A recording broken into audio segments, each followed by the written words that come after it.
And although I think you testified yesterday, although that your school was experiencing in the community a tremendous amount of bailouts, there wasn't a focus on locking these doors? What do you mean locking the doors? Like, Well, there's two lines of barrier for defense of a student, right? Mhm. There's the external door, kind of like the door to a courtroom, and Mhm. then there's an internal door, like a door to a jury room, right there, right? Mhm. Is that yes, sir? Yes. Okay. And so what I'm saying is the external doors in the fourth grade building were not locked. We know that now, right? Now we know, yes. And then the internal doors were not locked either. The internal doors in between classes, Yes, sir. yes, and I explained that yesterday that was left open because Miss Mireles was a special ed teacher and constantly printed stuff for IEPs and stuff. I'm sorry, that was a bad question for me. I understand that the 111 to 112, that wasn't locked either. I'm talking about the door leading into 111. That wasn't locked either. That day, no. Mhm. I'm really sorry what you went through and your community went through, sir. Thank you for answering my questions. Pass the witness. Just a few questions to follow up. Your tables did not have curtains, is that correct? Correct. But was the room dark at that time? Yes, it was dark. And did that help shield where the children were? No, I mean curtains on the window. No, the fact that the room was dark. In my opinion, I say that it's out of view, and so I mean the curtains on in room 112, that was a personal choice on her part. So I didn't have curtains on the bottom of my table. No. But the point of it is that the kids went where they were trained. Is that correct? Yes, sir. Even though there were gunshots going off, the kids had the sense to go where they were trained. Yes, sir.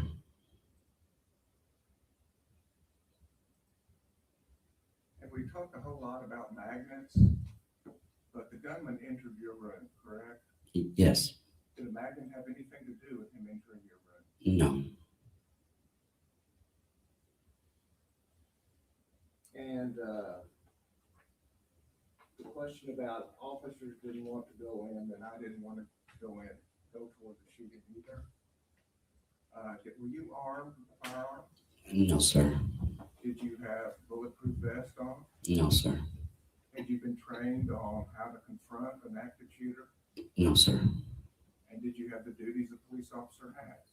No, sir.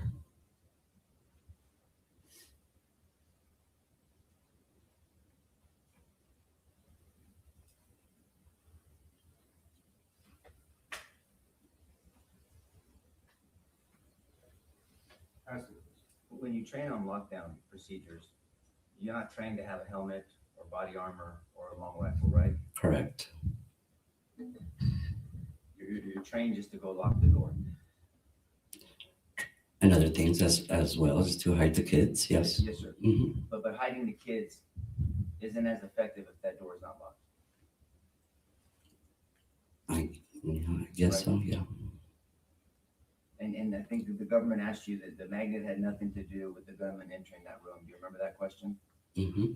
But that door being unlocked had an effect on that gunman entering the room. Would you agree with that? Can you repeat that again? Yes, sir. The fact that the door was not locked, that had an effect on the gunman entering the room. Yes. That's the witness, Judge. No further questions. Recall either side. No, sir, not from myself. Okay, sir, you are excused from the subpoena. You're free to go. The rule was invoked, like I explained to you yesterday. Would you do me a favor and not discuss the case with anyone until you're aware the trial is over? Yes, sir. Thank you very much. Your next witness. State calls Elsa Avila.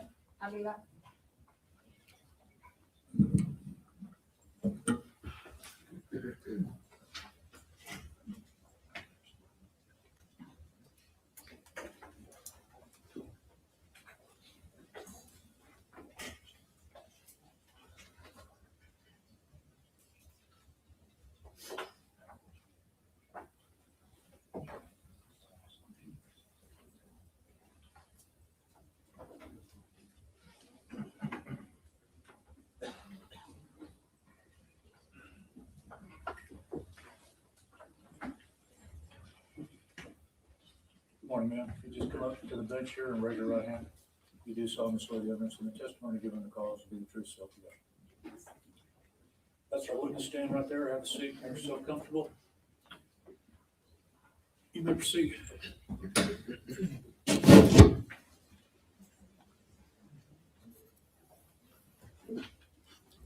Good morning. Good morning. Please state your name for the record. Elsa Avila. And Ms. Avila, where are you currently employed? I work at Sacred Heart Catholic School in Uvalde. How long were you employed with the Uvalde Independent School District? 26 years. And in May of 2022, where were you employed? What school? I was at Robb Elementary. And what was your job position at Robb Elementary? I was a fourth grade teacher. And how long had you worked at Robb Elementary at that time?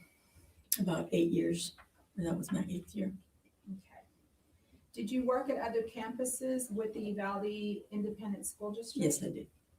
What other campuses did you work I at? worked at Anthem Elementary. I'm going to ask you to let me finish the question. I know you're very nervous and this is nerve-wracking. But just let me finish the question. Okay, I'm sorry. Did you also teach pre-K at some point? Yes, I did. And where was that at? I taught, that was not with the district though. I taught with community council, Community Council. Mhm. And for the jury and for the the Head record, Start program. Head Start program Yes, for the community. yes. Okay. As of 2022, how many years had you been teaching the fourth grade?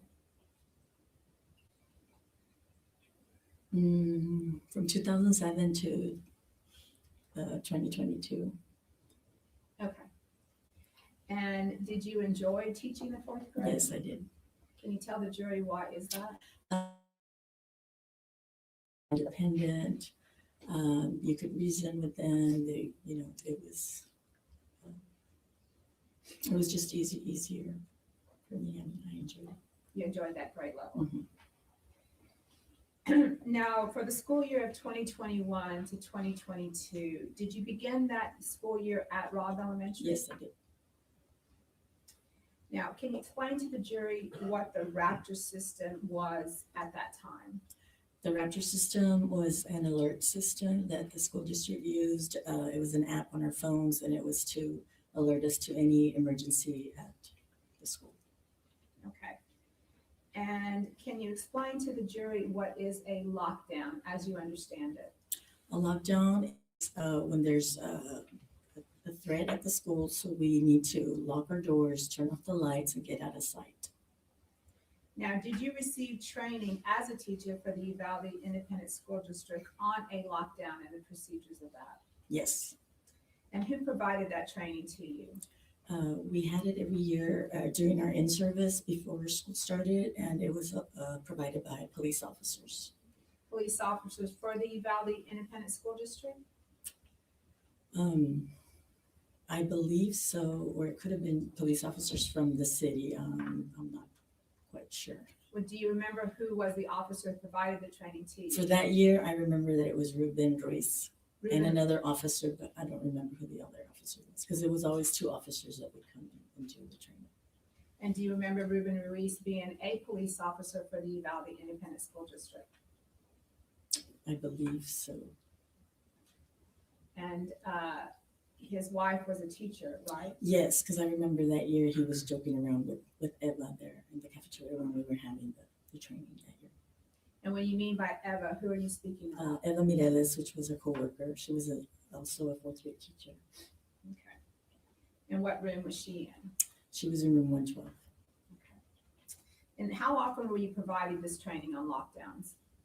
We had it every year, like I said, during in-service before school started, every school year. Now, with regard to the children, how are they trained on lockdowns? The children, we practiced with them, and I believe we had a drill. We had the lockdown drills once every semester, one in the spring and one in the fall, or one in the fall and then one in the spring. And We would also, I mean, they knew we would lock the doors, turn off the lights, and get to our secure area out of sight, the furthest corner in the room away from the windows and the door. And who provided this training to the students? We did, the teachers. Now, when you are in training as to a lockdown, what are you trying to do as to the termination of that lockdown? When we're doing the drills, the admin or the principal will come on the intercom and say, you know, our lockdown drill is over. But when we were trained that when it was a real lockdown situation, a real threat, then we would remain out of sight, stay quiet until law enforcement came and opened our doors. We were not to answer the door to anyone. If they knocked or they said, you know, we're here to open the door or open the door for us, we were trained that law enforcement would open the door because they would have the keys to our classrooms. Now I'm going to take you back to May 24th of 2022. What were your work hours that day? My work hours every day were from 7:30 to 4. And where was your classroom? What I'm going to do, we're going to show you State's Exhibit number 756.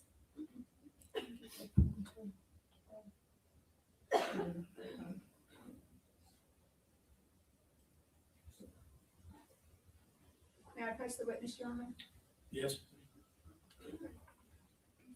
I'm going to give you a pointer, and I'm going to ask that you get up and show the jury where was your classroom on May 24th of 2022.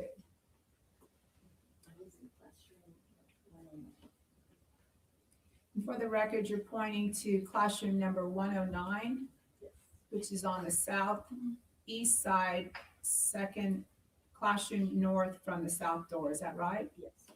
Okay. I'm going to sit down, thank you. Well, I'll tell you what, stay up there. Can you explain to the jury, when you walk into your classroom on May 24th of 2022, what would you see? We walk in my door, this is a door to the hallway, you walk in, the connecting doors to 110. On the east side, we have 2 windows. Excuse me, Judge. I'm so sorry. Can we ask you, Salvador, do you mind raising your voice so we can hear you? Why don't you go ahead and sit down, that way you have the microphone. My teacher desk, or actually a kidney table, was at the far east wall by the windows. And then the students' desks were around the rooms in a U shape. When you say kidney table, I think we need to clarify that. What do you mean by that for the jury? Is it the table's in the shape of a kidney? Yes, it's Okay. a table in the shape of the kidney. Yes. Okay. So we did not have teacher desks. That was our small group table and also our desk. Okay, so it doubled as an activity desk and a desk for you then. Yes. And how many years were you in that classroom as of 2022? I was in that classroom, let's see, I was around 8 years, and I was in another classroom 2 years. So I was in that classroom about 6 years. And where were the windows in your classroom? They were on the east wall. And did you have curtains or blinds on your windows? I had blinds and curtains. I had blackout curtains because since we used the ViewSonic screen monitor, the glare would, even with the blinds, there would be a glare. It was hard for the students to see, so I had blackout curtains. And did your classroom adjoin another classroom? Yes, it adjoined room 110. Now, on May 24th of 2022, was that a special day? Were there special activities that day? Yes, that was awards day, so we had our awards ceremonies for 4th grade on that day. And what time was your award ceremony? My award ceremony was from 10 to 10:30. So because it was a free day, was it unstructured? Yes, because a lot of children leave after the award ceremony. Not all the students stay, so no one was really following like the regular schedule on that day. Everyone was at different schedules. What time did you get back to your classroom? I got back to my classroom about around 10:30, 10:35. Did all of your students stay? Did you have any leave? I had one student that decided to go home. The rest of your students stayed. The rest of them stayed, yes. And why is that? Because they knew that we were going to be doing fun activities that day. We were going to do a STEM activity. We were going to finish up piñatas that we were going to break on the last day of school, and we were going to have snow cones at recess. So they knew it was going to be a fun activity day. Now, what was the STEM activity that y'all had planned for the day? We were doing a STEM challenge. They were creating their own shoes out of newspaper. So they each had to create their own special shoes, and then we were going to have a race at 11:30. We were going to go outside to the playground and have a race to see who created the sturdiest shoes, whose shoe would make it to the end of the race. And then, of course, we'd have a winner, we'd have a prize, and fourth graders love prizes, and they love competing, so they were all excited about that. Sounds like a very special day, was it not? Yes, it was. We were having a lot of fun. So you said that y'all were planning to go outside about what time? At 11:30, I had set my timer on my phone, and the kids were ready for that timer to ring. They were ready to go outside and have the race. In preparation to go outside, what did you have your students doing? When the timer rang off, they're like, it's time, let's go. So we lined up at the door, and I was teasing them, and I was like, oh, well, let me take pictures first. Oh, let me take another picture. And they're like, let's go. Like, let me take pictures. I want to see everybody's shoes before we go, and they get ruined. So we were spending some time there taking pictures, and they were lined up at the door, and they were making their faces, and I was just taking pictures of their shoes. They were posing with their different shoes. And then as I'm taking pictures, my line leader, one of my students, a little girl, she told me, Miss, there's something going on. Miss Deming's class is running to her classroom, and they're screaming and running. And I told her, well, let's let Miss Deming worry about it. I'm sure she'll take care of it. It's okay. And so I continued with the other students taking pictures, and then she told me again, no, it's like they're scared, they're crying, they're running.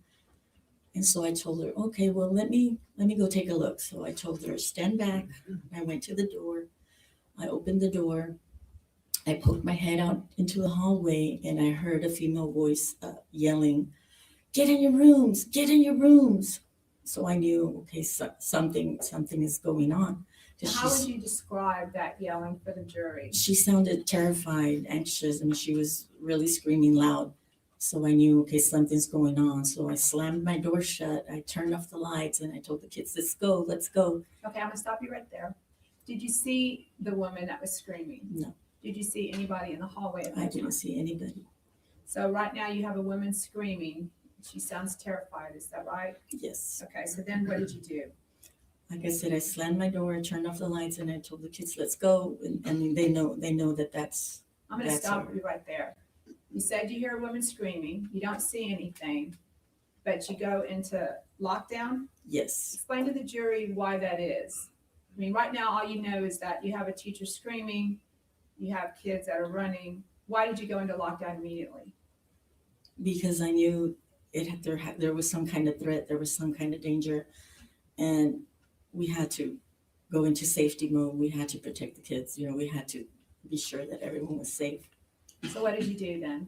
Like I said, I slammed the door shut. I turned off the lights, and I told the kids go. They already knew, when the lights are off, we lock our door. We know their next step is out of sight, stay down, stay quiet. So that's what I told them, is stay down, stay quiet. And I started directing them. But as soon as we started moving, we heard shots. We heard loud shots in the hallway. What were your students' reaction upon hearing these shots? That some of them started crying. They started moving faster towards the corner, getting under the counter.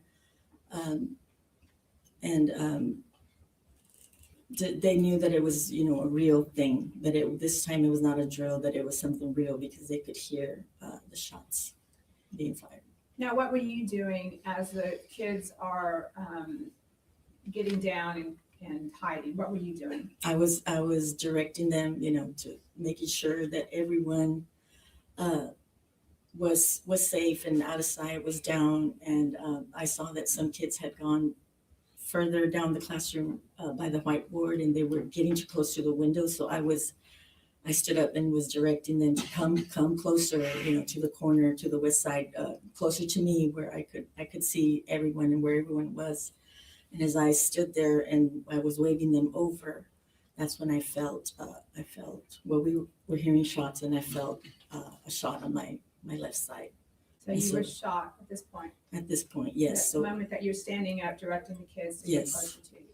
Is that correct? yes. So did you realize you were shot? I mean, what did you feel? Yes, because I felt the pain, I felt the burning pain, and I know I yelled, "Oh no, I'm shot!" And I fell to the floor. So yes, I knew I was shot, and I put my hand on my side, and I saw blood. When I took my hand away, I saw blood, so I knew that I had been shot. Once you fell to the floor, what happened next? I fell to the floor, and we kept hearing the shots. They were just going like that, just one after the other, and it would stop, and then it would go. And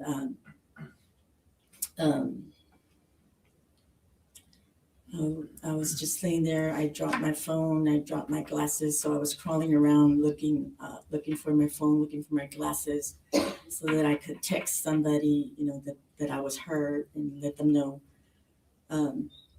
Were you able to text somebody to let them know that you were shot? Yes, I did. I texted my principal. I texted the counselor. I texted some of my teacher friends on a teacher group that we had to let them know, I'm shot. I need help. Send help.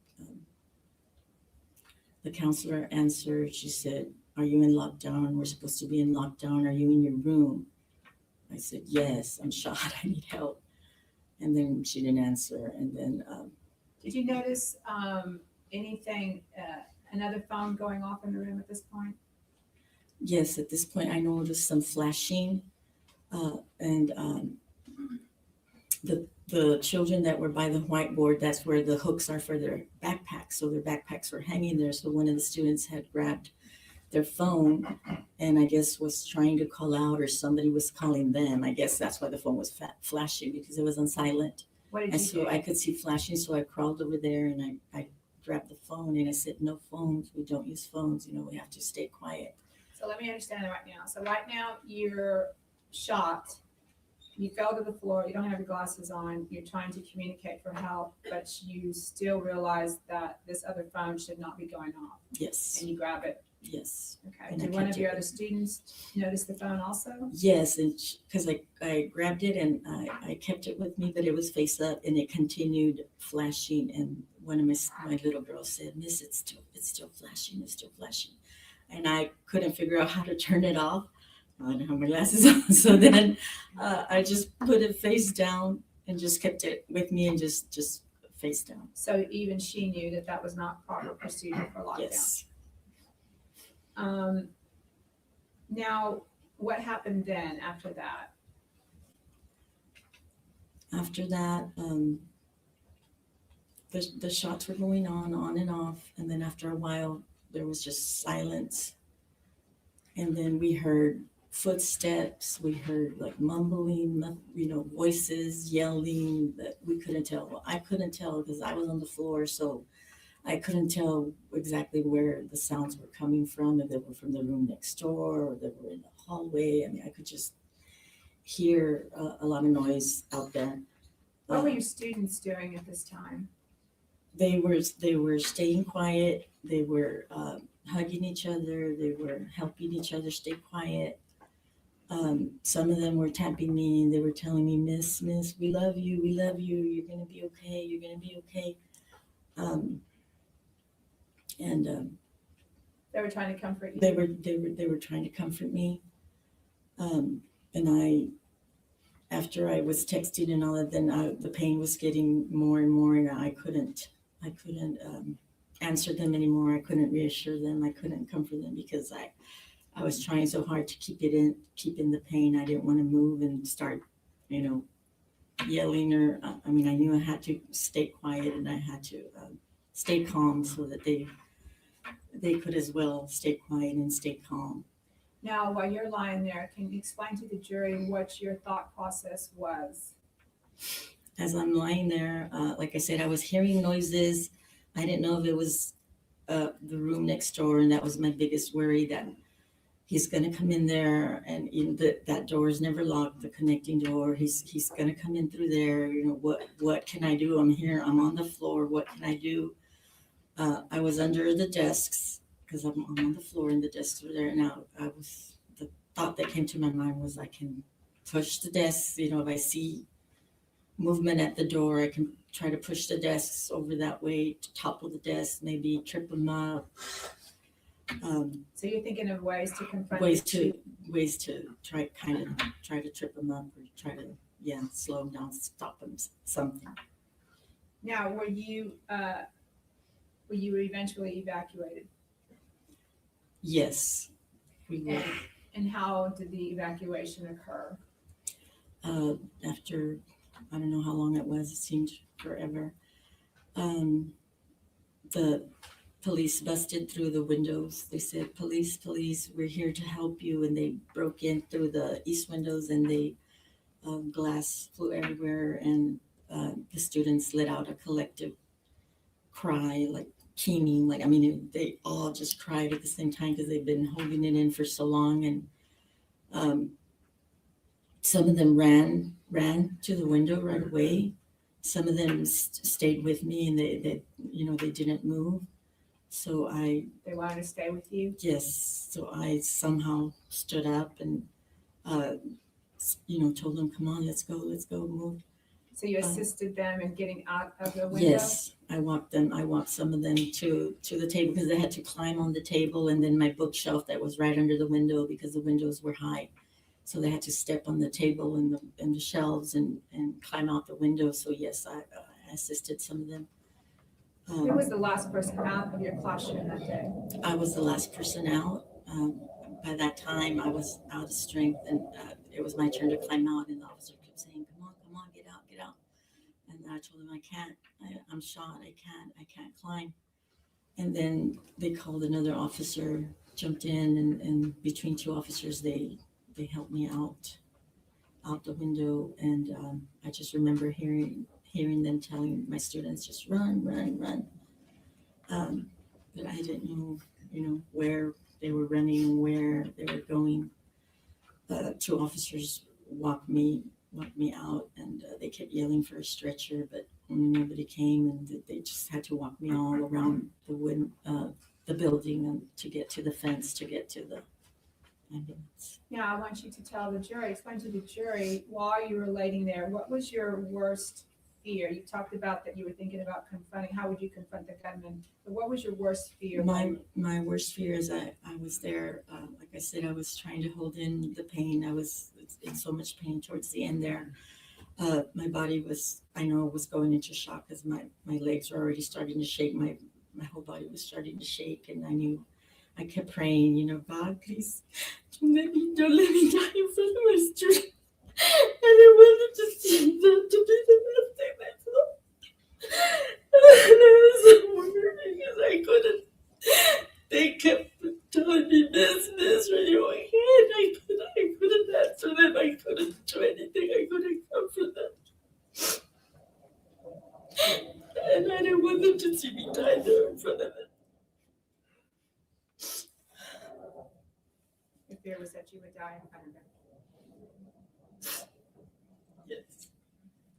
Thinking about that day, what are your thoughts about those students? I was very, very proud of them because they did everything they were supposed to do. They followed their training. They did everything just as they were supposed to do. They stayed down. They stayed quiet. They took care of each other. They tried to take care of me. And like I said, they followed their training. They did what they were supposed to do. Now, Ms. Avila, are you still teaching today? Yes, when all this happened, I retired because at that time I could not see myself back in a classroom. I could not even step inside a school building. I would get panic attacks. And I had to retire because I just could not see myself back in a classroom. So then why are you teaching? Well, I went through counseling, through PTSD therapy, And as I got better, medication, I got better. I missed it so much. I missed the teaching. So this year is my first year back. I was so happy to be back in the classroom.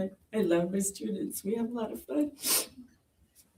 And so, thank God that I'm back in the classroom. Pass the witness.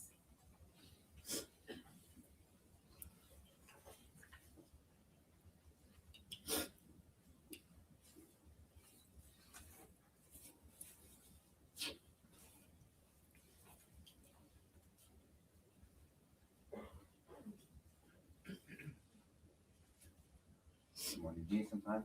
One more time? Yes, please. Yes, ma'am, of course. Yes.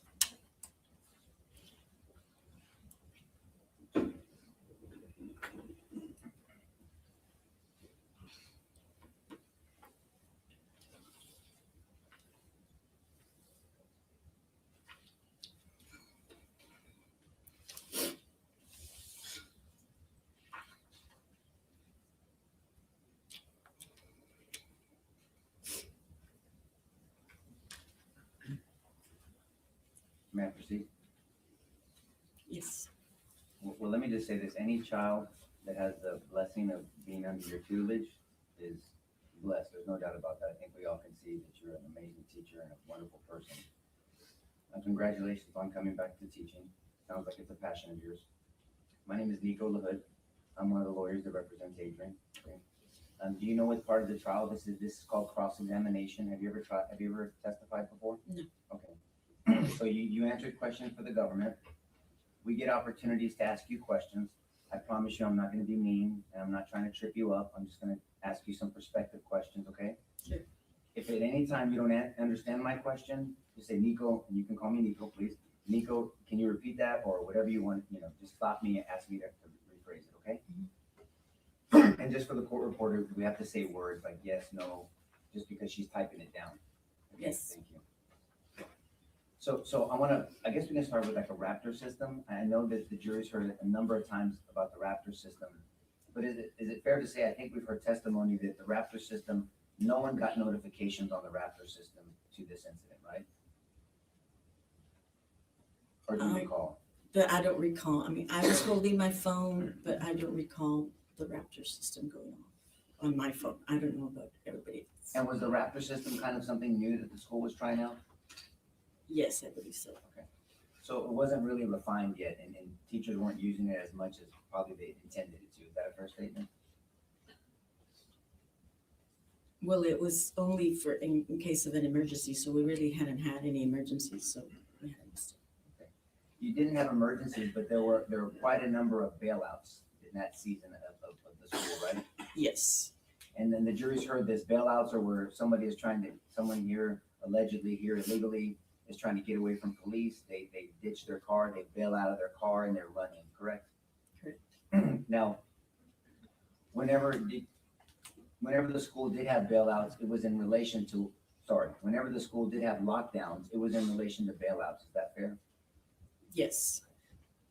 How many bailouts, if you recall, do you remember during that season of schooling, that last quarter? We had many. I can't recall a certain amount, but we did have very frequent ones, yes. Very frequent bailouts. So the lockdowns were in relation to that, right? The ones we had so far, yes. And there's a difference. There's a difference between a lockdown, and I want to use the right term, and a secure in place. Correct. Will you describe to the jury what the difference? We know what a lockdown is, but what a secure in place is? A secure in place is there is some kind of situation that we don't want anyone to be involved in going on in the campus, but it is not like an imminent threat. It's just we don't want anyone around. It could be a medical emergency. It could be there's a stray dog. It could be a number of things. And so everyone remains in their classroom. We lock the doors, but it's business as usual. We continue teaching. It's just no one in or out your classroom. So you're secure inside your classroom. Right. It kind of, it speaks for itself, secure in place. And so the lockdown and the secure in place, the only two things they had in common was lock the doors.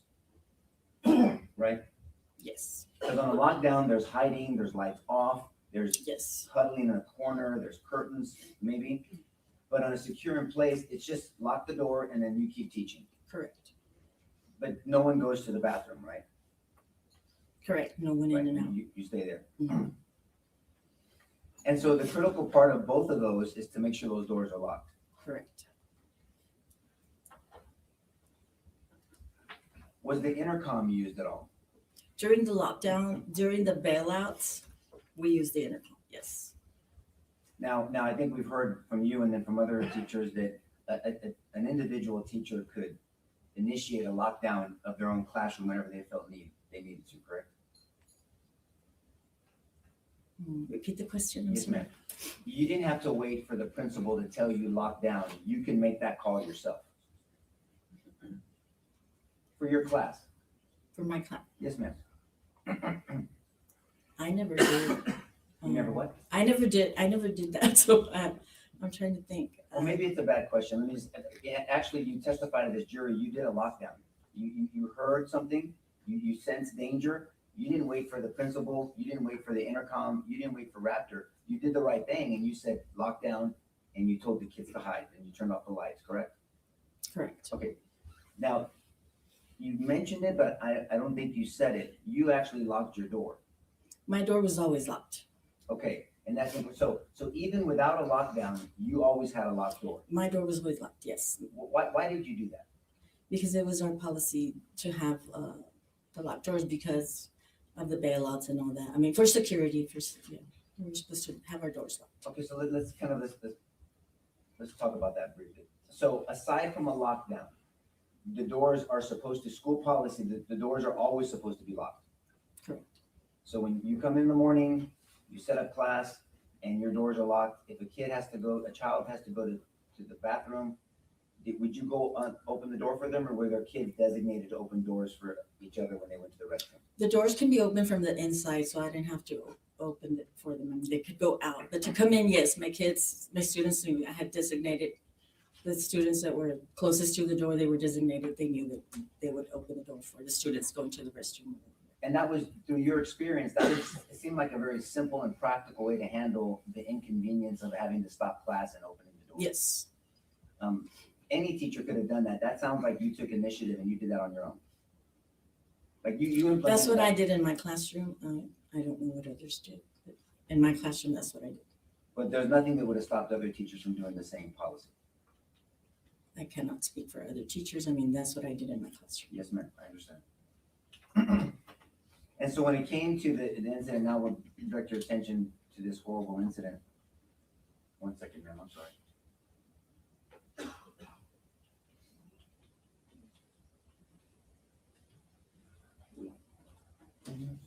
You mentioned the threats, the perceived threats from bailout. What did you perceive as a potential threat from a bailout?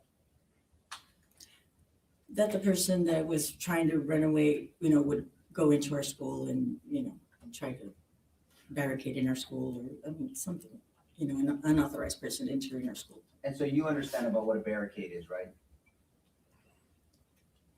Well, somebody hiding inside our building. Yes, ma'am.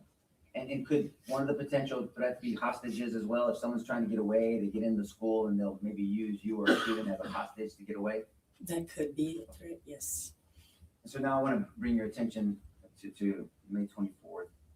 So you described the award ceremony and you described what you were thinking and what was going on and the nature of the classroom and what you guys were doing with the STEM project. But when you said that one of the students alerted you of some type of danger, do you know now how did she see that if she was in line? Did she look out a window? Did she hear something? Yes, our door has a window, so she was looking out the window, yes. So she was earlier in line, and so she was looking out the window, getting ready to go out of your classroom, not the building, right? In my classroom, yes. So as you get out of your, may I approach the witness, Judge? Yes, sir. I stand behind you, okay? And so Your classroom was 109? 109. Yes, ma'am. So you're right here. Mhm. So you're saying that the children they were in line this way, Yes, and so this young child was looking out this window. yes. Do you know what she was seeing? She said she saw Miss Deming's class running in the building. And Miss Denning's class is where? What? Miss Deming's class is room 104. Okay. So she's told me they were coming in and they were running to Miss Deming's class. That makes more sense now. So you're saying that she's looking out, ready to go, and then they're running in, they're They're piling running in. Yes, ma'am. Thank you. And then so you took the initiative to look out the door to see what was going on, and that's when you heard a female voice, "Get back in your classroom." Mhm. Do you know now that that was probably Amy Morin? Yes, And so she was yelling down the halls to get down to the classroom. You could hear her. You understood what she was saying. yes, And so then you didn't even have to take it another step to lock the door because you have a policy in your classroom. That door is always locked. yes, So you focused on the children. yes.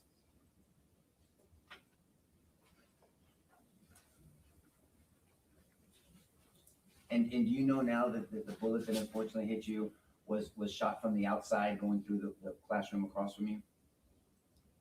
I'm gonna object, cause for speculation. If she knows, Judge. I said if you know. If you No, know, you can answer mine. no, I didn't know that. Okay, fair enough. But the shooter never got to your classroom down the hallway that you saw. I never saw him, no.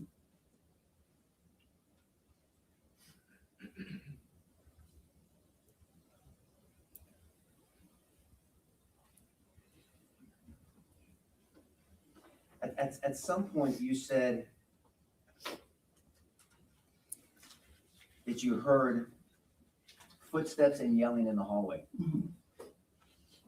You now know that officers from the south door rushed into the building I'm early gonna on. object, cause for speculation. I don't think he's like a predicate for these questions. Well, and the predicate is you know now, and if she doesn't know, she doesn't know, Judge. Okay, ma'am, just tell them if you know or not, and move on. Yes, You do know that officers came into the building, yes, and early on in the process, earlier on.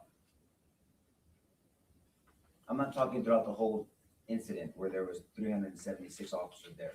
I'm talking about early on, a number of officers came in to that side, the south entrance.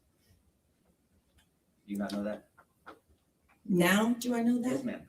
After the fact, yes. Okay. But I'm just trying to correlate it, that those are the footsteps maybe that you were hearing and the talking, the yelling back and forth. That's all. I'm correlating it to that.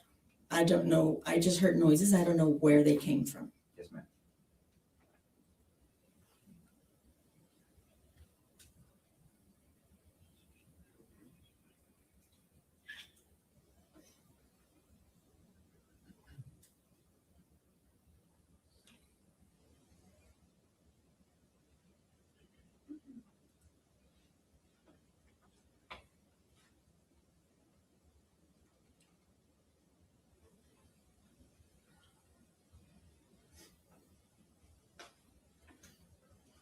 At some point in this incident, you heard someone talking to the shooter in a room, Correct, and you heard them asking that individual, that boy is talking to the shooter, talk to us, and telling them that we don't want anyone else to get hurt. They were trying to get him to get out. correct. And so from your experience, if you know, that was what they perceived or what you perceived as a barricaded person. I heard a voice saying, you know, sir, we need you to stop. We don't want anyone else to get hurt. That's what I heard.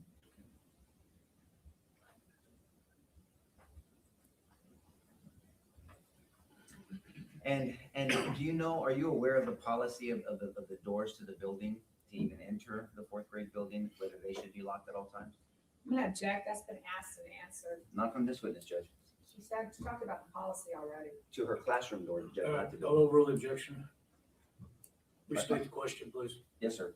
Are you aware of the policy from the school to have the external doors, the building doors locked as well? Correct. And you say correct, meaning that those external doors by school policy are supposed to be locked as well? The outside doors, Yes, ma'am. yes. But teachers have keys to the doors, but Yes. but that general public is not supposed to be able to walk into those buildings. Correct.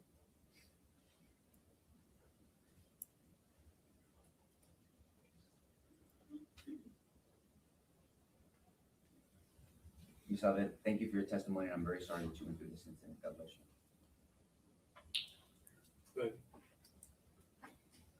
Yes, ma'am. With regard to your door to your classroom, you said it was always locked, but did you have to lock it from the inside or the outside? From the outside. And in order to get it locked, did you have to slam it or would it just shut on its own and lock? No, we had to slam it. Even the students already knew you had to slam it because sometimes the lock wouldn't catch. Even though it was locked, if you didn't slam it, the lock just wouldn't catch. So they knew to slam it every time we closed it. And you slammed it that day? Yes. Pass the witness. No further questions, Judge. Recall? Anybody? No, Your Honor. No recall, Your Honor. All right, ma'am, you are excused, released from the subpoena. However, the rules have been invoked in the case, so I would ask you not to discuss the case with anyone until you're aware the trial is over. Thank you very much. Your next witness, please. State calls Aaron Robin.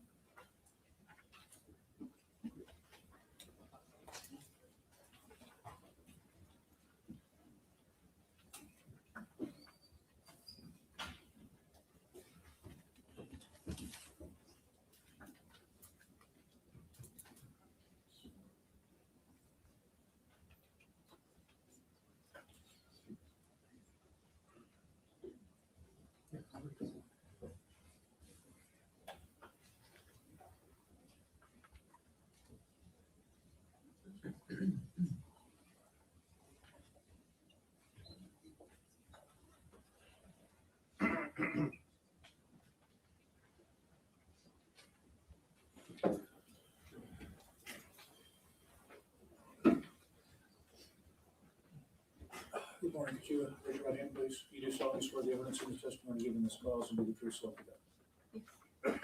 Just have a seat over here and adjust that microphone, make it comfortable for you. The state will proceed when they're ready.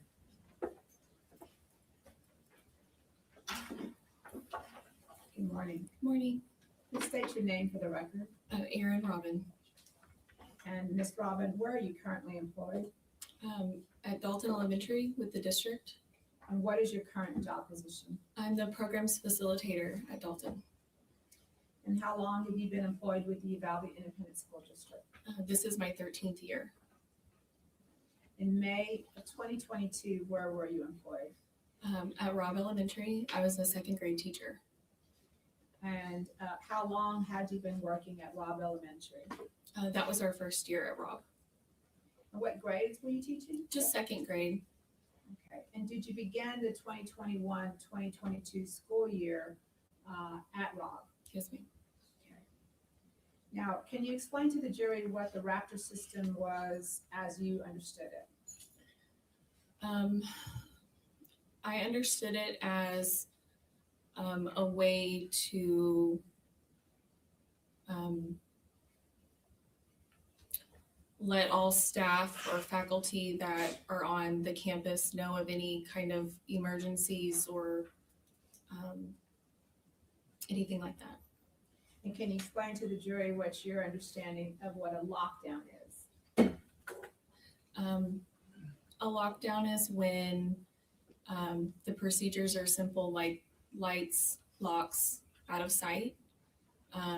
We usually have one drill, maybe two the whole school year. That's an actual lockdown. We'll have monthly drills, but they're not always a lockdown drill. Usually at the beginning of the year, we go over what to do, and it's just lock the door, make sure the door is locked, turn the lights out, and hide. And who provides this training? The principals. And what about the students, the children? Who trains them? The teachers. Okay. And you said what the training was, but can you tell the jury specifically and for the record, what are the students trained to do? So when I train my students, we kind of have a very calm discussion beforehand, kind of prepping them of like when we would have this scenario, when we would do a lockdown. You know, I always tell them like there might be a threat on campus, there might be somebody, you know, that's not supposed to be on campus. It could be an angry parent, you know, things like that that aren't like scary. And I always told them, you know, look around the room, find somewhere that if somebody looked inside the window, they wouldn't be able to see you. And we kind of talk about just like hiding. Okay. Now, with regard to the training as to a lockdown, what are you expected to do as to the termination of the lockdown? How does it end? Will you repeat that? Well, while you're in the lockdown, what are you waiting for? We're waiting for an announcement to be made that the lockdown is over and that all is clear. And that's if it's a drill. Yes, ma'am. And if it's not a drill? Wait for instructions somehow. Now I'm gonna take you back to May 24th of 2022. What were your hours that day? 7:30 to 4. And may I press the witness, Your Honor? Yes. There's a pointer there, Ms. Lawley.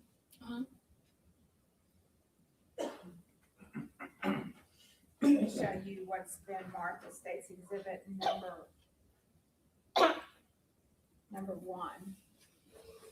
Can you explain to the jury where your classroom was on this map? So my classroom is right here on this wing, and it is next to the restrooms. This concrete piece right here are water fountains, and my classroom is right here between the bathrooms. There's a boys' bathroom and a girls' bathroom, and then my classroom sits right here, and then there's 2 more. And for the record, you're pointing down to the 4th building south, which would be the D wing. Is that what you said? Yes, if this is A. A, C, D. That's the 4th wing down going south. And you already pointed out what the bathroom is, and the bathrooms are on the south end, further south on that wing. Is that right? They're right here, yes. We just need to make a record. Okay. Now, is this part of the campus, this eastern part of the campus, is that known as the old part of Robb Elementary? Yes, ma'am. And what is this area right here? That would be considered the new building. And is that where the 4th graders were housed? Yes, ma'am. That's a 4th grade wing. Yes, ma'am.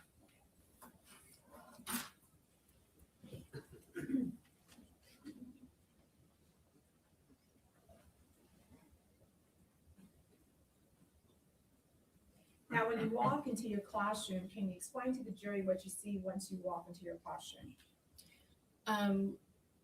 In my particular classroom, when you walked in, the door is all the way to the right-hand side of the classroom. So you have an entire wall, then there's cabinets along another wall, and then the opposite wall from the door is their windows, and they're like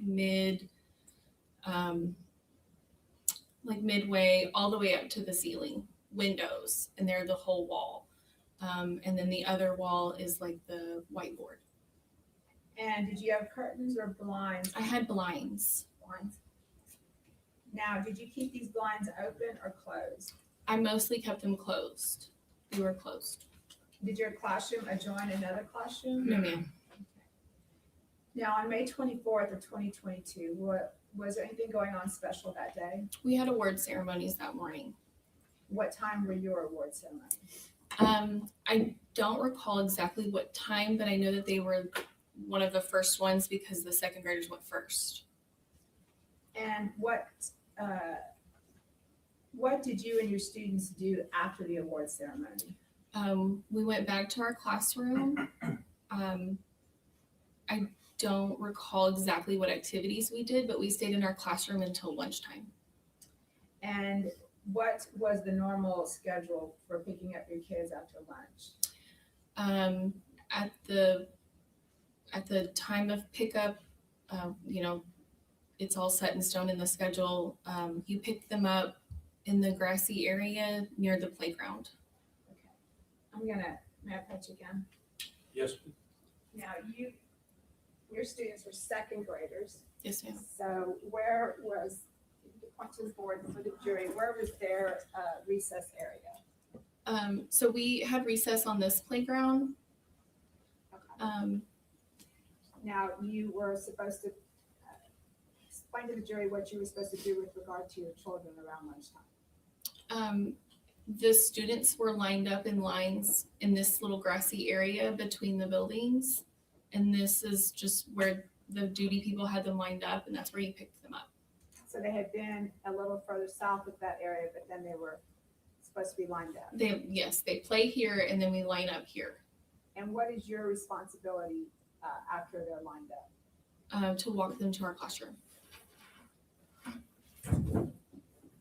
And what time was that for that day? I was about 5 minutes late picking them up that day. I was making copies during my lunchtime, and I had a jam in the copier, and it took me a little while to get that ready and unjammed before I left the copier. So I was late picking them up. Now, when you pick up your students, what way do you walk? We walk on the sidewalk, down the sidewalk, and then down our wing.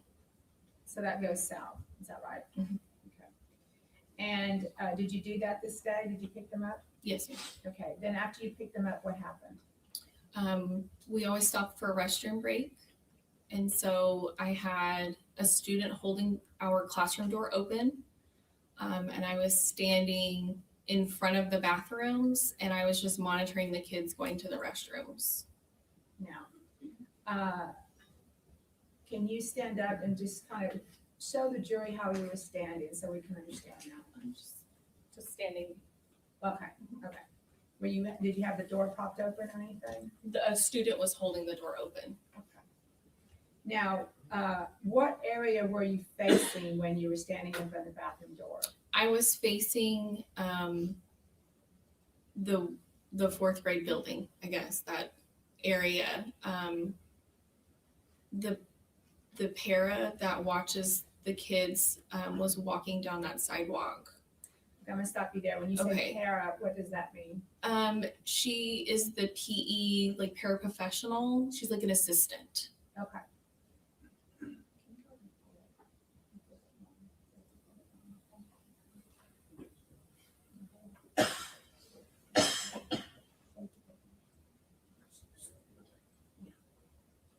Now, I'm gonna pull up State's Exhibit number 1, so I don't have to keep going up there. Sure. So, and I think we have the pointer up there for you so that you can point.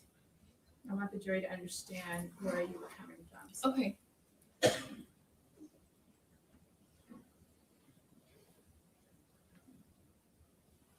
if not, I'll get it. Let me get the easel, I'm sorry.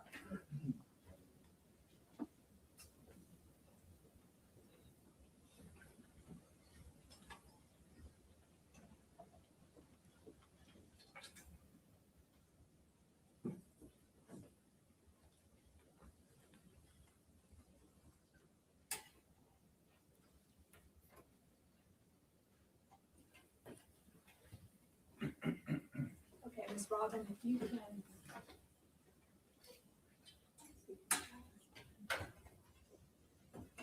Can you point on the board and show the jury where you were walking down? How did you head to pick up the kids?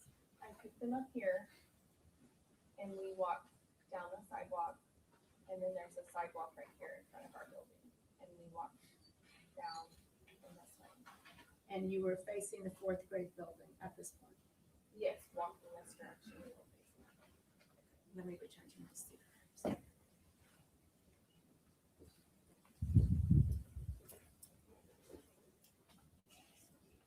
When you were standing there facing the fourth grade building, you said you saw a Yes. paraprofessional, which is a teacher's aide, so to Yes, speak. ma'am. And what did you see her doing? She was walking normally and she got, do you want me to point to the sidewalk where she Yes. was? She was walking down this sidewalk to the PE pavilion because there was like a next PE class. She got about right here. She turned around and ran back towards me. And what did she, did you see the look on her face, or could you see her? Yes, she was very panicked looking, scared, and she got to me and she said, "There's a man with a gun." I was surprised as well, and it kind of took me by surprise, and I'm like, "What?" And she repeated it, "There's a man with a gun. I heard it on my walkie." She carries just like one of our school walkies. You mean walkie-talkie? Yes, a walkie-talkie, yes, ma'am. Now, you're saying it very calm today, but was she telling you that in a calm voice? No, Explain to the jury her tone. just frantic, panicked. What else did she say to you?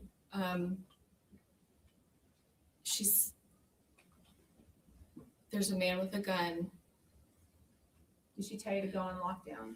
No, Okay, no, she said to get inside. okay. I told her, I said, I have children in the bathroom. I have students in the bathroom. And she said, I'll help you. And I went in and got one student. She went into the girls and got the other student. And we all went, my students and I went into our classroom, and she went further down the sidewalk. And I'm not really sure where she ended up for the lockdown. Okay.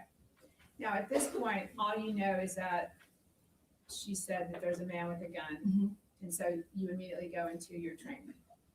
Correct. Okay. So once you got all your students into your classroom, what did you do? I made sure that the door was shut and locked. I removed the magnet from the door frame. We were issued these magnet strips that kept the door unlocked, essentially. I pulled the strip, my door locked.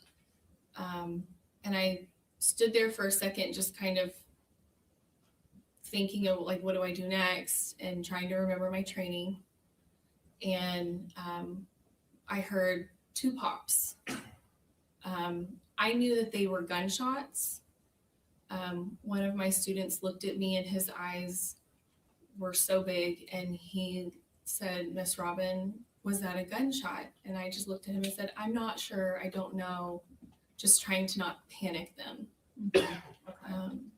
So let's just kind of clarify your door. Was your door locked or unlocked at this time? My door was locked. Okay. And was that a practice of yours to keep it locked? Yes, ma'am. I kept my door locked this year because we were exposed to the outside. At my previous school, we were inside the building, and so I didn't keep it as locked as I probably should have. And you described a magnet. Why did you have the magnet on the door on this particular day? It was like that every day. And why is that? Because kids go in and out to the bathroom all day long, or people, counselors, whomever need to come in. Okay. Yeah, but you pulled the magnet and I did, and it was locked. Okay. Now, after you just showed, the child said, "Is that a gunshot?" Did you hear any more pops? I don't remember. Okay. Did you receive a raptor alert that day? I did. Do you remember the time of that? I believe it was 11:34. Okay. But by the time you got the raptor, you were already on lockdown? Yes, ma'am, in my classroom. Okay. Now, what were you doing in the classroom while you're on lockdown? Could you describe to the jury what your actions were? Once we heard the gunshots, I told my kids, let's get over here to this corner. I chose the corner of the room that the door was on. It's a concrete center block wall, and the other wall is the cabinets. There's a table over there, so we got underneath the table. Most of us all fit under the table. I sat down beside them and just kind of scanned the room. You moved over, I did. I moved some furniture over. While I was sitting there next to my students, I kind of scanned the room and I kept looking at the windows, and that was kind of the direction of the gunfire or the sounds we could hear. And so I thought to myself, I'm gonna die today.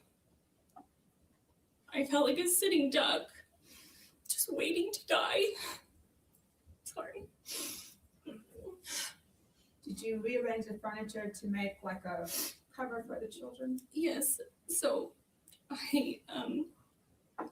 we have these little square wooden desks, and I started flipping them over, and I flipped them over their side, and I made like a wall, and I stacked a desk on top of the other, so I had 4, and I kind of crouched behind those, and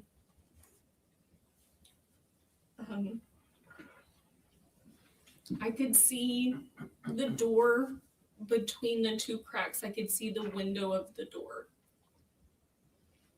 And we just sat there waiting. Did you keep your eyes on the door? I did. And can you explain to the jury why that was? While I was sitting there, my students complied with everything that I told them. They were very quiet. I did have some students crying.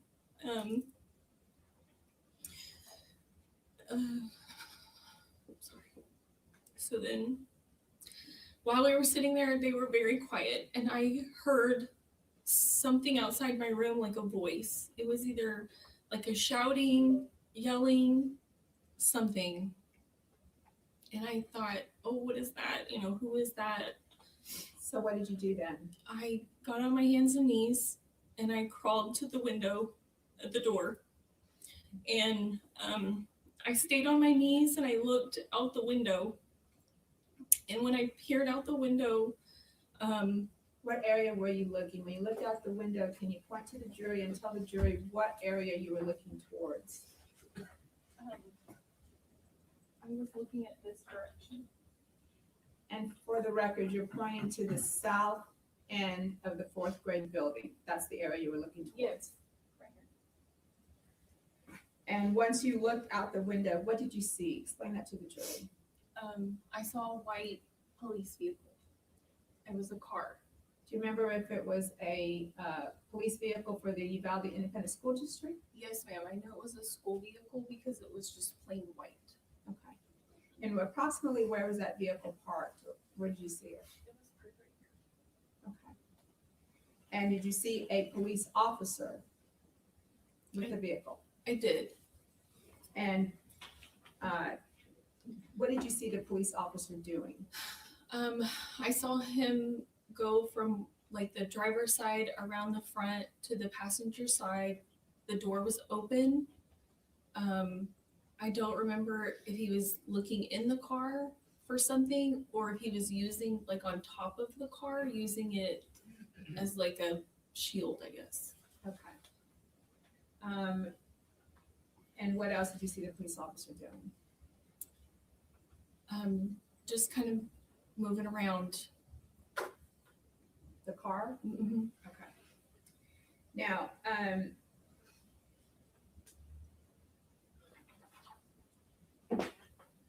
was he saying anything?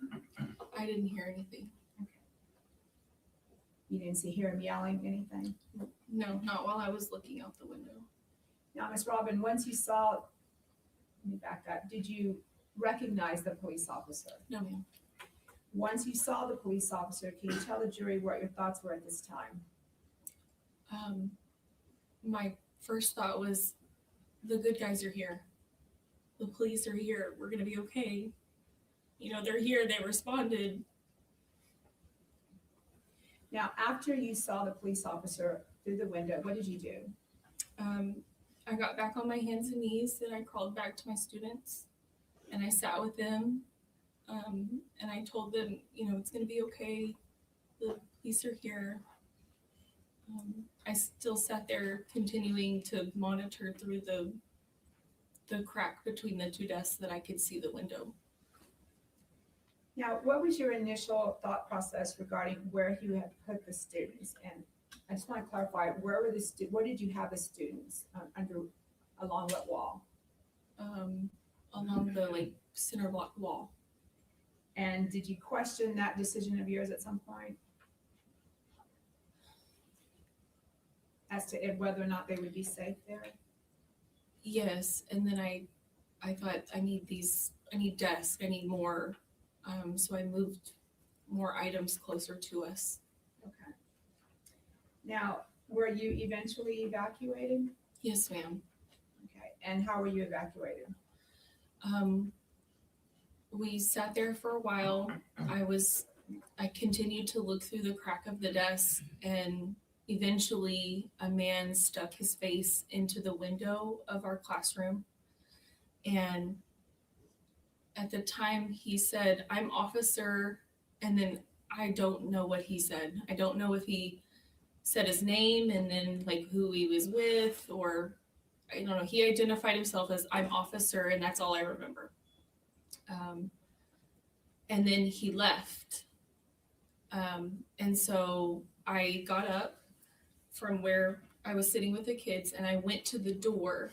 And when I looked out the window, I could see another officer that was like a cross in the grass, wearing a vest, and he had a gun. And I also saw another officer, and then I could see him going down to the other classrooms. Was this time that you saw these officers, was it a considerable amount of time after you saw that initial police officer with the car? Yes, ma'am. Okay. So can you tell the jury how you got your students out of that classroom? The officer did come back to the door. And so I went ahead and cracked open the door, and he came to the door, and he said, "I'm officer so-and-so with whatever agency." He said, "Prepare your students to evacuate." And I said, "Okay." So I'm just thinking back to, again, like our training, and, I'm thinking we just need to make sure we stay together. I went back to I should close the door, went back to my students. I crouched down and I said, "Guys, we're going to be okay. We're going to evacuate. We're leaving." I said, "Hold each other's hands and don't let go." And they did. They did exactly what I told them. Did you explain to them that they were going to see a bunch of police officers? I did. I said, "There's some people outside. They have guns." I said, "It's okay. They're the good ones." And at that point, y'all were evacuated? Yes, ma'am. And in thinking about that day, Ms. Robin, what are your thoughts about your students that day?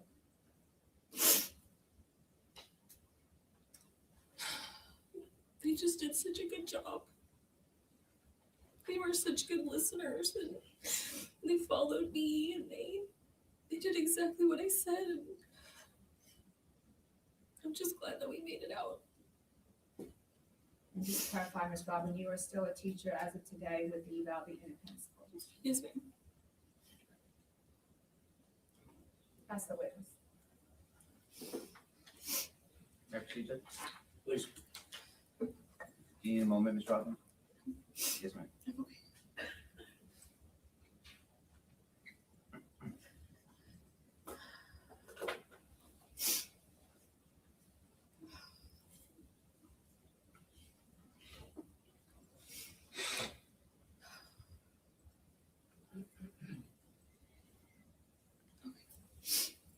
Okay. Thank you for coming in and testifying. And it's apparent it's very difficult for you and many other witnesses, so I think we all appreciate that. My name is Nico LaHood. I'm one of the lawyers that represents Adrian, okay? You've never testified before, I'm assuming? Okay, so this is cross-examination. I've been explaining that to each witness. I'm not gonna go at you. There's no trick questions. There's no gotcha moments. I'm just gonna ask questions to bring context and clarity.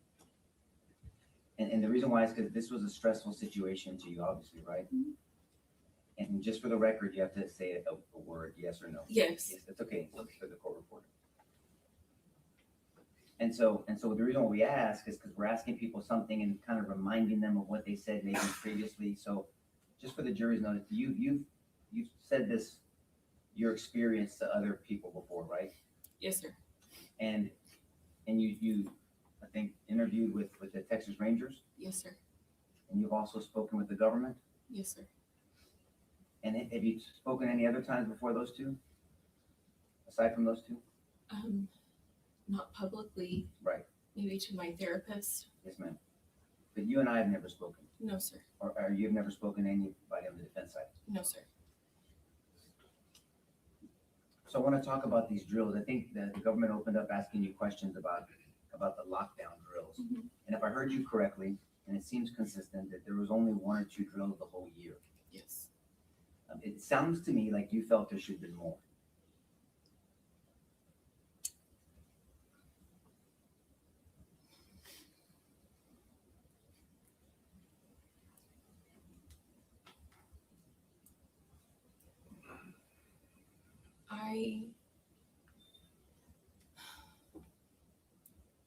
Do you still work for the Uvalde Independent School District? Yes, sir. I'm not trying to put you in a bad spot. If you don't want to answer that question, you don't have to, and I'll move on. Okay. Is that better? Thank you. Yes, ma'am. Okay, so, and it also sounds like you prepared your students yourself. Yes, sir. Okay, so there's some general, however many times a year, there's some general information shared with teachers, but then it sounds like each individual teacher, and you did a wonderful job of taking responsibility and you preparing your students yourself. Sir. That's Yes. Because you're with your students every day. Yes. And so, it also sounds like you explain some practical things to them as well. Yes, sir.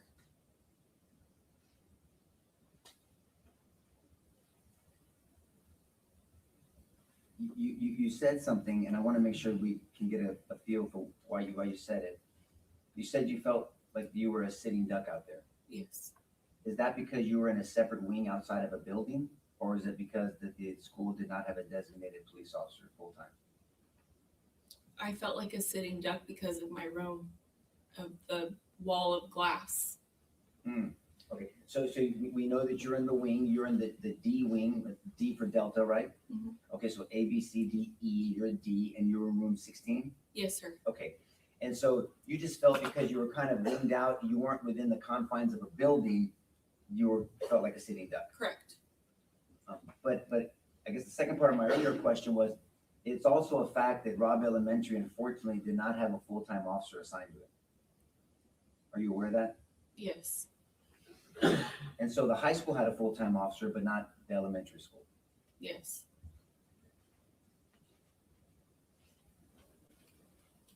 I also want to bring your attention to the I guess the magnet system that the school approved. I believe you testified to this jury that these magnets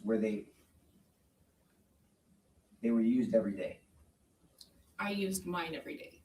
and that was allowed by the school. Yes. And I believe you said they were issued by the school. Yes. So the school issues these magnets. Is it because that the school, and I'm not ragging on the school, they just didn't have the resources to do like a key fob for the teachers and Correct. install that? Correct. Have you worked at other schools where they had that, where it was easy access through some type of security mechanism that way? Yes. Okay. But Robb Elementary didn't have that. No, sir. Okay. So there seemed like the school district had to adjust with the teachers. And from a practical standpoint, these magnets were used, but you testified that you could easily remove the magnet and it would automatically lock. Yes. So there's a latch in these doors. And so the magnet would stop the latch from catching on the frame. That's right. Am I using my hands properly? Yes, sir. Okay. And so then on the inside, when you open it, the catch would come up and you open out and it would come back. It would automatically lock on its own. Right.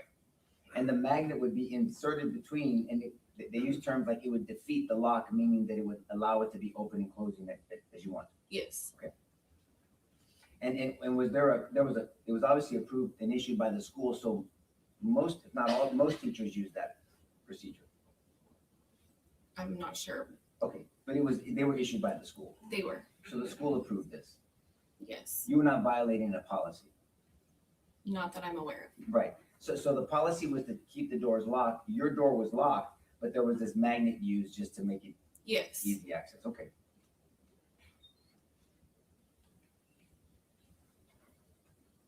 Now, to bring your attention back to the incident, and when you got your children out of the bathroom and into your classroom, you didn't have to lock the door because your door was always locked. Yes, sir. You just removed that magnet. Yes, sir. Got it. And then you made a strategic decision to go to a certain corner of the Yes. room. Now, the government asked you on whether you second guessed that decision. Was that the corner that you'd always practiced on those 1 or 2 times a year drill? Yes. But yet at this time, once it was actually happening, you questioned on whether that was the best corner? I questioned whether I needed to have more cover. Cover meaning something that would stop a potential projectile. Yes. In your mind, what would that have been? Well, I used a desk. Okay. I also rolled a book cart closer to some children because we didn't all fit within that, underneath the table, within the corner. Now, and it sounds like it's these windows that really gave you angst, right? Yes. It's those windows that were just exposed Yes. you. Did you ever voice that concern to administration? No. No, okay. Now, I want to direct your attention now to when you were in the corner with the children, sitting with them, and then when you crawled up because you heard some noises. You ended up crawling to the window and you peeked out and you saw what you believe was an officer. Yes. And you said that officer was moved around the vehicle and it appeared to you was using that vehicle for cover. Yes. Okay. But also you said it appeared to be some communication or yelling with somebody else in the officer's presence or around him. I'm not sure. Okay. But the officer was yelling or talking to somebody. You're not sure. I'm not sure. Fair enough. But is it fair to say that that officer was between you and the shooting that was happening on the other side of him? Yes. And do you now know that there was other officers on that side that did not drive in like this officer did into the No. danger? You did not know that? No. If there were other officers that stayed on the outside, that would be a distinction in your mind between those officers that stayed away at the corner and this officer, whoever it was. Well, you know it's Adrian now, right? Yes. Adrian driving in close to, in between your building and then the 4th grade building, right? I'm gonna object, that's speculation. She already said she didn't know there was other officers there, so at this point it's I speculating. gave her a hypothetical, judge. I said, if you know, you have an opinion. You can answer if you know, ma'am. I'm not sure. Okay, well, let's talk about Adrian, this officer. This officer for sure, regardless if there was other officers out there, this officer drove in to the campus close to the 4th grade building and in between you and that 4th grade building. Yes. And from your position, it doesn't sound like when you testified a short time ago that you remember a lot of gunfire sounds. The initial ones, yes. We did hear several more once we were in the corner, but it wasn't a lot. And you know that stress can affect people differently, Of course. right? There's tunnel vision, Right. there's perception distortion, Right. and there's something called, have you ever heard of auditory exclusion? Yes. Right, which things kind of, and it sounds like maybe that was happening understandably a little bit to you.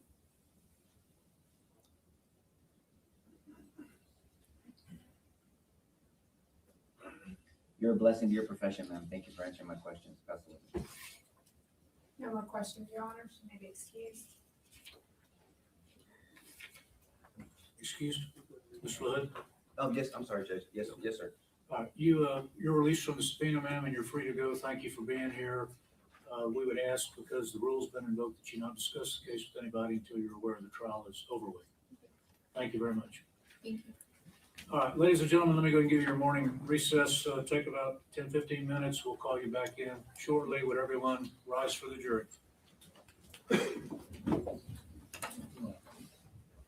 You want to open?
big is your shift? 12 hours, 10 to 12. And how many men do you have working with you? Any given time, it could be 4 or 5.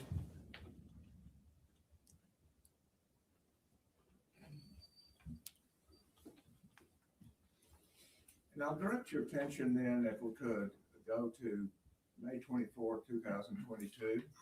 Recall that day? Yes, sir. Were you on duty that day? I was off duty. And around 11:30, what were you doing?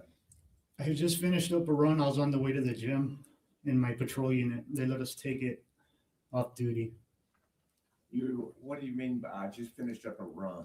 Yeah, I just ran. I was on the way to the gym. It was my day off. But I had my patrol unit. They let us take it to the gym. They don't pay you to work out, but they let you do it on your time off. So on your time off, you were doing running. I mean, just jogging, is that I had done a couple miles and I was on the way to the gym. to do weights? Yes. Okay. And did something keep you from getting to the gym? I got a text message. There's a group message with it's the sheriff, the chief, the deputies. And that's when I heard about an active shooter at, well, they said a school. I didn't know what school yet. So I turned around. You heard active shooter and you turned around? Yes, sir. Where did you point your vehicle? I was going westbound on 57 towards La Pryor. I turned eastbound, headed towards Batesville to take 117 towards Uvalde. So the active shooter, you knew it was in Uvalde? Yes, sir. And is that your jurisdiction? No, Is it your county? no, And yet you went. yes. And how long did it take you to get there?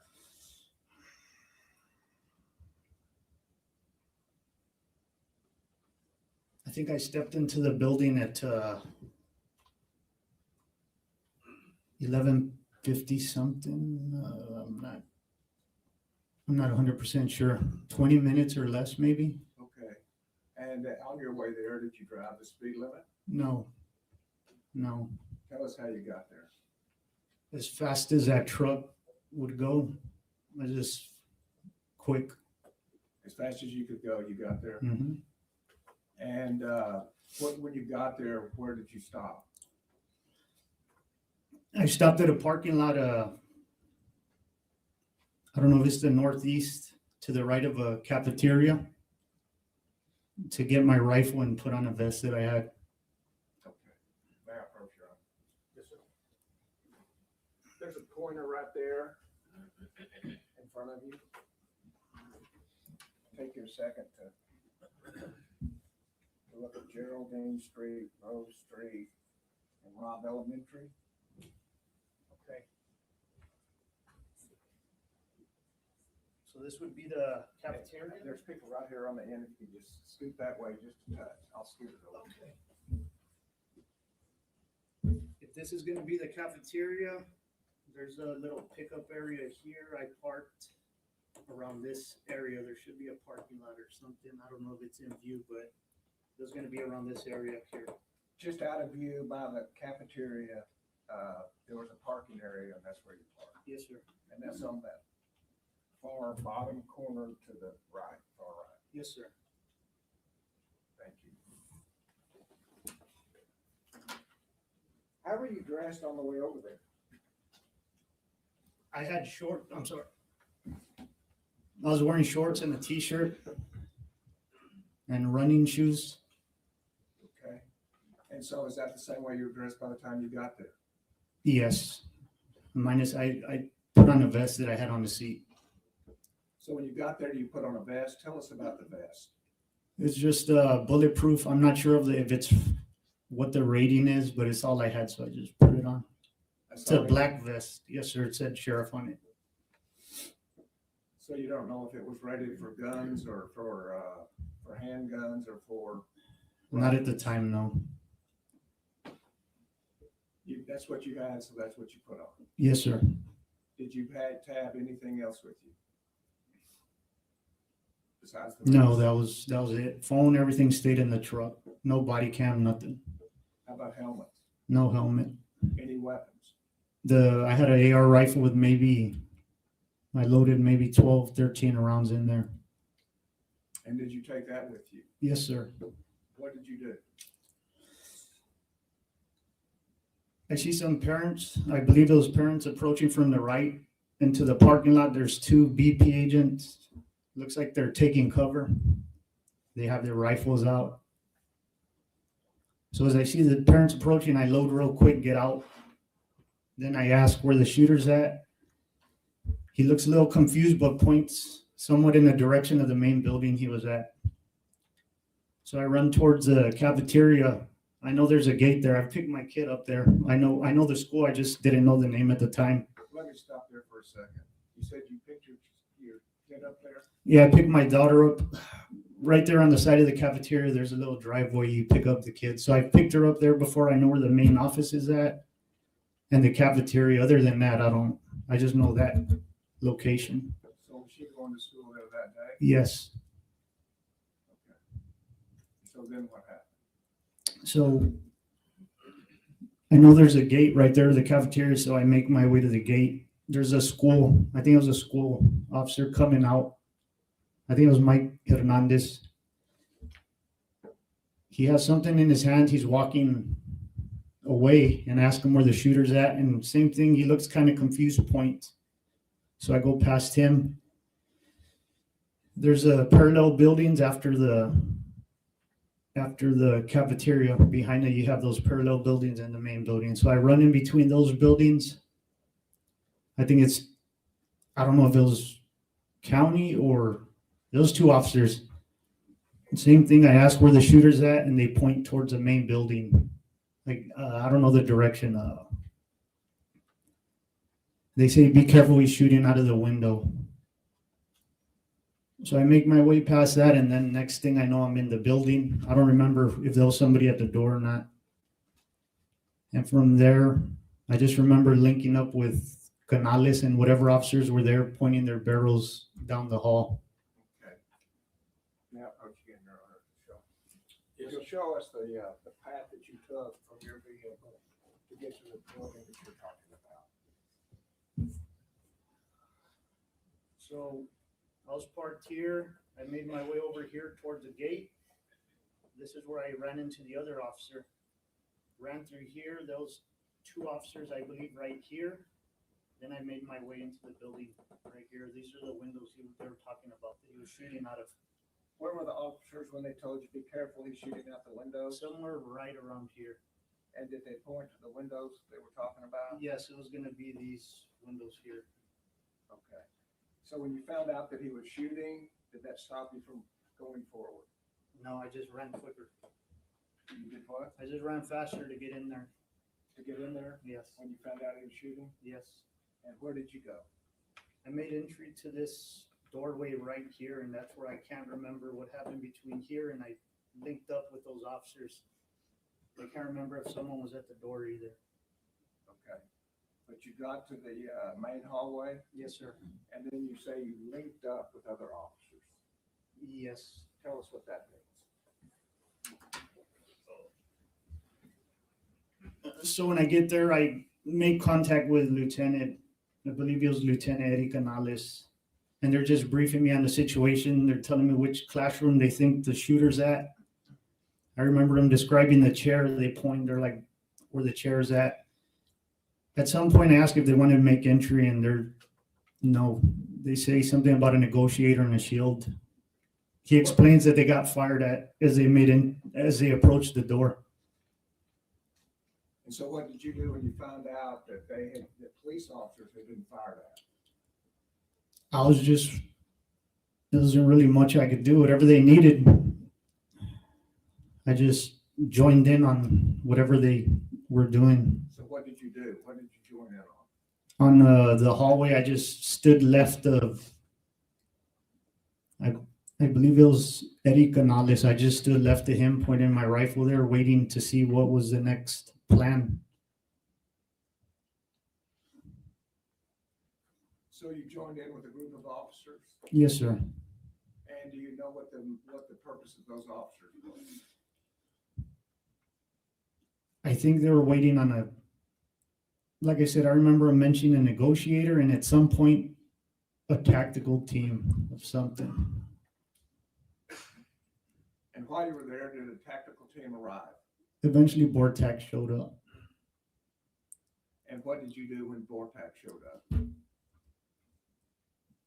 It's a little bit of a blur, but I know I talked to them, asking if they first when they got there, I thought they were going to have some kind of equipment to breach the door, which they didn't.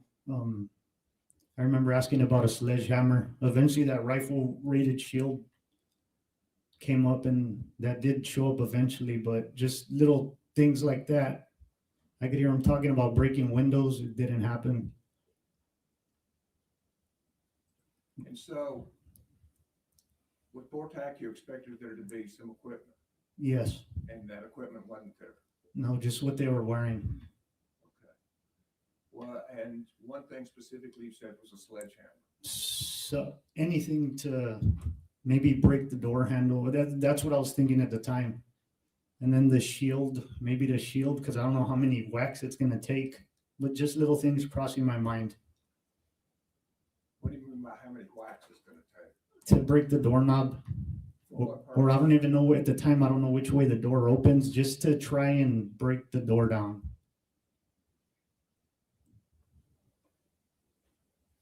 And how long did you wait there? I know I ended up leaving to make a call. I was still trying to find out where Ava was, if she was okay. And Ava, what grade was she in? I think it was second grade. And who did you call? My ex-wife. And did you get her? Not that time. On the way to the school, I had made contact, but she didn't know anything where she was at. She might have been at the school at that time, or by the time I got there. So you didn't know the condition or situation that your daughter may be in. No. And as you're standing in that line, what's going on in your mind? I don't know if she's in there.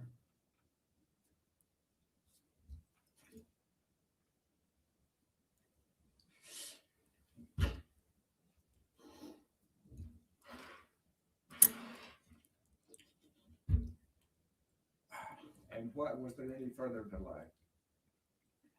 Just the locked door situation. And how did y'all resolve the locked door situation? With the master key. Once the master key arrived, what happened? I'm not sure if it was used on the janitor door, but when we breached the classroom, they did use that master key. So they opened the door and we breached. So they used the master key and you breached. Yes. Well, you weren't a school district police officer, is that correct? No. Were you a Uvalde police officer? No, sir. Uvalde County Sheriff's Office? No. You were from Zavala. Yes, sir. How is it that you ended up ahead of those people? Nobody stopped me. And when you were part of the breach, why is it that you went in? I was there. Nobody stopped me. Wasn't it dangerous? Yes. But that didn't stop you? No. And why is that? Because I was there. And how many people made up the breach? It was 4 or 5 that I remember, but the line could have been bigger because there was officers on both sides of the hall. But as far as I remember, it was 4 or 5 of us that were going in first. And what agencies were they with? It was me with BORTAC, and then I'm not sure if the PD was behind me. Across from me, there was a sheriff's office for Uvalde County, and then maybe some PD guys with him. Everybody was there. But no school district police officer? I don't know. Okay. And so tell us how you breached. After they unlocked the door, I think they got both classroom doors open. We make entry. It's dark, can't see anything. As soon as I make entry, I realized I don't have a flashlight, I can't even see. So I look to my right and there's a pile of the bodies.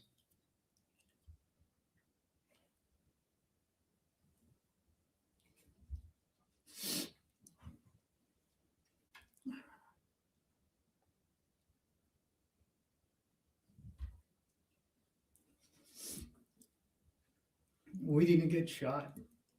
Excuse me? I was expecting to get shot.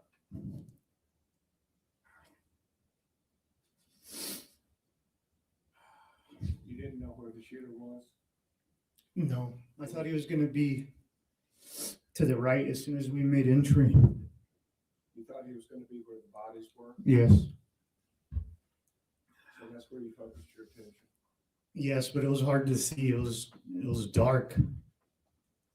And then the door, you hear a door creak open in front, and then the shooting starts. When you say a door creak open in front, what do you mean? Where was that door? It was directly in front of us. Whoever was in front of me, whether it was a guy with a shield or a board tack, I don't know if he was in the stacks a little. I was either 2 or 3, so I don't know if someone peeled right, but whoever was in front of me, the door was right in front of him. So the guy with the shield, more than likely. Was it across the room? It was straight in front of the door. In front of the entrance door, there was another door across the room? Yes, sir. Thank you. And so tell us what you heard and what you saw.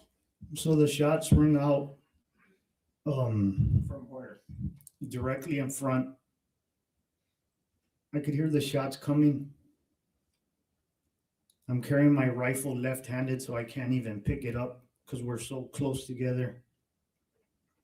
Eventually, I transition to the right, fire a couple rounds, and it jams. Something happens with it. I'm still not sure.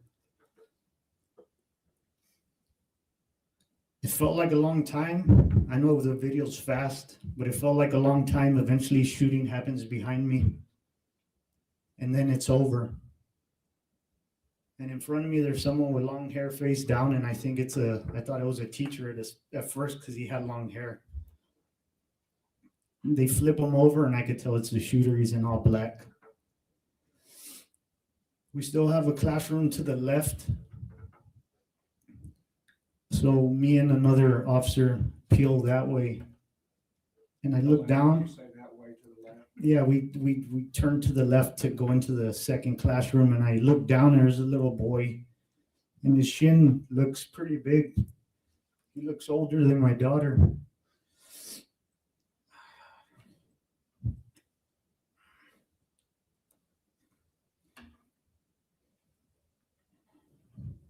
So I think maybe she's not in here.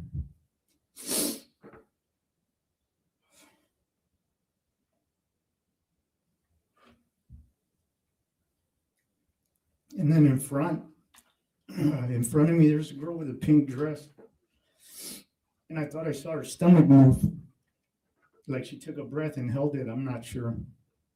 And I asked the guy to my left, did you see her breathe? But at this time, it makes sense now. I'm not getting responses, but I have a gas mask on. I don't know if he answered me or not. But right after seeing hers, when all the chaos in there started, the desks being pushed everywhere, screaming,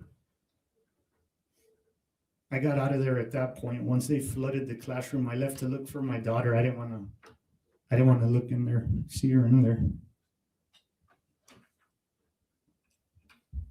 So you took care of the shooter, and then you went to look for your daughter? Yes, sir. I'm sorry, I moved away from the mic. And where did you look for your daughter? From where I parked to the east of that towards Highway 83, there was a little field there. Somewhere along the way, I got info that there was kids there, like a staging area. So I made it there, looked for Ava. She wasn't there. The superintendent, Dr. Harold, was there. There was a teacher there, a teacher aide, and I asked for Ava, and she said she's at the Civic Center.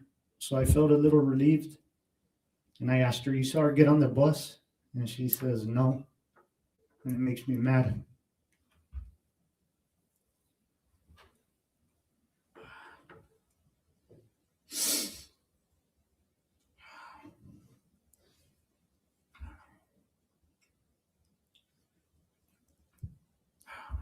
I got mad that she told me that. So I asked Dr. Harold if I can get on the bus and go to the Civic Center, and he says yes. So we get on the bus. We're near Highway 83, and on the way they say there's kids at a car wash. So I tell the bus driver to stop there. I don't know if he was already going to stop, but I tell her stop at the bus at the car wash on 83. Before we get there, more radio transmission comes out that they ran across the street. And sure enough, they're not there. So I asked the bus driver to turn around, and she's taking too long. So I have her open the doors, and I get off on the highway, and I run to the house. And you see the kids there. To your house. I ran to the house where the kids ended up. Yeah, I get off on the highway, and I run, get to the kids. Look through them, Ava's not there.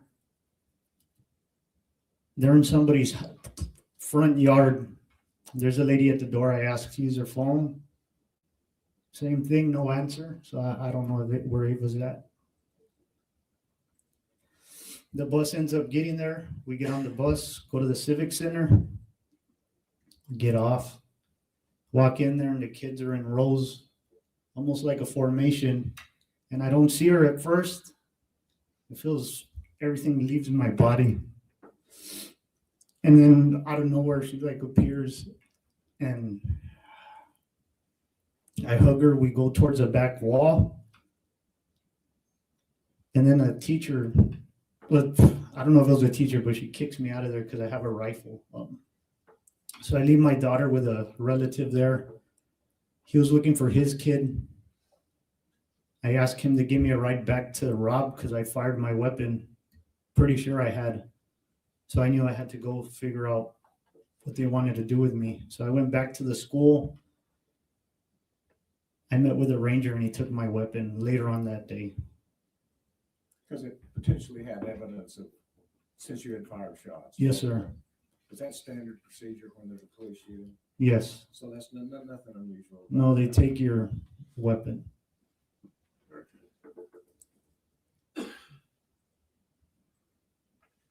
Thank you. Yes, sir.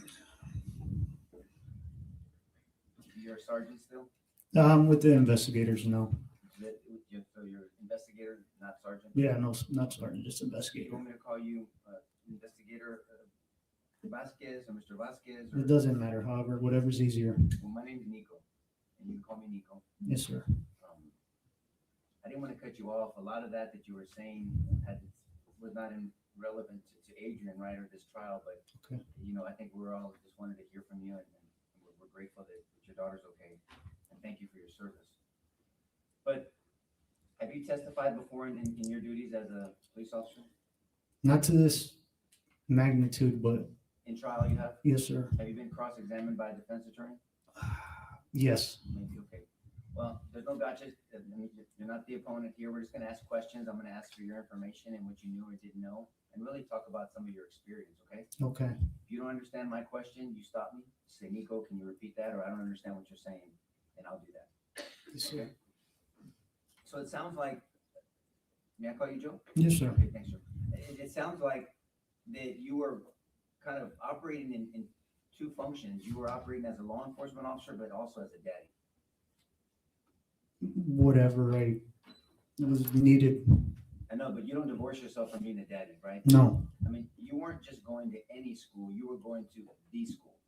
I mean, in all of us as parents, there's a lot of schools that we care about, but then there's the schools that we care about where our children go. Is that a fair statement? Yes. Okay. And no trick questions, just. No, I understand. Understand me if I'm, so you were driving, at some point you realized it was Robb Elementary, Yes, sir. and then you knew that your daughter went to school there. I didn't know at first. So I have the kids and the ex on a group, and I know two of my kids were going to Morales Junior High, one was going to high school. Ava, I didn't know what school she went to. They said Robb when I was on the way. Got it. Okay. But at some point you realized that was the school that your daughter goes to. Yes. Because because you've actually, like you testified to this jury, you picked her up from there. Yes, Okay. And so you get there and you testified that it took you 20 minutes or less to get there. believe so, about. And you said that you stepped in the building at 11:50 something, right? So, yeah, I'd have to look at the video. I believe it was something like, If I represented to you that it's 11:56:28, does that sound about sounds right? about right. 11:50 something. And you said that you threw on your vest, but you weren't aware of its rating. Yes. Is it a vest that you wear on a regular basis? No, that's not a duty vest. Okay. Where did you get that vest from? It's from the sheriff's office. So is it kind of a vest that you grabbed and maybe that's why you didn't know what was it rated for? It's more of like a tactical style vest, something you wear over, not part of a uniform.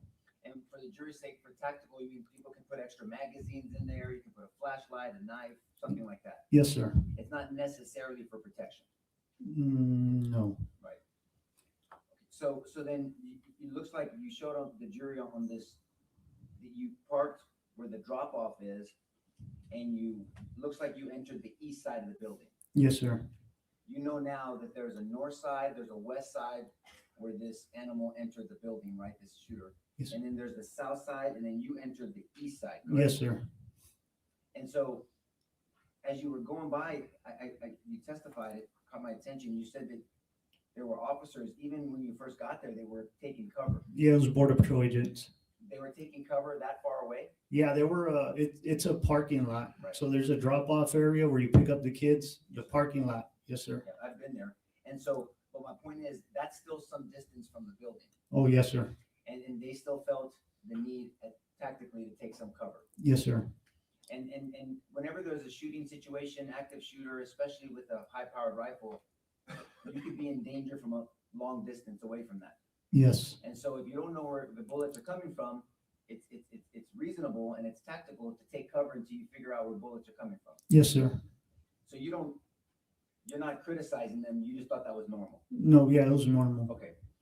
But you passed them up and then you ultimately make your way into the east side of the building, correct? Yes, sir. And I believe you said you ran into, was it Eddie Canales? Yes, sir. Whatever officers were there in that group. And you said Mike Hernandez as well. So him, I'm pretty sure it was him. He was by the cafeteria after I passed the 2 Border Patrol, he was coming out by the cafeteria. May I approach, Judge? Yes. We're hearing a bunch of descriptions, so I want to make sure that the Yeah. jury understands.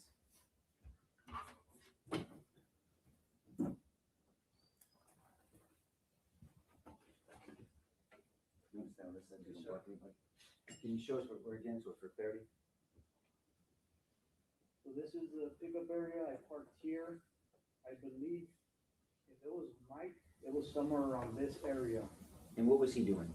I'm not sure if he was walking out. I don't know if he had keys in his hand or something. He was doing something. I don't know what, but he was walking. So you're walking this way and he's walking opposite. Yes, sir. Okay. And Mike Hernandez, he works for what? Investigator, could you move? I don't think these folks can see, maybe just. Oh, I'm sorry. Sorry about that. And so Mike Hernandez works for which PD? I think he was part of the school. Okay. And then so you make your way down and then where do you see the Border Patrol agents? So the Border Patrol, the first ones I come into contact with were it's a parking lot. I believe it's right here. And then it's Mike, I believe it was Mike. And then I run into another couple officers here. I don't know if it was PD, county. I don't think it was Border Patrol. And for the record, you're pointing out the Border Patrol agents were kind of parallel or side to the drop-off area on the entrance. This is really the entrance of the school, right? Yes. It's really it's east facing, but it's the entrance to the school, right? Yes, sir. And the Border Patrol agents reasonably and tactically were taking cover over here. Yes. You later knew that the shooting happened here, but they were taking cover over here. Yes, sir. Okay. And so then you make your way down and then you enter through the east side of the building. Yes, sir. Okay. And then now that you passed Mike Hernandez and you passed the Border Patrol agents, now you come in contact with Eddie Canales. Yes, sir. And who does Eddie Canales work for? Uvalde PD. Uvalde PD. That's different than the school district, right? Yes, sir. Okay. And does he have rank with UPD? I think he was a lieutenant at the time. So Eddie Canales, and is he briefing you about what happened? Yes. Okay, you can have a seat now, sir. And so.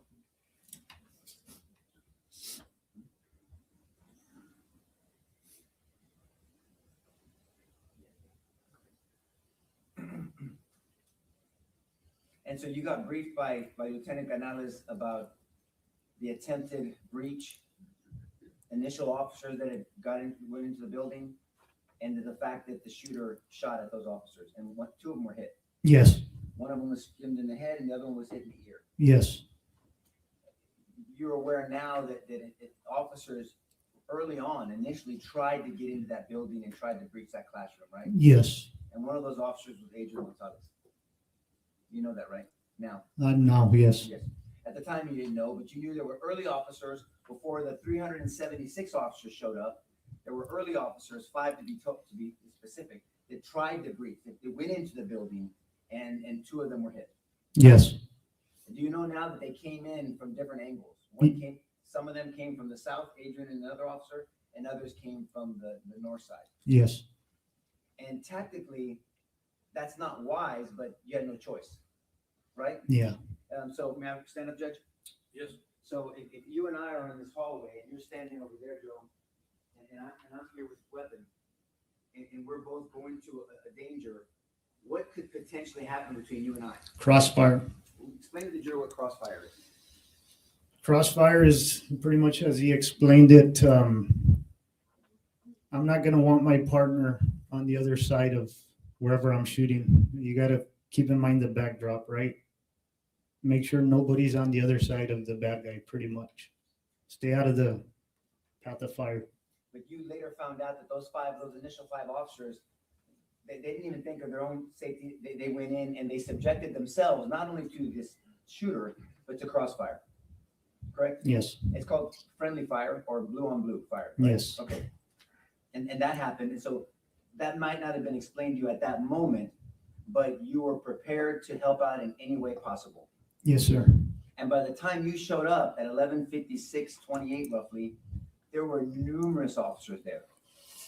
Yes, I'm not sure of the number, but those officers. Did you later find out that there were 376 total officers there? Yes, And so then you offer your help to Lieutenant Canales to go in, correct? well, not me by myself, but I did mention making entry. So you suggested, are we going to try to make entry? Yes, But not by yourself. no, not by myself. Why? You need a team, and there was enough of us there to form one. So I don't know if that's been explained to the jury. So explain, why do you need a team to breach a door? Of course, they teach if you're by yourself, you go by yourself, but if there's enough for a team, you're going to form a team. The first guy, the second guy might get hit, second or third, the rest can return fire and take out the shooter. And there's a difference in breaching a door. There's a difference between an inward breach door, inward swinging door, and an outward swinging door, correct? Yes. And we're going to talk about some techniques of breaching, but explain the difference between an inward swinging door and an outward swinging door and what the complications are. An inward door, you'd be able to probably kick open. It's easier to breach. Outward door with a steel frame, you're not going to be able to kick it open. Usually those open towards hallways, corridors. Judge, may I stand up? Yes. So if we have an inward swinging door this way, if this is our room we're trying to breach, this is the hallway, and you agree that a doorway is a fatal funnel. Yes. We explained to the jury, they've heard it before, but from your perspective, what a fatal funnel is. Fatal funnel is this is where you're gonna die at the door. It's easy to, like right now, you can point where you came in through without even looking. That's the advantage this person has. They know where you're coming in, you don't know where they're at. And you're funneled in, and so it's a narrowing of an area that subjects the person coming through the fatal funnel to high vulnerability. Yes, And that's what you said, you're gonna die in a fatal funnel. yes, And so officers are taught to, at almost at all costs, to avoid a fatal funnel, yes, tactically.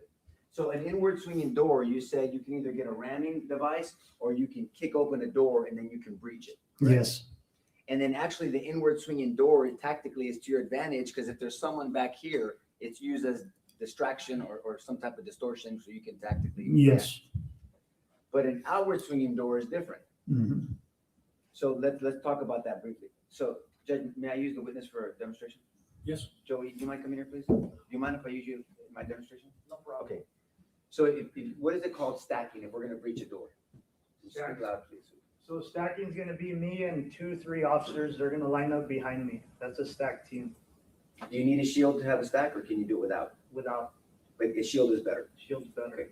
And so if you breach an inward swinging door, you go where you need to go and tell me where I need to go, because there's corners, and then you don't know where the thread is, right? Yeah, well, it depends. If it's without a shield, you're probably gonna have the second guy peel right. The second guy's gonna do the opposite of the first guy. Okay, so let's go. So you go first, and so peeling right would be, as you go in, I would peel to this corner, correct? Yes, sir. And then I would clear the corner, you would clear the corner, and we would try to see where this thread is. Yes, sir. Okay, and so if you have, so one peels right, you would peel left, who would go for, who takes what role? So if, like I said, if it's somebody with a shield, you might stay behind the shield. Especially if you're gonna get fired at, you're not gonna really be able to peel away. So your cover's gonna be behind that shield, and hopefully he takes care of it. And so the shield person, depending on the rating, and there's different rated shields, right? There's one for handgun and there's one for long rifle. Yes, The one for long rifle is much heavier, yes. right? And so usually the person covered with the shield, and then is it called the stick, the stack? Is it called kind of a stick sometimes, slang? And so people are back here, the person with the shield and the person holding the shield, that's their duty. They don't have a gun, they're holding that shield. Well, yeah, it depends on the training, but there's some Right. that he's gonna be in charge, he's gonna be point, and his weapon's gonna be out. Like if it's a haul, then the other guys will pop out, but it's different tactics. And so different people have different opinions about tactics, right? Yeah. Can we talk about an outward swinging door? Yes. Okay, can we use, Judge, may we use the jury room for a second? Just the door, we're not going in. Yeah, I mean, they can see. Can you guys see? Okay, so this is an outward swinging door, right? Yes. And will you explain, if you can, I know that the jury's behind you, can you stand where I'm at so they can see you? Explain what the complications are to an outward swinging door in a breach. So the outward, like I said, this is something you're not gonna be able to kick in. If you don't have a pry tool or something, you're not gonna open that door. Okay, you mentioned something, so explain to the jury what tools are needed for an outward swinging breach. You said a pry tool, what else? What is that exactly? Why don't you explain what that is? So a pry tool is something you're gonna jam in there, usually like a Halligan, but you're gonna need a sledgehammer to wedge it in there and pry it open. So one step at a time. So a Halligan tool has two sides to it, right? One of them looks like a pick and the other one looks like a pointy thing. And so you get this Halligan, some people say hooligan, right? Yeah. A Halligan tool, you put it in there and you're gonna want a sledgehammer or some type of battering ram to jam it in. Yes, sir. Now the threat on the inside, as you're making all this noise, there's someone on the inside, if they have bad intention, they can be shooting at you through that door. Yes, Or they can be attacking you, whether it's one or more attackers, correct? yes, Okay, so you need the Halligan tool and then you need a sledgehammer as well. yes. Then what happens once you do that? Is somebody covering you? Is there a shield? Or there's people at the door trying to wait for? Yeah, you're gonna have some people lined up with you. Hopefully, they're gonna make entry once you pop the door open. Who's responsible for opening the door? Whoever has a Halligan tool, it could be the point guy. So I'm positioned here, you're positioned there. Hopefully there's a shield in front of me, but this person's vulnerable. Slam, slam, slam, break the lock, and then I pull and I open up this way, and then you guys Yes. breach. And then is it the same peel off right and left? Pretty much depending on the layout of the room. But now that shield has to be first. Yes. Thank you, sir. So is it fair to say there's much more complication to an outward swinging door? Yes, sir. Do you know, I think you mentioned that they did not have the tools needed? No. Did you later find out that they were working on getting the tools? I remember somebody saying I have a sledgehammer in the bed of my truck, something like that, and they went to get one. I don't know. It might have been Vortec. I'm not sure. Do you know, and we're gonna talk about Vortec in a second. Do you know if anyone had a reeded shield for a high-powered rifle? I just remember that getting there towards the end. If it was there before, I'm not sure. But yeah. And whether at some point when you have a fatal funnel and a high-powered weapon, may I stand up again, Judge? Yes. I'm sorry. I don't know if you want me to ask every time, but I will. Now, do this. If you want to approach the witness, you want to use the well, just do it. Thank you for that permission, Judge. So some scenarios, and a fatal funnel, the reason why it's so dangerous, if the threat has a lot of magazines and a high-powered weapon, it doesn't matter if there's 1,000 officers on that side, right? I mean, if you have enough rounds, they're just going to pick them off as they come in, correct? Yes. And that's why this equipment is so critical. That shield is really critical, because even if you have 1,000 officers that are willing to go in, I mean, they're all going to be picked off eventually if the attacker inside has enough firepower. Possibly. If you had a choice, have you ever been in a gunfight? Not before that. Okay. Well, thank you for subjecting yourself to that. If you had a choice, this is kind of like a blue gun. It's an orange gun for training. Not real. If you had a choice to pick a handgun or an AR-15, which one would you choose? The rifle. Why would you choose the rifle over a handgun? It's more accurate, easy to shoot somebody. A pistol, any little deviation and it goes off feet. Right. And also you can shoot a target at a long distance with a rifle versus a handgun. Yes, sir. Now a handgun, you can shoot a certain amount of distance, right? Yes. But now, would you agree that combat shooting or training tactically with a handgun, usually train within 2 to 5 yards, 7 yards, right? Up to 20 at the range. Right. And so when you pull, when you draw, you can do a fast draw. You usually at a high rate is pop, pop, pop, double tap, triple tap, and you're doing rapid fire. Correct? Yes. But after a certain distance, a handgun is not as reliable, right? Right. And so you're typically if you're gonna shoot with a handgun from a distance, you're going to really take your time, sink down on your grip, make sure your sights are aligned, take a deep breath, and slowly squeeze that trigger. It's not going to be a fast shot, right? Right. But with a high-powered rifle, you can pick up a rifle and you can shoot a lot quicker at longer distances because it has the power and the velocity. Yes, sir. So now I want to ask you about potential activity by officers outside the building. So you now know where some of the early officers were in this incident? Yes.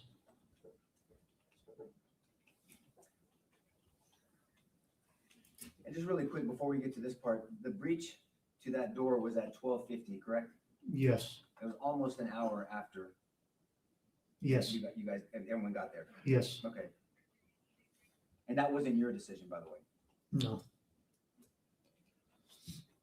I'm going to direct your attention to the defense exhibit 10. So, are you orienting yourself now? This is Robb Elementary. Oh, yeah. Yeah, so Geraldine, right?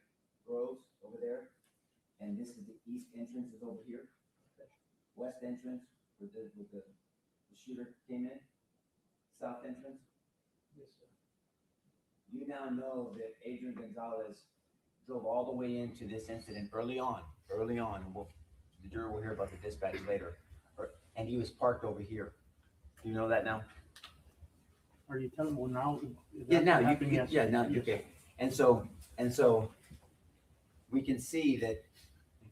Yes, sir. Yeah, give me a different view. Thank you very much. Thank you. You want to get oriented a little bit? I got it. I understand the west, the east. Yes, sir. You see that vehicle over there? Yes. Okay. That's excuse me. That's a police officer unit? Yes, sir. And that's where Adrian Gonzales parked. Okay. And so if an officer is here, there's no line of sight to a shooter that entered into the west building, correct? Correct.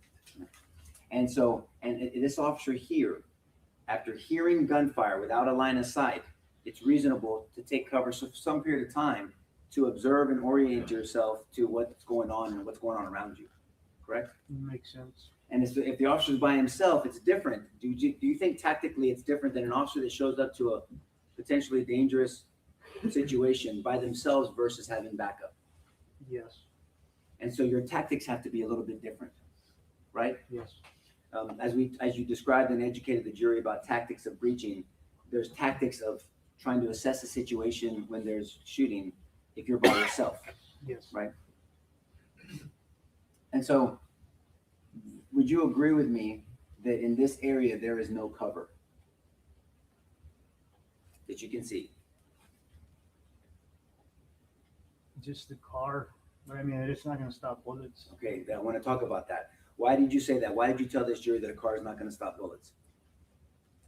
I mean, it could travel on the hood, it can go through doors, it'd have to hit the engine block to stop, more Okay. likely, Right. So with a vehicle, there's the difference between cover and concealment, right? yes. And the jury's heard this already. Let's say this was covered. I'm concealed. My upper body's concealed from you. I'm not covered from you, right? No, You could shoot through this yes, TV, but you couldn't see me. So a car is mainly concealment, and only portions of it is cover, right? yes, And you said the engine block is pretty much maybe the wheel frame, whatever, Yeah. but is the only cover in a vehicle, right? yes, A tree is not cover. No. An open field is not cover, correct? no. This tree is not cover, right? I can't tell how large the root is, but Fair that's enough. all you got, yeah, And so an officer is by themselves is going to take some time to assess sounds of fire, right? Not visual of fire, sounds of fire. Would you agree with that? yes, And there's no special training on being able to hear. If I hear a gunshot, that's a 9mm AR-15 on the south side of a building because there's echo. yes, So you hear fire, it might sound different vibrating off this building versus inside of a courtroom or outside in an open field, right? that's true, And there's no special training that you can tell where fire is coming from. no, So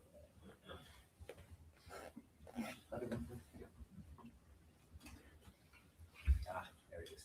Now we're back to this one. So we have an officer over here. And let's say for hypothetical, maybe you know now, there were 3 officers over here, right? And that these 3 officers arrived 25 seconds after Adrian to the scene. Would you agree that these 3 officers have a different line of sight to the west side of the building than Adrian over there in this southeast corner? yes, Line of sight meaning that I can get a visual. Like I can see the people, the person at the back, even though I have my glasses on, the person at the back of the courtroom, I have line of sight to the gentleman at the back of the courtroom, right? yes, These officers potentially, you may or may not have personal knowledge, have line of sight to the west side of the building, right? yes, And if an officer had a long rifle, a long gun on this side of the building, that would be a weapon that would be more suitable to making that shot than a handgun. yes, And if those officers thought they were undertaking fire, then they know that there's a threat from this individual on the west side of the building. if they're taking fire, If they thought they were taking fire. oh yeah, then they, yes, Would it be reasonable for these officers to think they're taking fire even though there would be no evidence of them taking fire? Could it be reasonable? Maybe if they're you had hearing those? gunshots coming from directly in front of them, Yes, sir. yes, I'd wonder if I'm getting shot at. Okay. What would verify that for you? If you're taking fire, you're wondering if you're being shot at, but then at some point, what would verify that to you? Someone with a gun. Maybe you'd hear or you'd see the Oh bullets. yeah, if bullets are bouncing off the road or Right. either that or you see somebody with a gun, then you know. And are officers trained to ask for permission before they need to shoot? I don't know of any. No, I've never. So if one of these 3 officers says, I see him, can I shoot? He didn't have to ask to shoot. No, you don't ask for permission. Well, I don't know what the policies are with whoever that was. Let's just but- talk about the law. Yeah, There's a difference between law and policy, right? Yes, sir. Under chapter 931 and 932 of the Penal Code, you have a right, every citizen, including officers, have a right to self-defense and defense of a third person, correct? Yes, sir. If somebody, and this applies to everyday citizens as well, if somebody is is carrying a weapon and they see someone being attacked with deadly force, I don't need to ask permission to use deadly force to stop the use of deadly force against that third person. No, you don't.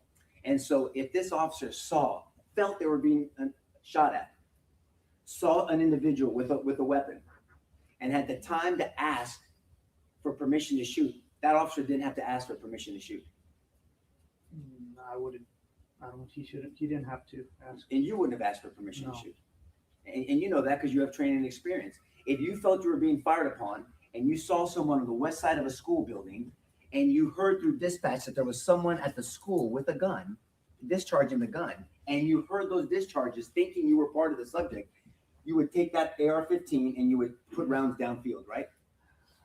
I wasn't there, but I have to believe I would. That's such an honest answer. Thank you for that. Only one other officer answered that way. Everybody else answered like if they knew they were going to do something. Thank you for saying it that way. You would like to believe that you would put rounds downfield to try to stop that attacker from going in that school. Yes, sir. But there's nothing legally that would have stopped one of these three officers from doing that, right? No. Let's say that they didn't shoot that officer. That officer did not discharge that weapon. And this, as we know, this animal made it into this door. Do you have any knowledge of school policies of whether that door should have been locked? So the chief, Arredondo, the town that I live in, Batesville, it has a school district that's part of Uvalde, and Yes, sir. and we had done a walkthrough where he walked us through the campus and he showed us that the doors were locked. So I would have assumed that They should have been locked. they should have been And locked. so other officers would have assumed that as well, maybe, Yes. right? Okay, but this door should have been locked. All school doors should be locked, right? Yes. But if for some reason, if these three officers saw this shooter get into this door, in your training experience, you would agree that those officers should have driven to that west side door and breached and gone into that door following this shooter, right? If they saw someone with a gun going in there, yes. Would it make any sense to you, practically, legally, tactically, why they would drive all the way around to this side of the building and enter the other way? Does that make any sense? No. So out of the four officers, the four first officers at the scene, between Adrian Gonzales over here, there's no evidence, and he did not see this shooter, and these three officers, who had a better line of sight of this shooter? It would have been over here. Who had a better opportunity to stop this shooter? It would be the three on this side. If they actually saw the shooter, then it would be them. Who had the ability to stop this shooter? Whoever had a rifle. And someone on the southeast side of the building could not see when this person entered the building, correct? From where their vantage point was. Well, if they're from over there, you wouldn't be able to see anything around that corner. Right. So out of these four officers, who would have known from vantage points? Who would have known when that shooter entered the building? From These that- three or Adrian? It would have to be those three. on It would that side. have to be. It would have to be these three, right? And so if it has to be these three, whose responsibility would? Because they know to chase this animal from going into this building. It would have to be whoever saw him on this. Whoever had visual of him.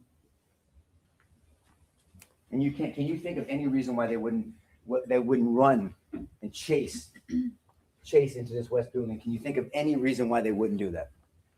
Tactically, I don't know. I don't either.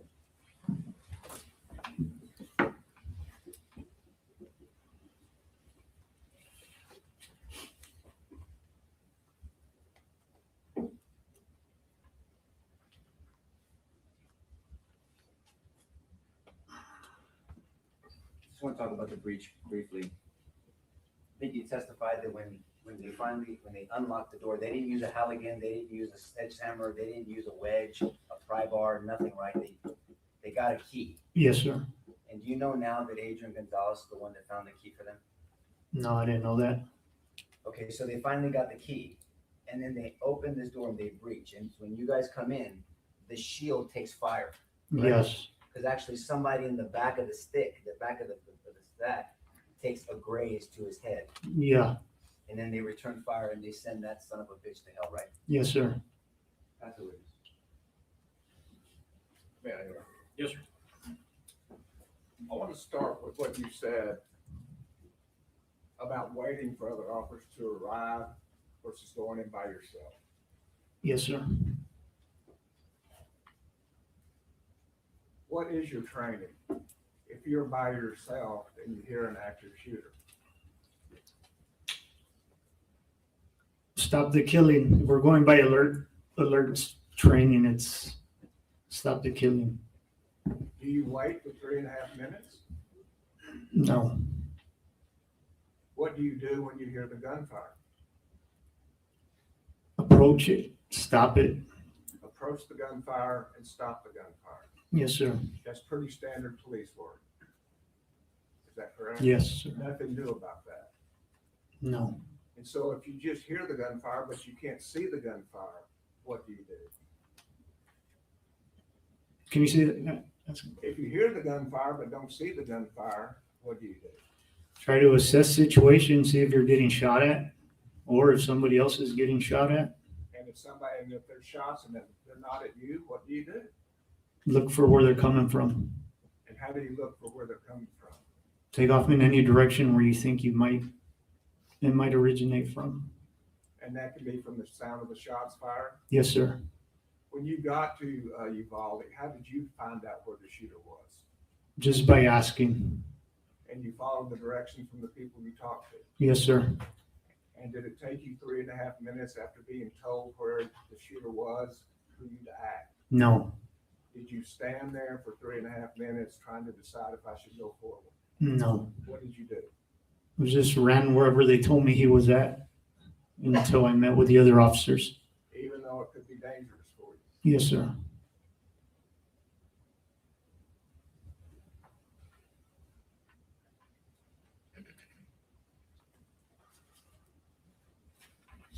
You also said that you walked with Chief Arredondo. I want to make sure we're clear on that. Chief Arredondo, the chief of the Uvalde Consolidated School District. Yes, sir. The chief of the school district where this happened. Yes, sir. And why were you with him? So the town I live at, that school is part of Uvalde School District. He was a fairly new chief at the time, and I'm not sure if we reached out to him, he reached out to us, but we're going to do a school walkthrough so the deputies could become familiar with that school. So we did a walkthrough. I'm not sure if it was a year before that, months, but it was shortly after he was hired. And that's where we went through, and he checked all the doors. Not every single one, but every door he checked was locked. And what was his response to that? He was proud. He was the security for the school. Yes. And he was proud that his people did as he, the security chief, had said. Yes. And when you say you wanted to be familiar with the school, tell me about that. Well, I was familiar with the school. I grew up there. So unless they renovated, added an extra room, other than that, I knew the whole layout. But the other deputies, they needed to become familiar with it. So before something horrible happens in a school, the people that are going to be in charge of responding to it go familiarize themselves with the layout of the school. Yes, sir. Because that school don't have security. There's no campus police there, or wasn't at the time. But if there were campus police, you would expect them to get familiar with the school before something horrible happened. Yes. That's consistent with what police work is all about. Right? Yes, sir. And did you know Adrian Gonzales? I don't know if he recognizes me, but I mean, I know that he worked at the PD, and I remember he worked at one of my kids' daycares. Okay. And did you see him in the hallway that day? No, I don't remember anybody on the other side. And if you hear gunfire and you're by yourself, what do you do? You have to, if there's active killing going on, of course, you're supposed to stop it. So what does that mean? What do you do? Find the source and eliminate it. Is time of the essence? Yes. If you wait longer, what happens? Possibly death. More people die. You're trained on that. Yes, sir. The time is of the essence. Yes, sir. Every second counts. Yes, sir.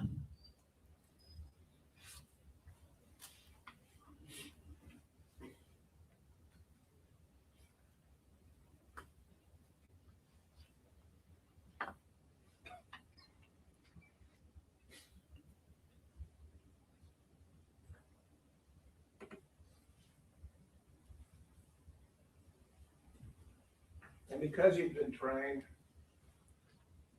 and the defense has sponsored you on that issue,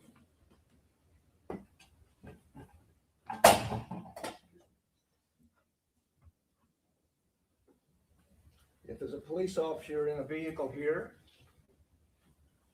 by this 1, 2, 3, 4, 5th building, in front of the 5th building.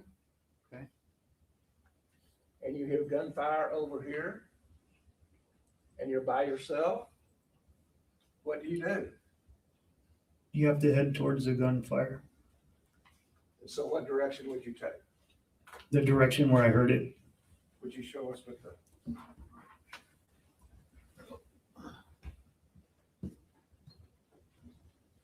So it depends where I would have heard it. If I heard it over here, I'd go over there. If I heard it on this side, I'd make my way this way. I just go towards where I hear the sounds. Would you go on the other side of your car? If I didn't know where the shots were coming from or if they were directed at me, the first thing I do is probably take cover to make sure I'm not being shot at. And then from there, if it's not immediate, if it's somewhere else, then I'd approach that. And if you heard repeated fire? Yes, I'd be under the understanding that somebody else is being shot at. So it's time of the essence at that point, Yes, and then you move. yes, sir.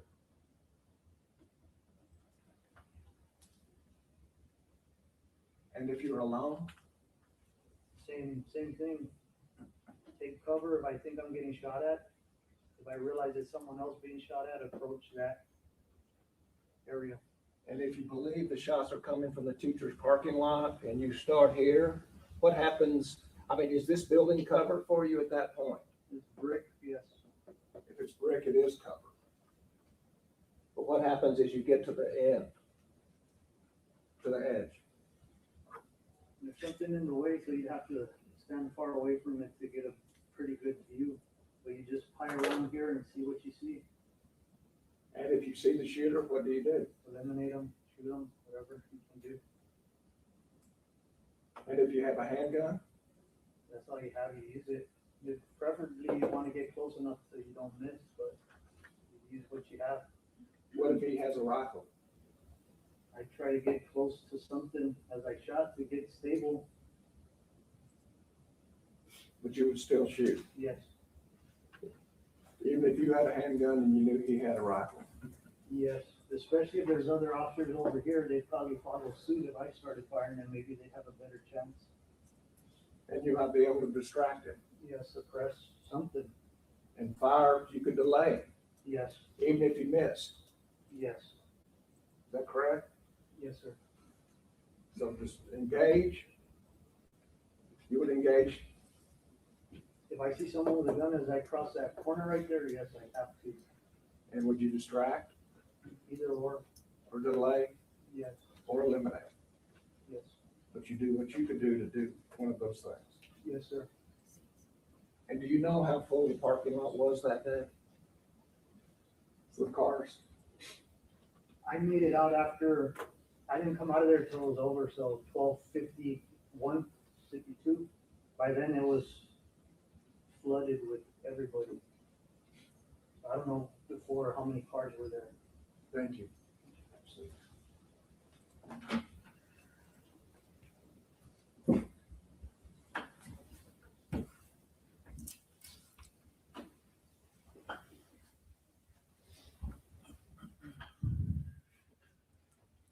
Excellent.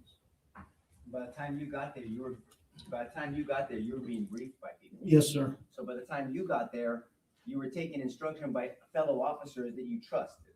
Yes, sir. And they had been there longer than you, so you knew the circumstances, you already been heard, you had heard some of them. So you taking direction from officers that have already been at the scene and are briefing you because they've been dealing with it for a while is different than you arriving at a scene with a potential witness. Would you agree with that? Yes, sir. So the first officer that showed up, if there's a witness there with him on the southeast side of the corner, and that witness could be hysterical, you don't just take directions from a potentially hysterical witness, do you? Well, I mean, if they say they point somewhere, I'm gonna look and see if what they're saying is making sense. Well, okay, see, you said some things that make sense to me now. You're gonna look, you're gonna observe, you're gonna orient, and then you're gonna confirm whether it makes sense or not. Yes, What you're not gonna do is show up to a situation, you hear gunfire, you think you're being shot yourself, and then you deal with somebody who's a witness saying, over there, no reasonable officer is just gonna start running over there, into this area that you don't see the threat, right? Yes. I mean, you wouldn't do that right away. No, I wouldn't. I'd try to figure out where it's coming from and then head that way. That's right. And so when you say try to figure out, that takes a little bit of time to try to figure things out, right?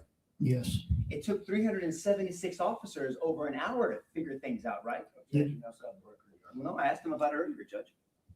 Overruled, you can answer if you know. It took 376 officers over an hour to figure things out, right? Yes, sir. But the government was asking you about 3 minutes with Adrian by himself? Yes, sir. So we talk about it takes time to assess the situation. That's observe and orient, and then you decide, and then you act, right? That's what your training is. Yes. But it's so much harder when you're not seeing a threat, when you're hearing the threat, right? Yes. And you testified earlier, there's no special training. All these wonderful officers here, they don't have special training on hearing gunfire and then knowing exactly where it's at, correct? Not that I know of. Neither me as well. And so now I want to direct your attention to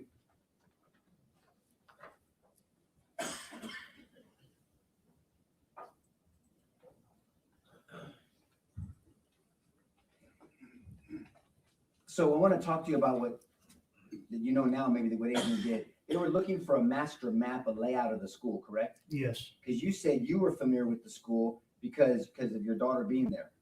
I knew of the two buildings. I knew where the check-in was and the cafeteria. All the other buildings, I've seen her run from every direction. I don't know which kids go where. So you know now though that Adrian drove into the trouble, right? All the way in the southeast corner. Yes. Right? By himself, right? By himself. Yes, sir. Okay. And then you know now that he was one of the first officers, one of the first 5 in the building. Yes, sir. You know now that he was in a fatal funnel with those first 5 officers, and 2 of those officers got shot. Yes, right? sir. You know now that he stayed in the fatal funnel until he got directions from a supervisor to go call SWAT, right? I didn't know that. You know that now? I know that now. But if an officer is told by a supervisor, once there's other officers in a fatal funnel or in a situation, to go get help, get SWAT, would it be reasonable for an officer to leave the school or leave a situation to call SWAT? If the supervisor tells you to, you're going to follow his instructions, more likely. Right, and that's reasonable because other officers are there covering and containing, right? Yes. And you would agree that animal that was in room 111 and 112, he was contained, right?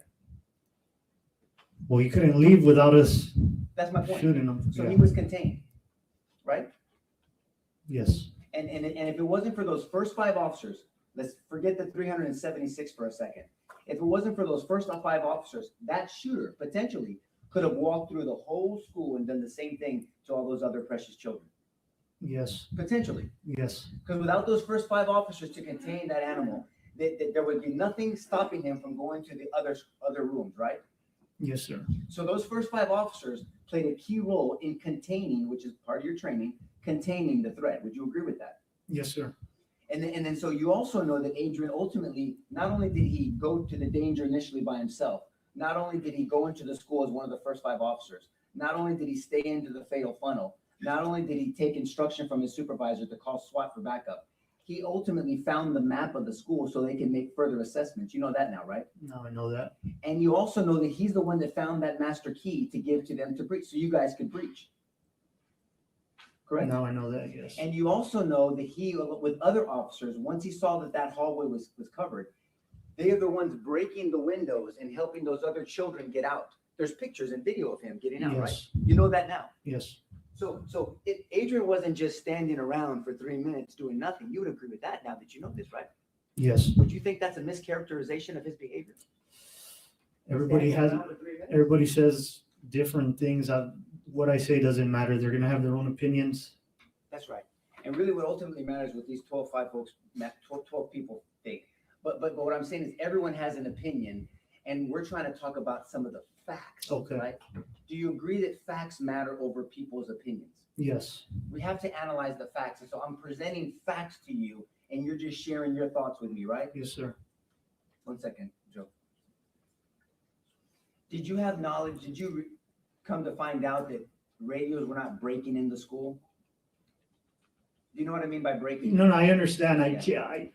we have that problem in my town, but I found out about it later, yes. Okay. Will you explain to the jury, because that's a term of art, breaking, if a radio breaks, will you explain to them what that means? It's pretty much if you don't have signal, like inside a building, it's hard to make communication with dispatch or anybody else who has that radio. It's just a brick, it doesn't work. And so maybe that makes more sense why the supervisor instructed Adrian to go outside to call for SWAT, because radios weren't breaking just like in your town? Yes, sir. And direct your attention to that breach that you and the other board TAC officers did. That, again, this wasn't your decision, but that took an hour to happen. That breach took an hour before it happened. From when you got there, it Yes, took an hour. yes, sir. But the government asked you about 3 minutes of Adrian being by himself, right? Yes, sir. But it took over an hour for that breach to happen with 376 officers there? Yes, sir. That's the witness, Judge. Yeah, okay. Yes.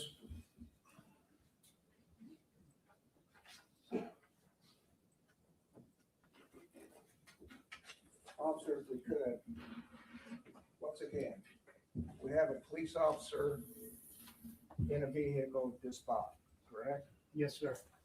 And he hears shots fired in this area, correct? Yes, sir. And there's a witness there, I believe, has been the representations, correct? Yes, sir. When the officer hears the shots fired and a witness gives you information, what do you do? I'll follow up on the information. For what purpose? If there's shooting going on, to stop it. To stop it, eliminate the shooter. Yes, sir. Don't you go get a map? Not if I hear the shots. I'll try and figure out the general direction and then approach it. Don't you go get keys? No, if it's outdoors, you don't need keys. If it's outdoors, you don't need keys. You don't have a family phone. No, sir. You don't need a map. You don't need to go get keys. Do you need to stop and evacuate people? No. So the fact that you may end up eventually evacuating people doesn't say what you were doing those 3 minutes, correct? No, sir. But he certainly wasn't approaching the gunman. No, sir. And you didn't hesitate to do that. I just asked and went. You just went. Yes, sir. Thank you. Absolutely.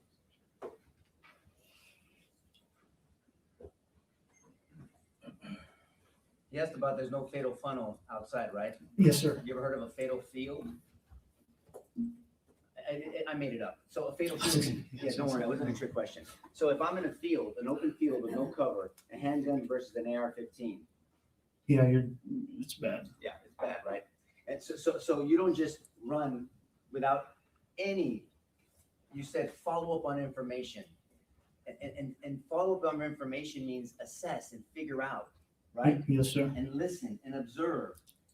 Again, in that scenario, there's still been no line of sight. A shooter is not in your view, in Adrian's view, right? Yes, sir. No, sir. I mean, and then we can see the distances. These are long distances, right? Yes. And so you talked about taking that corner, it's called cutting or slicing the pie. The jury's heard about that. Yes, sir.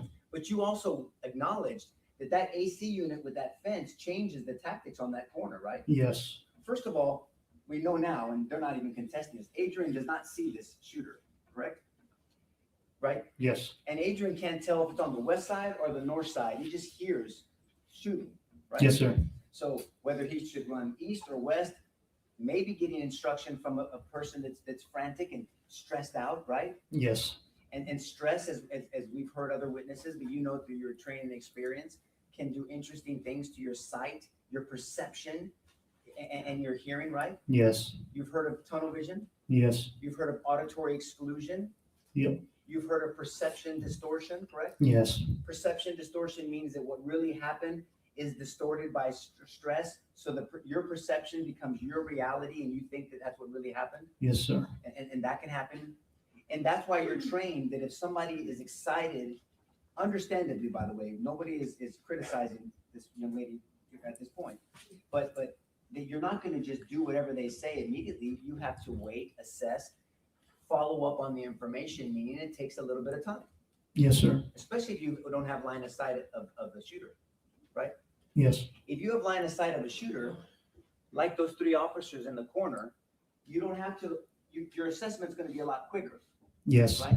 So the 3 officers in the corner, if they were getting information from a very understandably excited witness, but they can assess that words that they're getting because they have a visual, because they're following up and they're observing and orientating themselves to the circumstance because they can see what's going on, right? Yes, sir. Very different, right? And so those officers had a line of sight.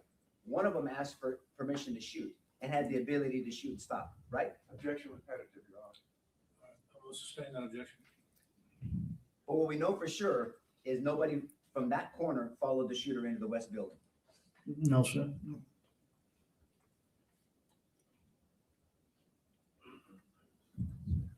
What else we got for this witness? Well, do one, check one thing, Judge. Yes, sir.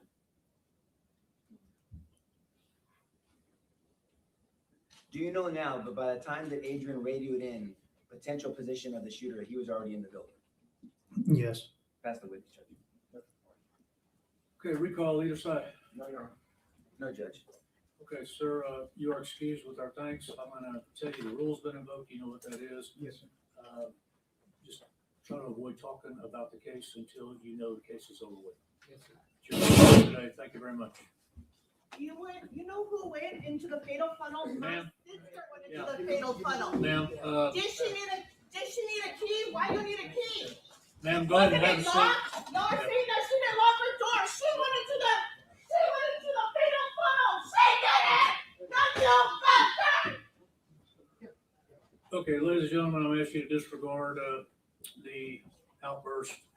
I forewarn these folks, if they do that, there's not going to be any warnings. They're going to be removed for the rest of the trial. That's unfortunate, very unfortunate. So thank you very much. We'll see you back here at 1:30, and remember my instructions, 1:30.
To the jury, and these are not helping, and soon enough, if it continues, I will have no choice but to grant it, Mr. Trump. So please think about that. All right, we're in recess, 1:30. All right.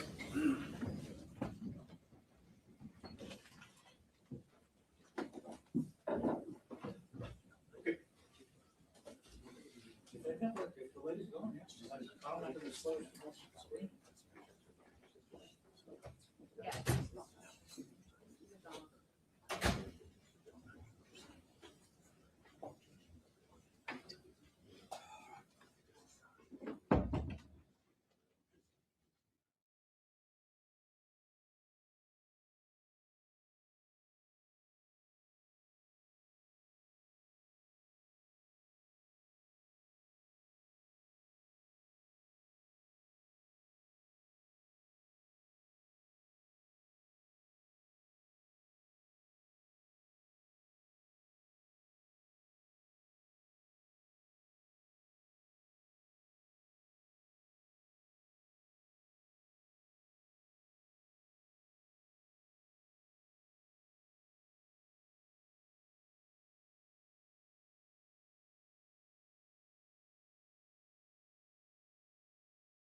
Please be seated in the courtroom.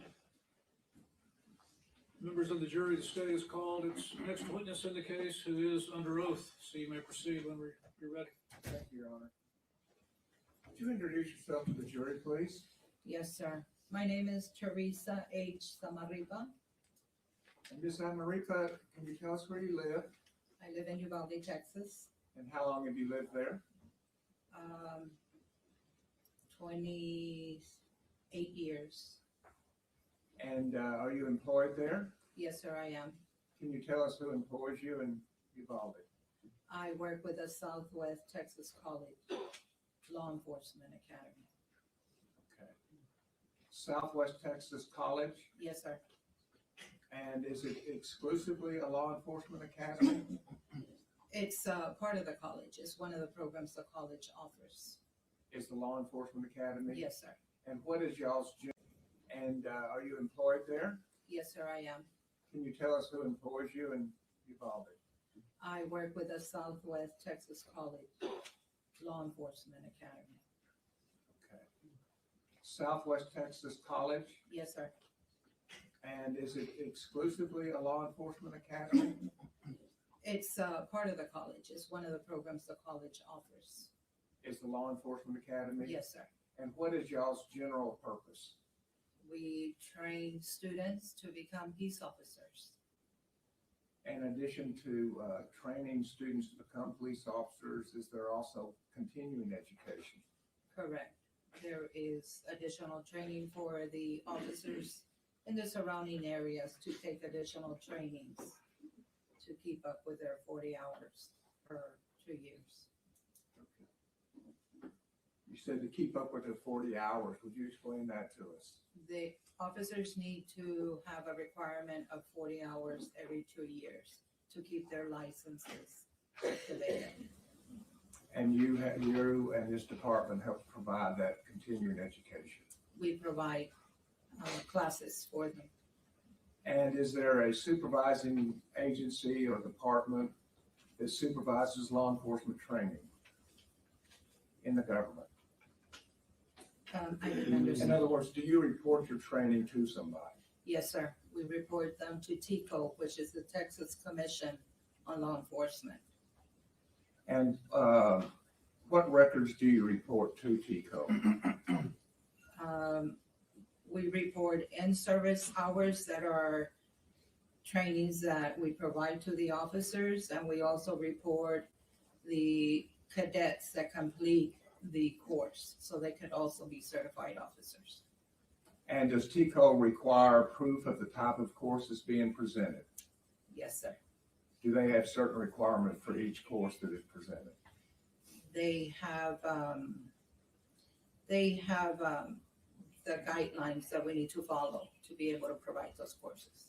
And they approve the course before it's presented, is that correct? The courses for the BPOC program, the Basic Peace Officer.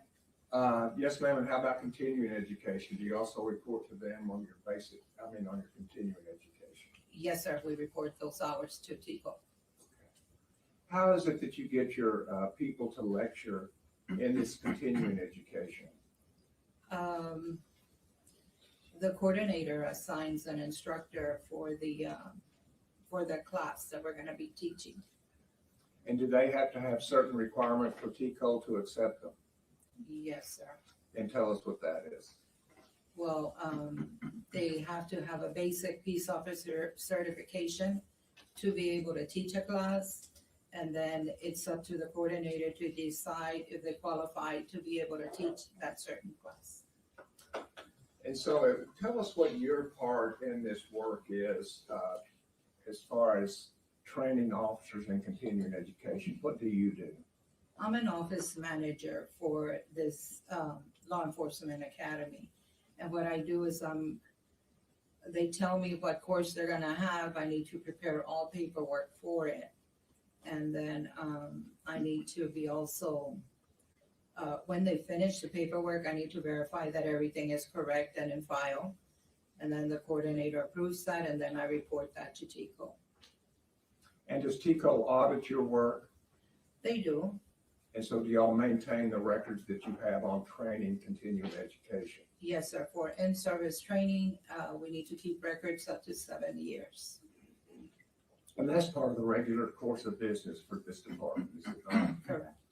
And is the information provided to you by someone with personal knowledge of the events? Yes, sir. And do you also review, as part of your work, maybe ancillary TICO reports or TICO, does TICO keep records of law enforcement officers, is a better way to say it? TICO keeps record of all. actually. Excuse me? TICO keeps records of everyone's certification. Every police officer certification? Yes. And that's where you go to find out if somebody is certified or not, That's, yes, and if they're a basic police officer or not, yes, as well as their training. correct. And you review those kind of reports a number of times? Yes, sir. If, the coordinator says we're gonna have a certain class, he asks me to run their PSR, which is their personal status report. And it indicates all the classes, all their licenses, what they're certified in, and then all the classes they've taken. And have you done that kind of running the PSR, the personal status report, for Adrian Gonzales? When I was asked to, yes. And does Adrian Gonzales, did he train also for you, for your school? What happens is that the departments sometimes request that we need a certain class, and it's up to the coordinator to say we have the class or not. And in this case, the school district was requesting to have a certain class, and the coordinator said, yes, we're good to have this class. So he gave me the paperwork, said, let's get started. We started posting, and then we started getting all the paperwork ready for that training. And was the trainer that was selected Adrian Gonzales? On record, yes, And do you know Adrian Gonzales? yes, And is he the man sitting at the far end of the defense table? yes, sir. We stipulate. Thank you, Your Honor.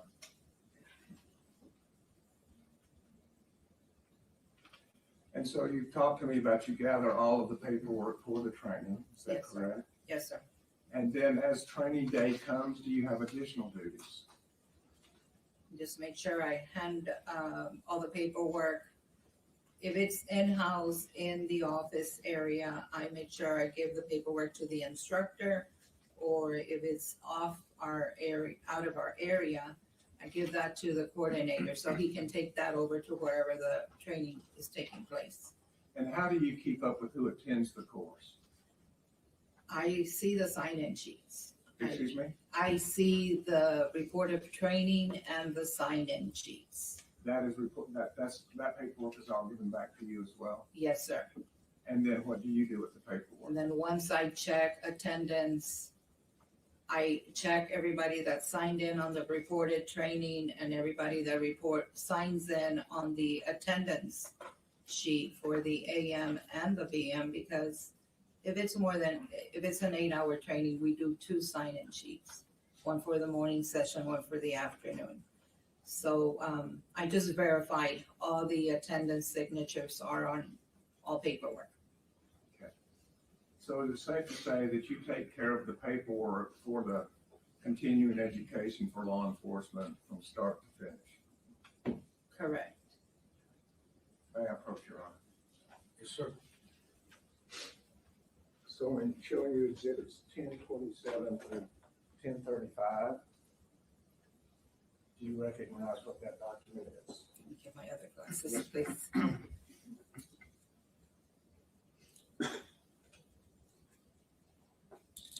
Where do you want me to see? Can you tell me what that document is? This is a personal status report, the PSR report for Mr. Adrian Gonzales. The same man in the courtroom today, is that correct? Yes, sir. State offers exhibit 1027 through 1035. We tendered this earlier ago.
John, I agree, after speaking with the defense, they would prefer that I offer this as one document. I have no objection to offer it. State's Exhibit 1027 and the Texas Commission on Law Enforcement Personnel Status Report.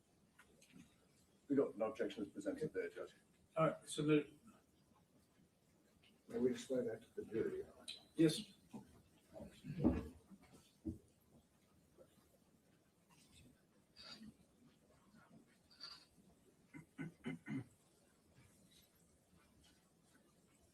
Starting with page 1, on the top left, this at the top, it shows that this is a personnel status report. Is that correct? Correct, And it's for Adrian Gonzales. correct. And the next section, could you tell us what career and professional training is?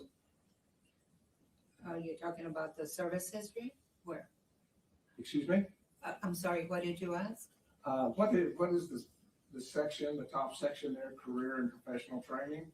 Oh, okay. It just, it says, where he received his training hours. It's got institution, it's got Southwest Texas Junior College. He has 83 college credits. The total higher educational hours are 83 hours.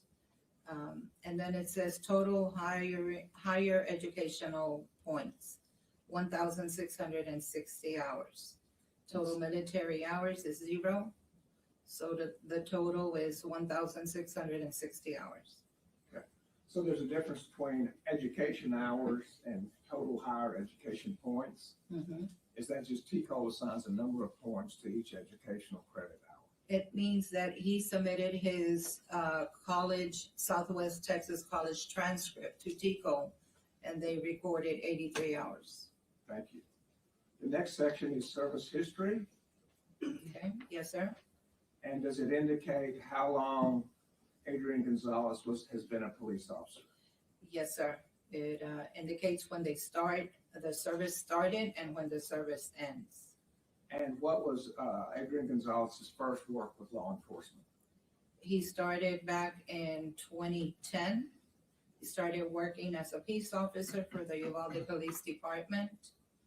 And the service ended on 7/16/2021. And then he went to work for the school district starting July 19th of 2021 through November 18th of 2022. And you say the school district, is that the Uvalde Consolidated Independent School District Police Department? Yes, sir. And so was he working there on May 24th, 2022 Yes, sir. as a police officer? Yes. So how many total years did he have with the Uvalde Police Department? It shows here with the Uvalde Police Department as 10 years, 10 months. And with the school district? 1 year, 4 months. Thank you. Mhm. If you'll now go to the second page. Okay. Award information, could you tell us what information is contained in that? What is contained in that is his level of certification. Whether he's a basic peace officer, intermediate officer, advanced officer, master peace officer license, and the school-based law enforcement officer. And those certifications that you just read out, Adrian Gonzales has each of those. Yes, sir. Not just the basic peace officer, but all the way up to master peace officer, Correct. as well as certified as a school-based law enforcement officer. Correct. Thank you. And then we have a major section called courses completed. Mhm. What are we speaking about here? That is that's where the officers take all in-service trainings. It starts with the very last training that they've had all the way to the beginning. So it starts with the most current, It starts with the most current, yes, sir. so it kind of goes in reverse order. Yes.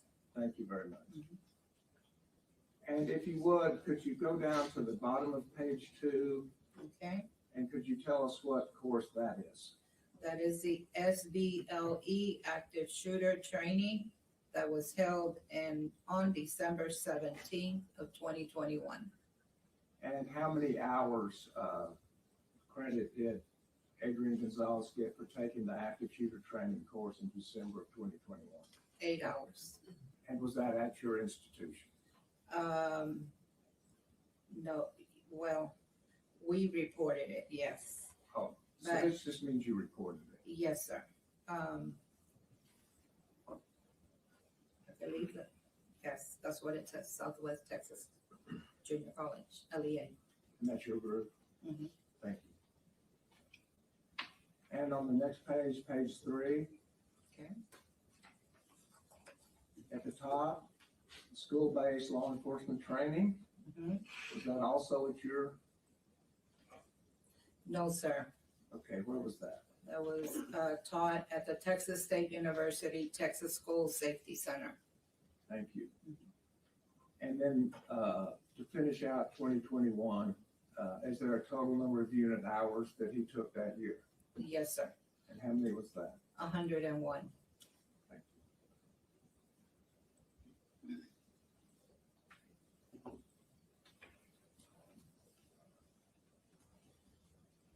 Going to the bottom of page 3. Mhm. Are you familiar with who the Middle Rio Grande Law Enforcement Academy is? Yes, sir. Could you tell us who that is? That is us. We used to be called the Middle Rio Grande Law Enforcement Academy. And then we switched our name over to Southwest Texas College Law Enforcement Academy. And so, can you tell us course number 2050? I think it's the 4th line from the bottom, what that course is? 2050 is the very first one on that. The SWAT class, other than 3301 or 3310, is that? The class is 2050. That's the course number, 2050. And what is SWAT? SWAT stands for, I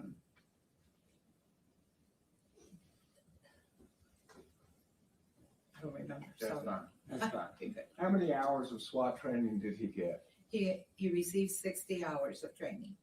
Thank you.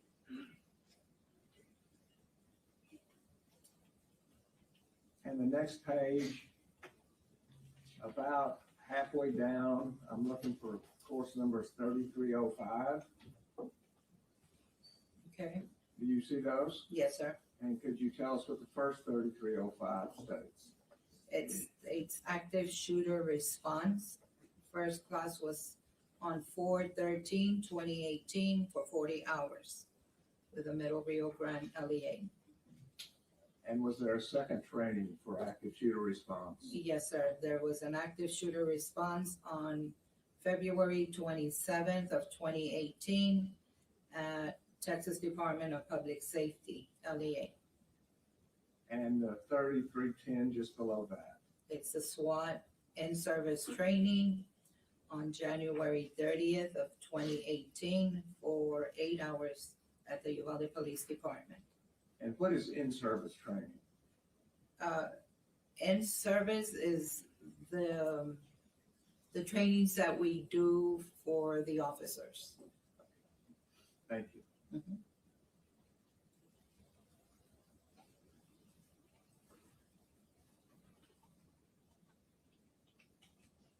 Going to page number 5. Okay. The last two courses that were reported by Adrian Gonzales. Okay. Course numbers 3310. Could you tell us what those were? It was a SWAT in-service training on October 22nd, 2015 with the Uvalde Police Department training roster. And then 3310 was also done on SWAT in-service training on 9/15/2015, 8 hours with the Uvalde Police Department training rosters. Thank you.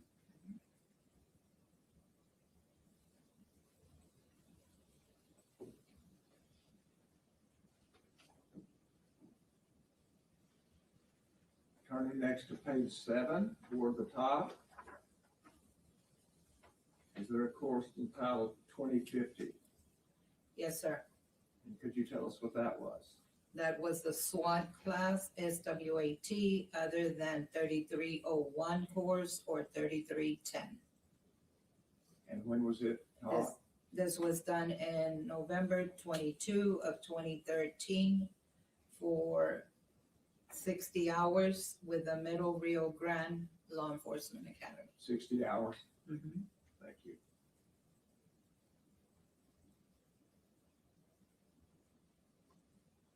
And page 7, toward the bottom, 4 lines up, I'm looking at course number 3301. Mhm. Could you tell us what that was? Yes, sir. Basic SWAT course on October 12 of 2012 for 60 hours by the Middle Rio Grande Law Enforcement Academy. Thank you.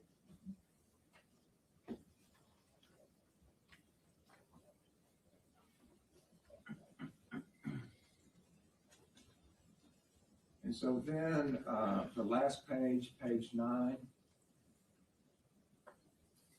under total hours, Yes, sir.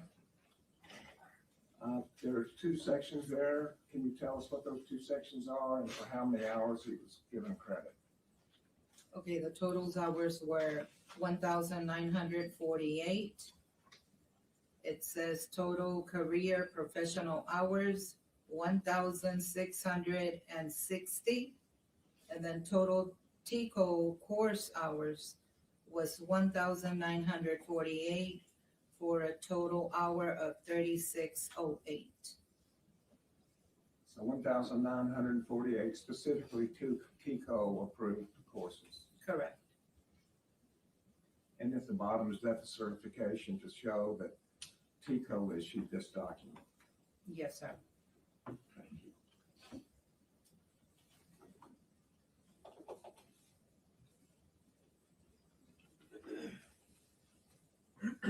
So in addition to Adrian Gonzales taking some classes from y'all, I believe you testified earlier that he also trained for y'all. Is that correct? He was an instructor in one of our classes, yes. And did you provide us the paperwork for that class that he trained? Yes, sir. And I'll show you State's Exhibit 927 and ask you if this is the instructional lesson plan that Adrian Gonzales provided.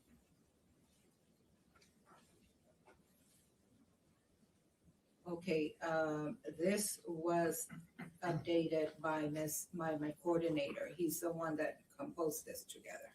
Okay. And who was the instructor of this course? It shows here instructors were Adrian Gonzales and Mike Hernandez. And that would be the same Adrian Gonzales as the man who's here. Yes, sir. And while you're saying, I guess you're saying he didn't create the document, but this is what he taught. Yes, sir. That document was given to me from my coordinator. State Office Exhibit 927. It is marked with number plates, but I'm going to offer this 927.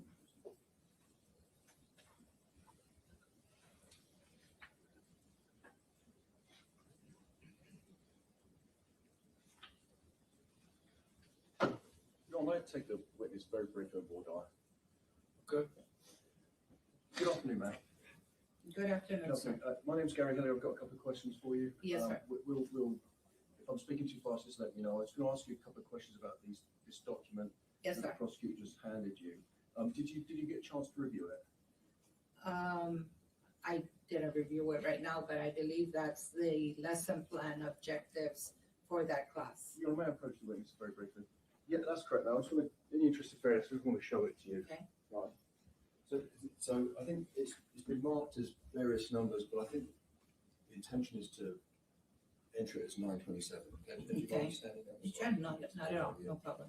So I think, is that right? We're not doing individual pages? That's correct. So it's just been marked as this number. So I believe you said this is in a lesson plan, right?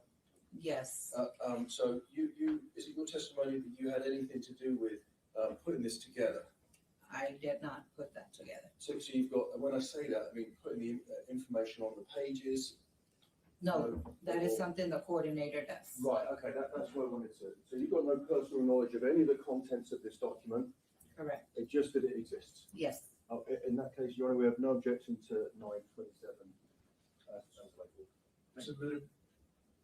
And so just to be clear, this is part of y'all's official business records, correct? Correct, Y'all keep these records because it is something that TICO will be auditing, yes, and so you maintain the accuracy of it. yes, And it is presented by people who do have personal knowledge. yes, Thank you. you're welcome.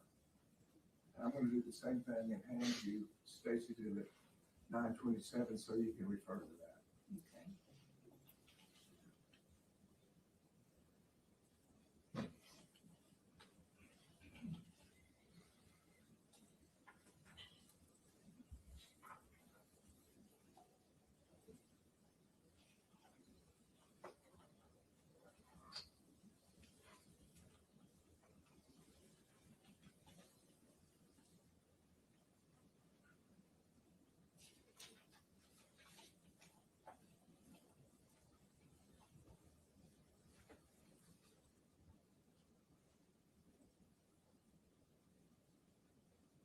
Starting on page 1, if we could, could you tell the jury what the course that Adrian Gonzales taught for y'all? It was the active shooter for school-based law enforcement, number 2195. And did he have a co-teacher? Yes, sir. It is Mike Hernandez. And how many hours did he train in active shooter? It doesn't indicate here. It says the course is a limit of 8 hours to 10 hours. Thank you. And on that same page, does it state what the purpose of the instruction is? Instruction materials, prerequisites. It does. And would you tell us what the 6 goals and purposes of the instruction were? The first goal was history of active shooter events and training requirements, priorities of actions for school-based law enforcement. Number 3 is stop the killing, solo response to active shooter events. Number 4 is unified response. Number 5 is stop the dying, transitioning to first aid and evacuate of the injured. Number 6 is active shooter scenario trainings and evaluations. Thank you. Mhm. And then can you tell us what the next topic is found on page 2?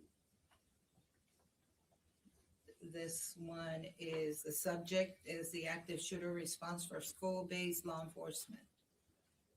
It's got the learning objectives to each area that they will be working on. And the third learning objective is what? The student will be able to compare, contrast an active shooter event and a hostage or barricade crisis. And then the 5th learning objective, 2 down? Is the student will be able to identify expectations of school-based law enforcement officers during an active shooter event. And the next learning objective? The student will be able to identify response prioritized during school shootings. And then the very next one, please. The student will be able to explain the need to potentially adopt a solo response to an active shooter event. Thank you. And then from there on, does it talk a lot about tactical operations that are the learning objectives in addition to what you just discussed? Yes, sir.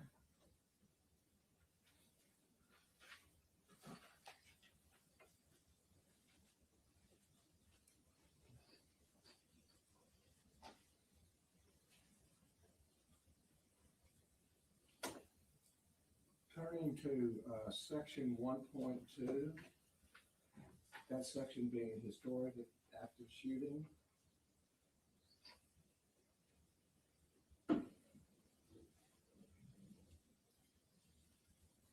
What is the first historic active shooting that was discussed? The student will be able to discuss HB 2195, 86 regular session, and require law enforcement training requirements under the act. And the next paragraph? It says, I have to object. I'm sorry, but one, it's not relevant. Two, this is the wrong witness to be testifying about the contents of this document. She's already said that she has no knowledge of the actual words that are on the page other than she's the person who can prove it up. We have the wrong witness discussing that document. That's my objection. It's the business records, Your Honor, that we're reviewing, and they've already been approved. We submitted these months ago, and there was no objection. I agree with The that. contents of those records. But the witness has already said, Your Honor, that she has no personal knowledge of the contents of the records. The record exists, and that's what this witness is for. This is for the subject of another witness. And this is reviewing the, It's in evidence. I'm going to overrule the objection. You can inquire. thank you, Your Honor.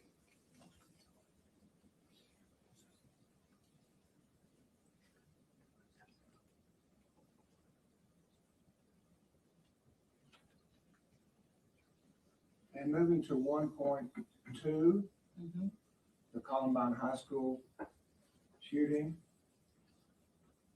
And I'd ask you to look at the last line just before Marjorie Stoneham Douglas High School.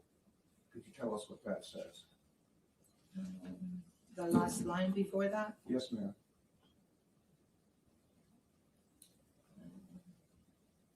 it says organizations such as the National Tactical Officer Association, which stands for NTOA, and Texas Tactical Police Officers Association, stands for TTPOA, started developing and delivering first responders based response tactics for active shooter situations. Programs like the Rapid Response to Active Shooter from the Alert Center in San Marcos, Texas, grew out of this period. And if you will move now with me to 1.3. Okay. And not the first sentence, just the second sentence. Does it describe what an active shooter event is? An active shooter event involves one or more persons engaged in killing or attempting to kill people in an area occupied by multiple unrelated individuals. And the next paragraph, the last sentence before the 2 bullet points. The number of deaths in the active shooter event is primarily affected by 2 factors. And what 2 factors are those? How quickly the police or other armed response arrive and engage them, and how quickly the shooter can find the victims. Thank you.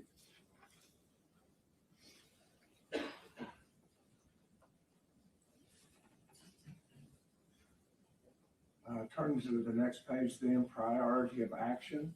Okay.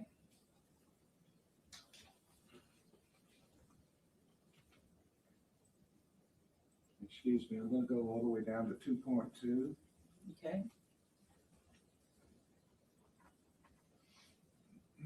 Is there a section there under 2.2 called priority of life? Yes, sir. And would you read that paragraph for us? Yes. First responders to the active shooter scene will usually be required to place themselves in harm's way and display uncommon acts of courage to save the innocent. First responders must understand and accept the role of protector and be prepared to meet violence with controlled aggression. The priority of life scale is used to guide first responders during the critical decision-making process that is required to effectively neutralize any threats. As first responders, you must recognize that innocent lives must be defended. a first responder unwillingly to place the lives of the innocent above their own safety should consider another career field. And that came from Adrian Gonzales' training. This came from this training paperwork. I And don't on know. the next page, is there a priority of life scale? Yes, sir. And what is that priority of life scale? Innocent civilians, first responders, and offenders. And the very next sentence. Immediate decisive action by the school-based officer can have a dramatic impact on reducing casualties. Thank you.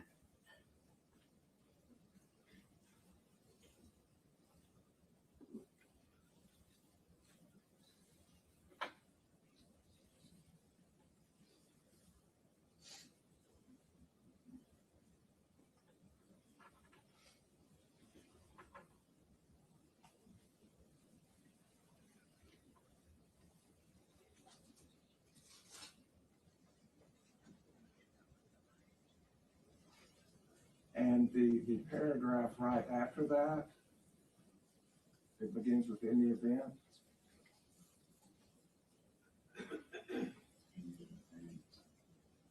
In the event, you want me to read that Yes, paragraph? ma'am, please.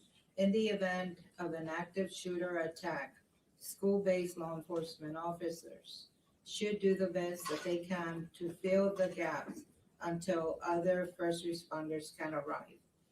That will probably mean adopting a solo response to the threat. Thank you. Mhm. And without reading all the sentences, there are 3 bold statements, is that correct? Correct. But could you read the sentence just above it and then state what the 3 bolded words are? Yes, sir. Officers have 3 primary goals in responding to an active attack on their schools. These goals are isolate, distract, and neutralize.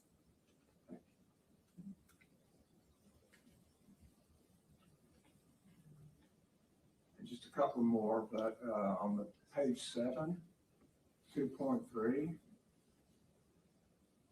Okay. Could you read the first of that sentence, please? The student will be able to identify responders' priorities during school shooting, during And the next. first respond during to an active during event, during the working during the following during priorities during event, during And the first party, stop the killing,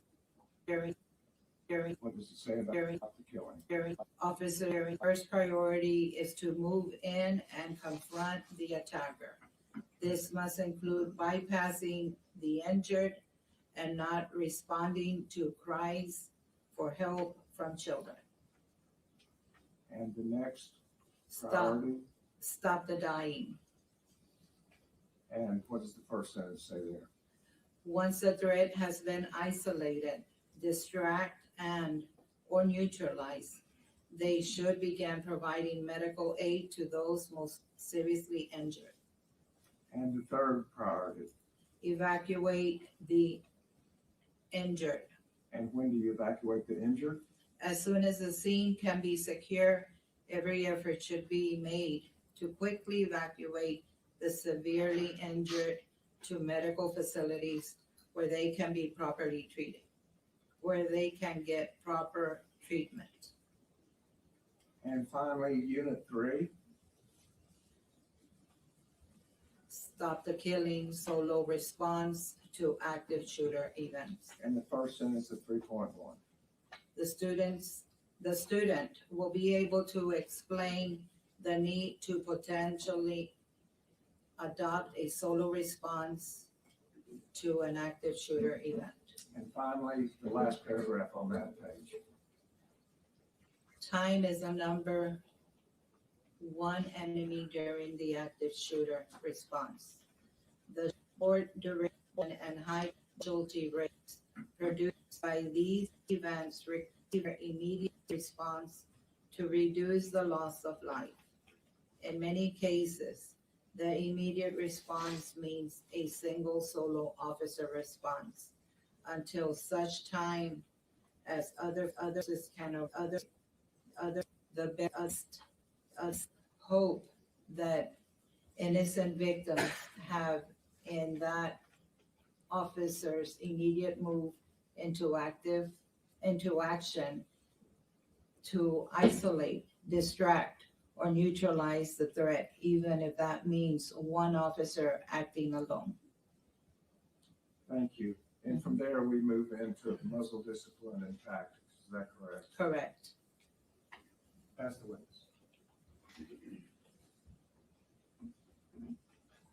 Mayor. Hi again, Matt, it's me again. Have you ever testified in a trial like this before? Never, Have you testified in court before? never. You haven't, okay. And how are you feeling right now? Okay, a little nervous, but okay. No, that's understandable, and you're doing good. Again, my name's Gary Hillier. I've got a couple of questions for you. Okay? Yes, sir. And I'm going to have to ask you a couple more because of some of the things that I objected to and the prosecutor asked you. But so I'm going to start generally with your role, if that's okay. Yes, sir. Right. And if I'm speaking too fast or you don't understand me, please say, Gary, hold on, and I'll slow down. Okay. Because I've got a habit to do that. All right. So you've been employed at Southwest Texas College of Law Enforcement Academy. Yes, sir. Right now. Yes, sir.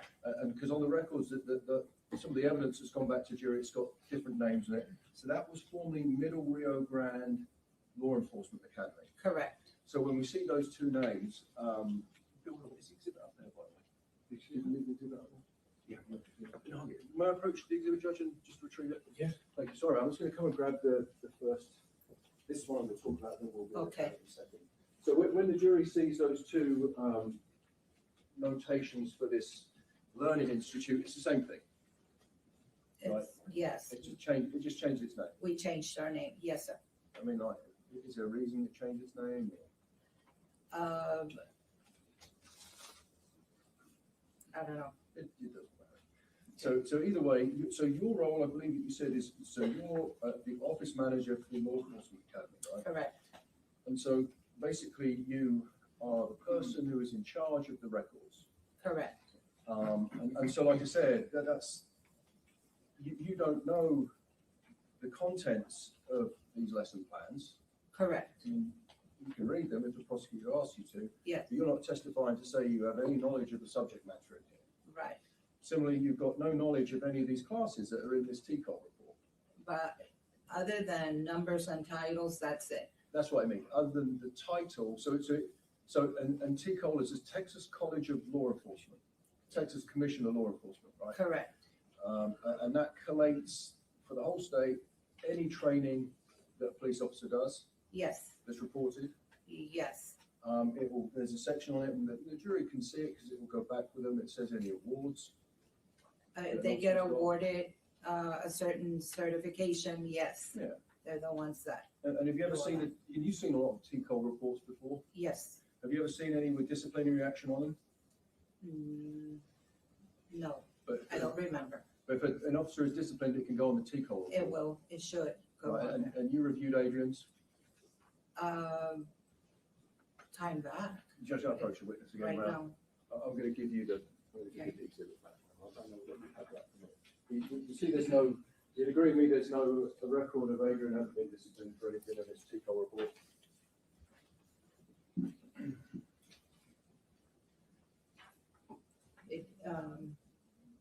There's no record on there. I don't see one. It usually says not in compliance if they don't do their additional training hours. So he's obviously in compliance with his training hours. It looks like that he has a lot of hours, and of course that report goes back over a decade, right?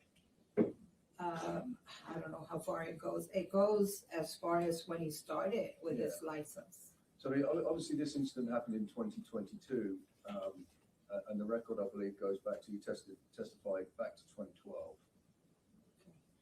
This record goes back all the way to December 7th of 2029 when he completed the academy.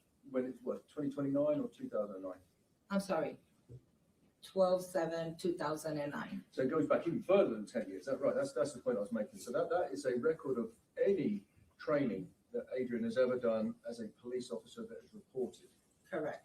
And the reason for that is, of course, as you said, a police officer to keep their certification has to do a certain amount of hours every 2 years. Correct. Right, I think it's 40 hours you testified to. Yes. Right, so you're not here to testify to the jury. You weren't present during any of this training. Correct. No. You can't testify to the quality of that training. Correct. You can't testify to its content. Other than the paperwork that I received, that's it. No, and some of that, you agree, some of that training on that TCO report was possibly done online, right? I don't know how the coordinator got it. But it's possible, right? I don't know. I don't know if it was done by another instructor or the coordinator or what. Because not all the courses on there are done from your agency. Right. So there are other, so someone does a class that your agency is involved in, your law enforcement agency or academy is involved in, right? And you collate all the paperwork to do with that, like you testified, correct? What is given to me, yes. And then you check that it's correct and you talk to the coordinator, and if it's correct, you then submit it to TCO. Once I check the paperwork that's returned back to me with signatures and all that information, yes. Yeah, once it's correct. So for your academy, once it's correct, you report it to TCO. Correct. So the point I'm trying to make is that other agencies do training for law enforcement officers, right? Yes, there's all over Texas. Yeah, and we've looked at some of them, right, on the TCO report that we've got there, and they're in control of their own curriculum and course content as well, similar to your agency, right? Yes. So I'm saying, are you aware that some of these classes, they get given code names? The prosecutor kept saying, course number 2050, what is that? That these other agencies or institutions will put training on for students that is done online. Are you aware of that?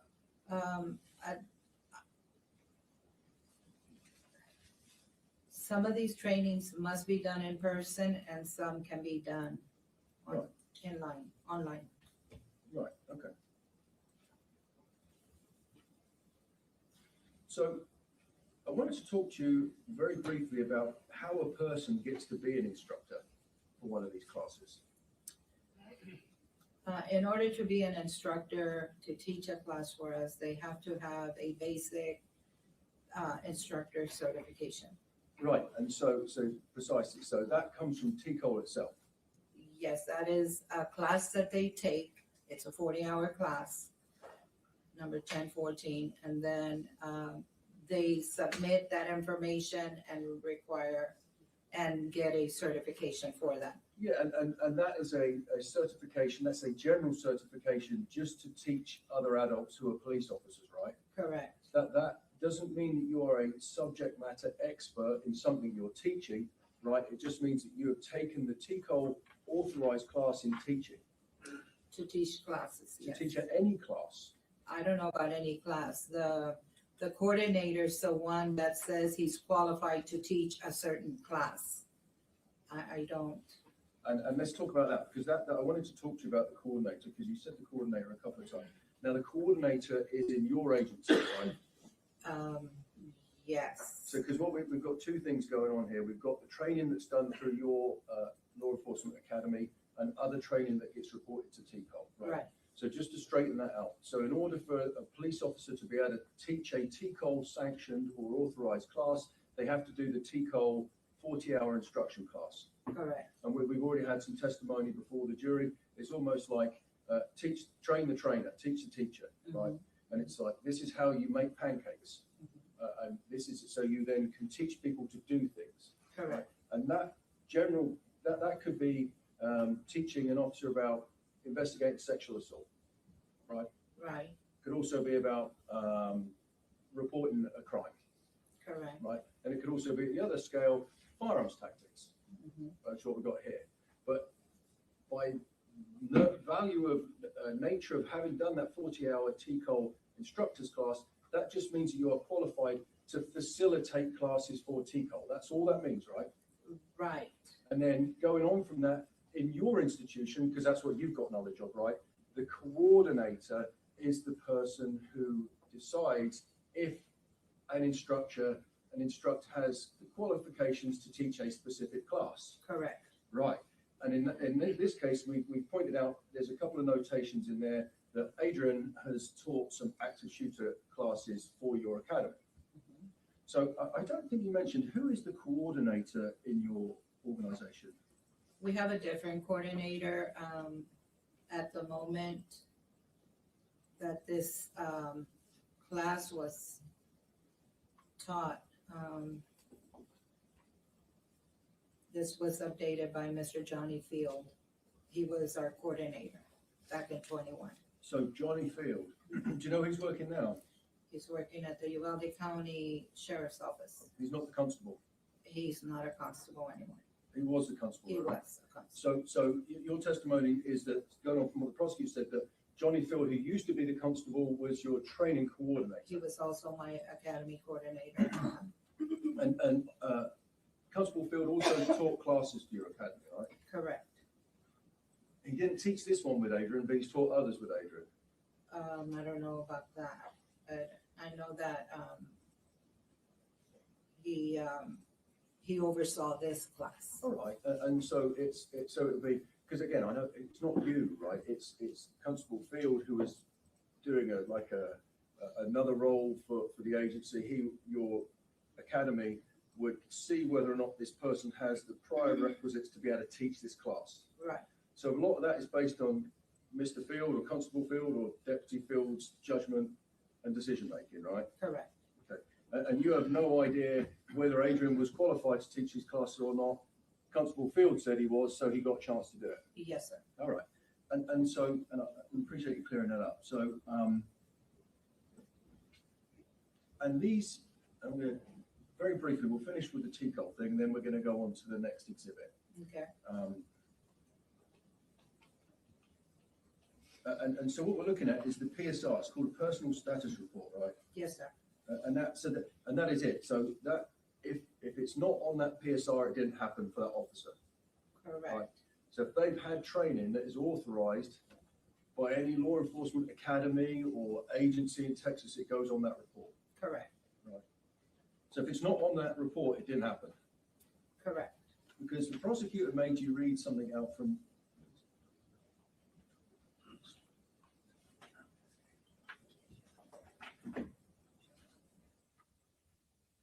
So my approach with this to retrieve, it's 927. Yes. Actually 927, if I may, ma'am.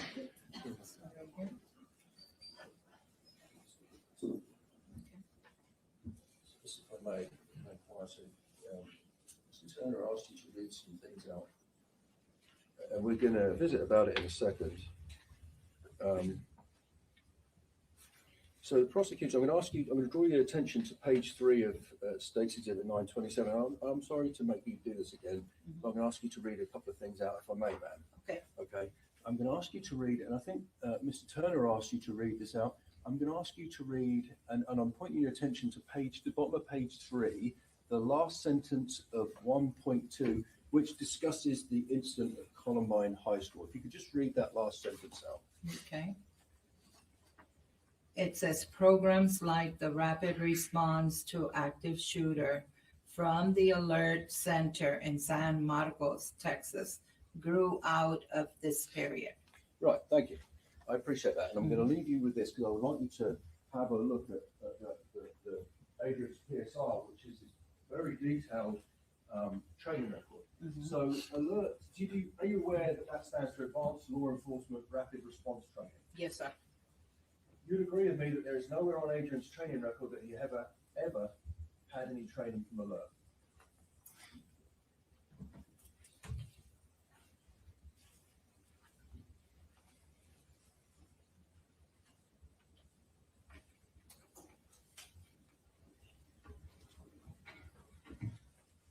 I'm looking at the list of classes that he has taken.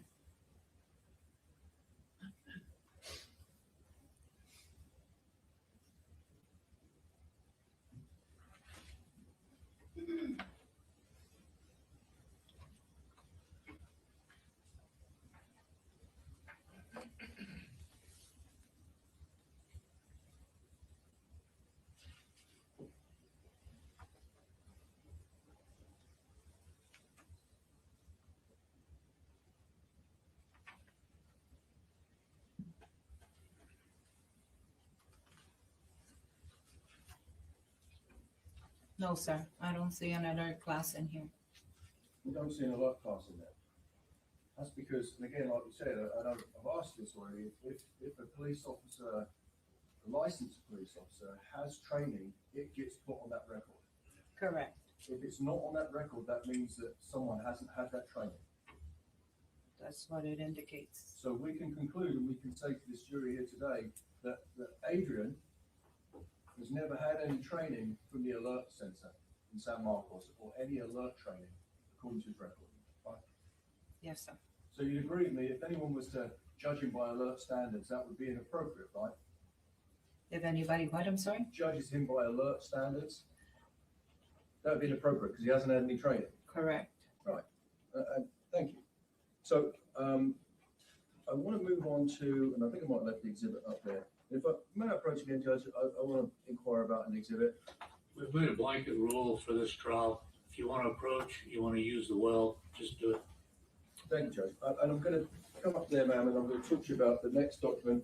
And again, it's, I'm going to talk to you about State's Exhibit 927, right? And we've already, that is an instructor lesson plan that was prepared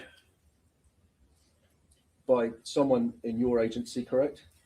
No, I don't know who that person is. But it was updated by Mr. Field, Yes. Constable Field, right? Yes. So this lesson plan and these documents and these materials are provided to an instructor to facilitate to a class, right? Correct. Right.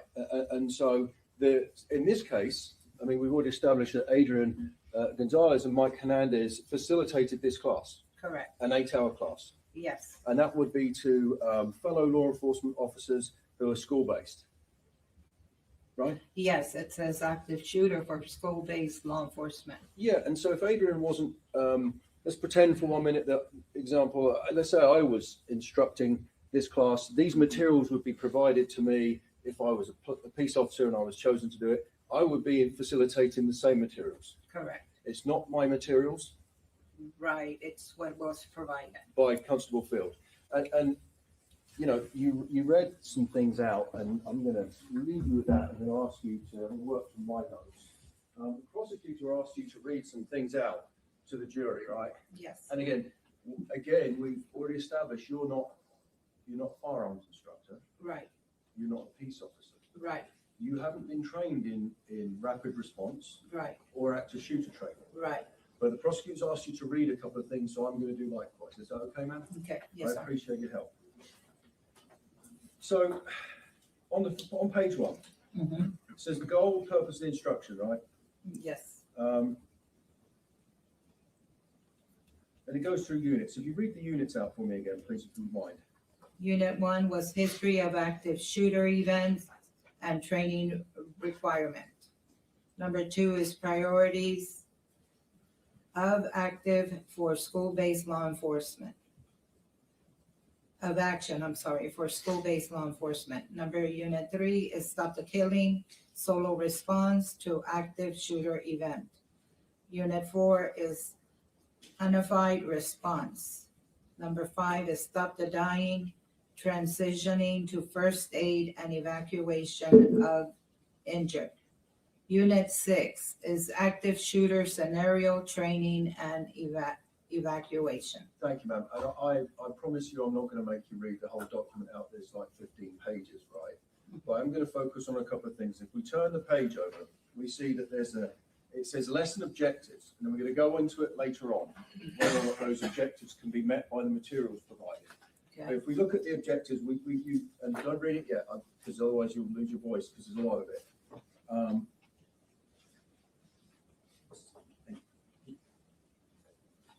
So can you count down to the 7th learning objective? Okay. The student will be able to explain the need.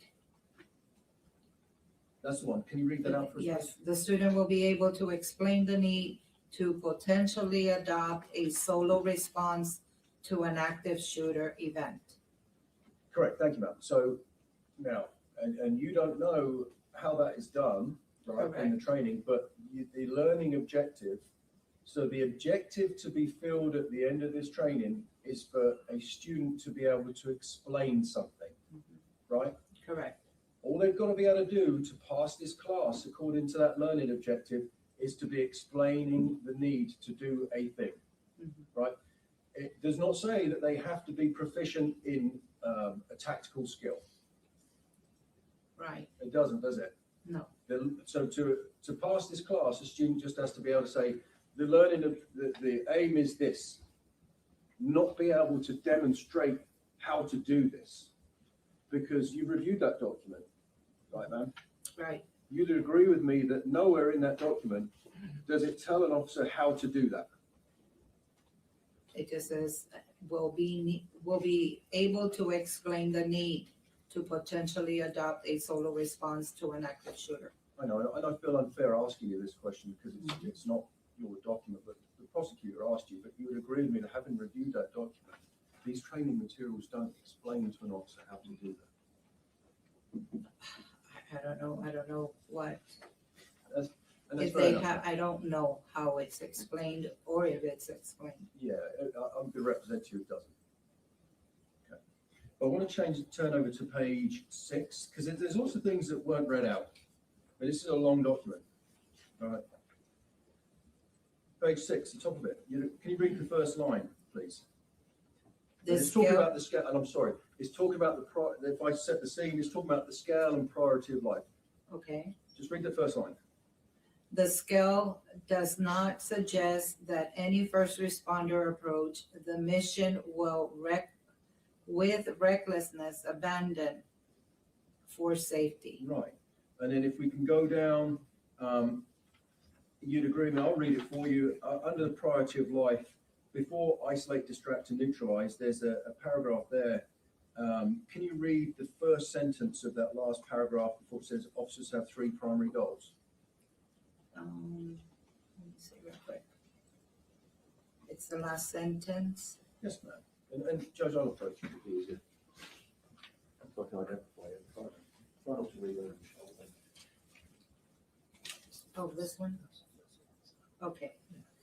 In the event of an active shooter attack, school-based law enforcement officers should do the best that they can to fill the gaps until other first responders can arrive. Right, and they should do the best they can to fill the gap until the first responders arrive. That's the training, right? That's what it says, yes. And again, the jury's heard a lot about it, but these are the training materials, right? Where it says isolate and distract, right?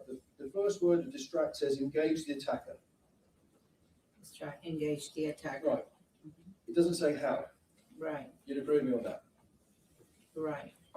And presumably, in order to engage an attacker, you've got to be able to see it. Right. If you turn over the page to page 7. Okay.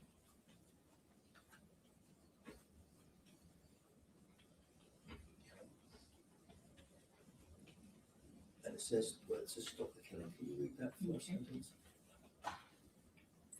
This one? Okay. Officer's first priority is to move in and confront the attacker. Right. Again, it doesn't say how. No. No. I represent to you that Mr. Gonzales did in fact that. He moved into the school. You're asking me? No, I'm just telling you. Oh, okay. And again, Well, I'm going to object to sidebar comment, Your Honor. He said it's not a question. It's the same. I'm going to move on to Unit 3 further down. Again, and we may have already covered this. Can you read 3.1 out? The student will be able to explain the need to potentially adopt a solo response to an active shooter event. Yeah, and these are the training materials, right? This is it. This is lesson plan, yes. It does not go on to explain how that should be done. You'd agree with me on that, man?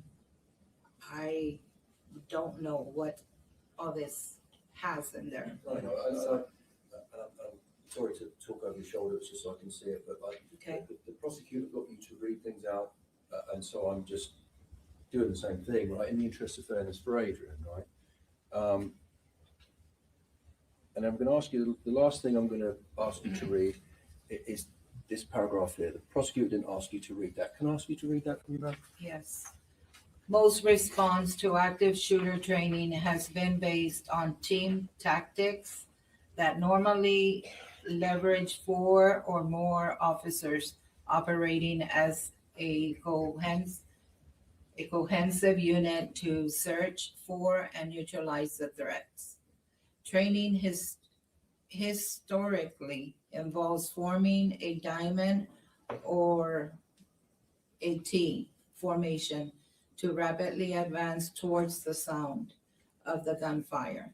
The tactics and techniques have a great deal of value when the resources to use them are immediately available. It is obviously safer to deploy teams with overlapping areas of responsibilities. More eyes and more guns pointed at the problem would be preferable. Thank you, ma'am. Mhm. I'll pass witness. Thank you, Your Honor. Is State's Exhibit 950, is that the flyer that went along with this training? Yes, sir. And does it have, the state offered Exhibit 950?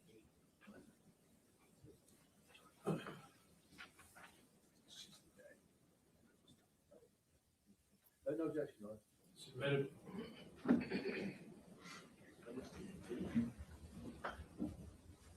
So what date was this active shooter for school-based law enforcement? What date was that taught by Adrian Gonzales? The date here says March 21st of 2022. It's from 8 a.m. to 5 p.m. March 21st, 2022, Yes, 2 months before May 24th, yes, 2022. correct. Pass the witness. You're gonna need to retrieve the exhibit. Ma'am, I've got a couple more questions for you, if I may. Okay. Oh, there you go, it's up there. So, we do it. That one is right there. So I want to ask you some questions about this one, ma'am, 950. So this was a prosecutor just pointed out. I can sit down and we can look at the TV behind you. This was a class that was from May of 2022. This March, was sorry, I apologize. It's March, March yes. 2022.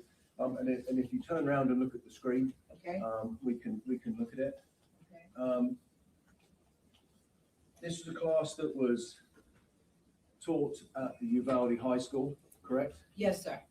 Do you know if any classes or training was ever conducted for law enforcement at Robb Elementary, the elementary school?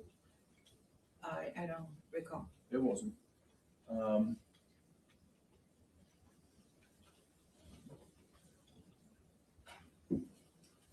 Thank you, ma'am. I've got no further questions. Okay.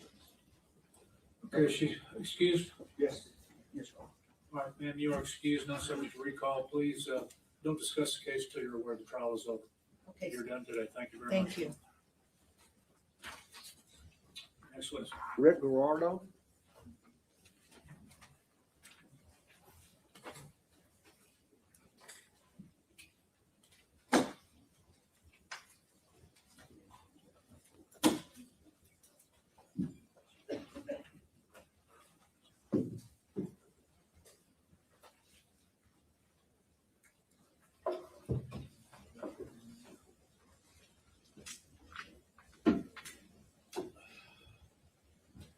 Raise your right hand. Solemnly swear the evidence and the testimony given the cause will be the truth, self you got. Yes, I do. Have a seat over here, please.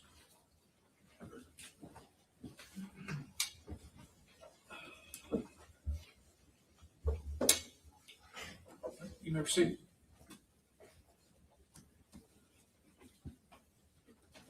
Thank you. Would you introduce yourself to the jury, please?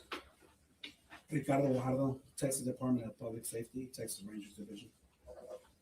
And how long have you been a Texas Ranger? 5 years. What did you do before you were a Texas Ranger? I was a special agent with Criminal Investigations Division for 6 years with DPS. Before that, I was uniformed highway patrol officer for 6 years. When did you start in law enforcement? January 2004. 2004? So now you're sitting on over 20 years, is that correct? 22 years, yes, sir. And so has that all, that time been with DPS or have you been with other agencies also? For 5 years, I was Eagle Pass police officer. I was assigned to patrol motorcycle and SWAT team until September 2008 when I was hired by Texas Department of Public Safety. And where are you currently assigned? Crystal City, Uvalde County. And back on 2022, May 24th, where were you assigned?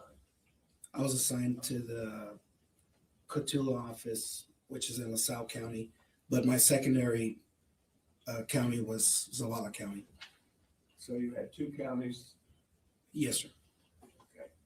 And why is it that are all rangers assigned to a county or how does that work? Most of the rangers are assigned to, they have an office in a certain county. Some rangers cover more than one county, often up to 3 counties at one time, depending on the terrain. And you were assigned 2 counties at the time. Yes. So how far was your home base from Uvalde? I would say about 40 miles. On May 24th, 2022, did you go to Uvalde? Yes. For what purpose? I was told by my lieutenant that we were responding to an active shooter in Uvalde.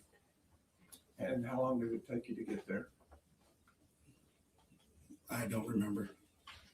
Okay, fair enough. Well, when you got there, were you given assignments to do? Yes. Can you tell us what assignments you had?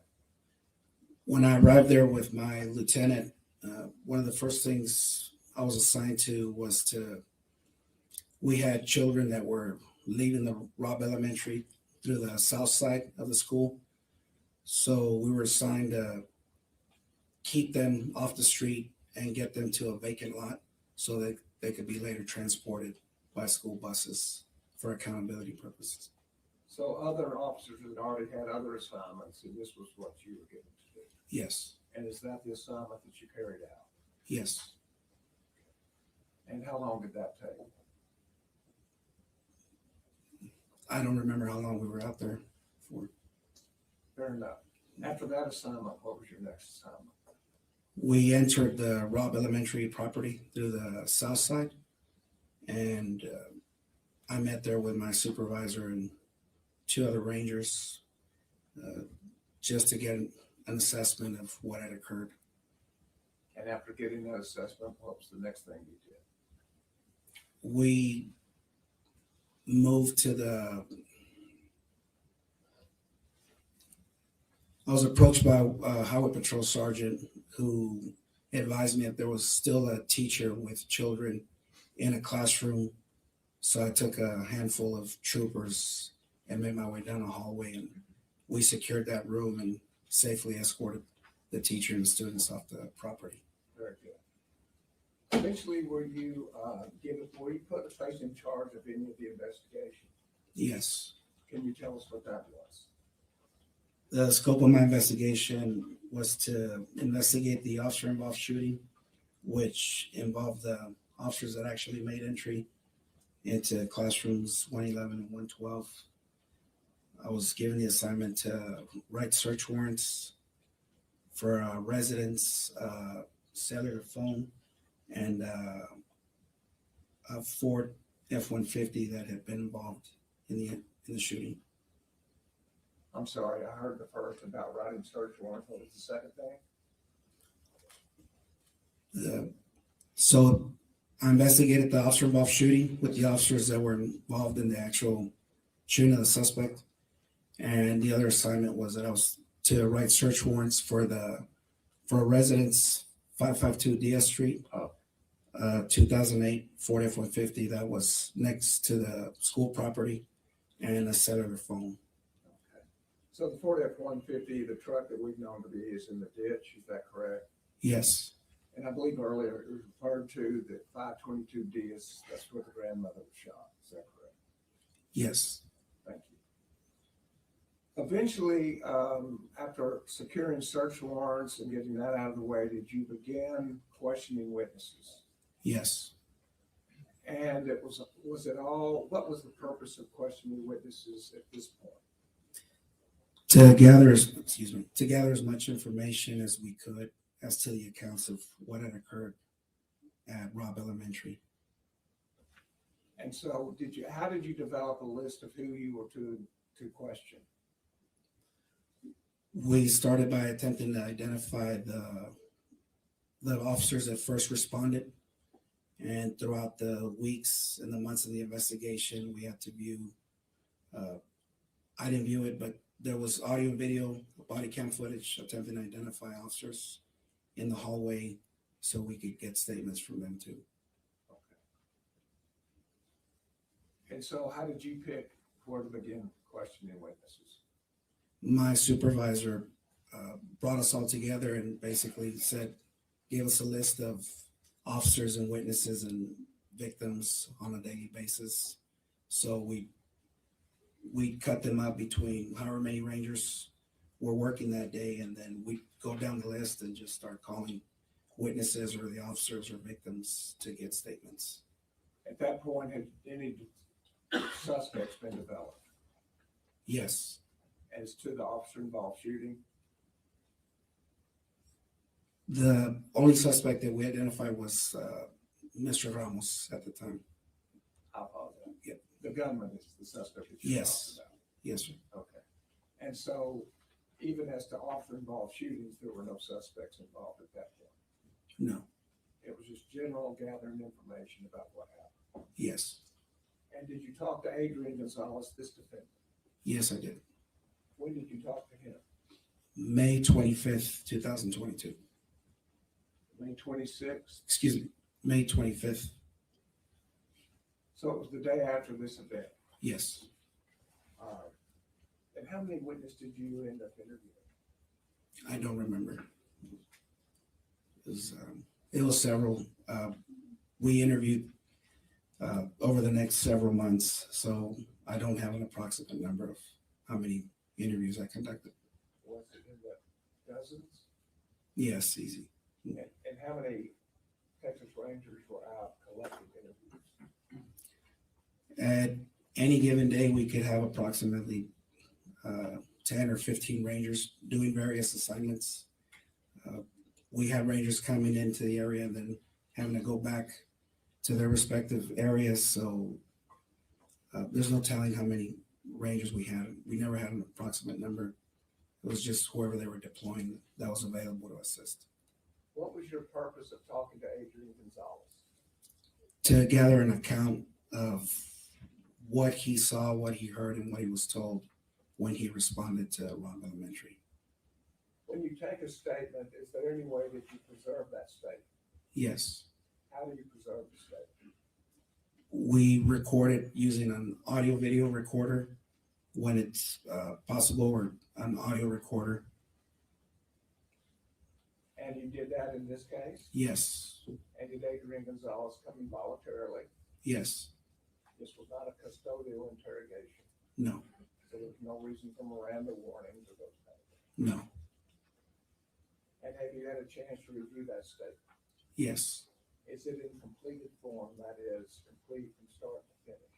Yes. And does it include your entire questioning of Adrian Gonzales on that day? Yes.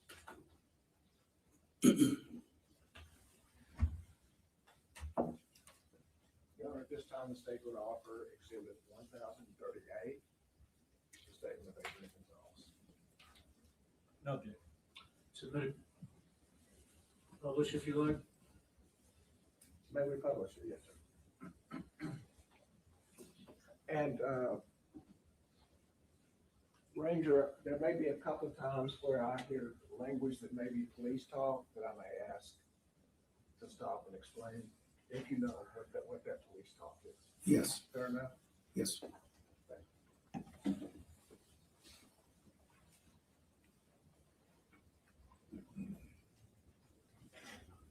And if you start with that. Is this the interview that you had with Adrian Gonzales? Yes, on the day after the event? yes.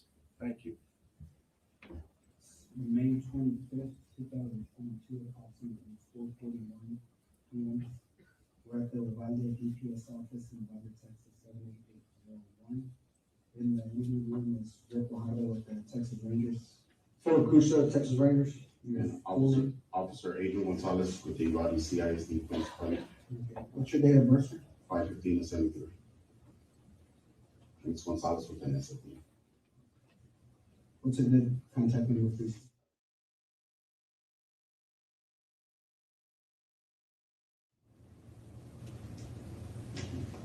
And your address?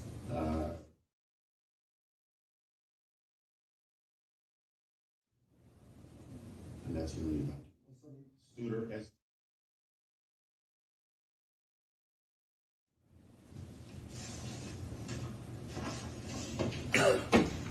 What's your radio number?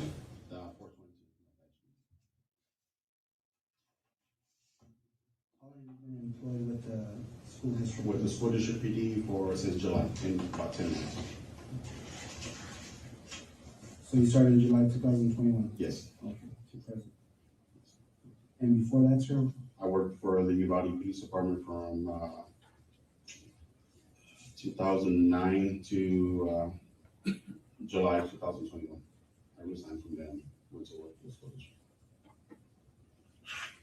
I was about 10 years, 10 months with them. 10 years, 10 months? Yes.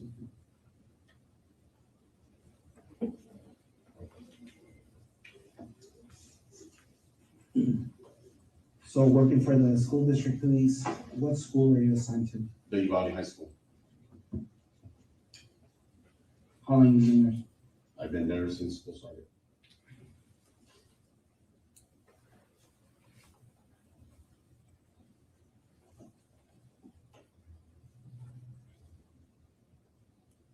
What's your shift?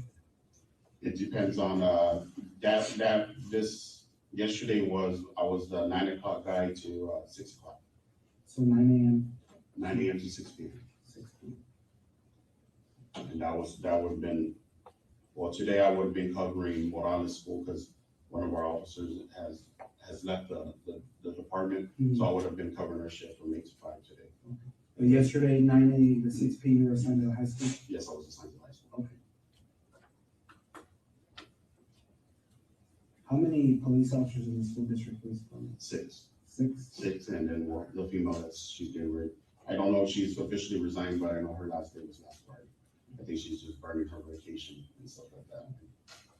So it's 6 police officers, and then what about is that including the chief and? The chief, lieutenant, and three officers at the high school. It's the chief, lieutenant, And then and 3 officers? 3 police officers, yes.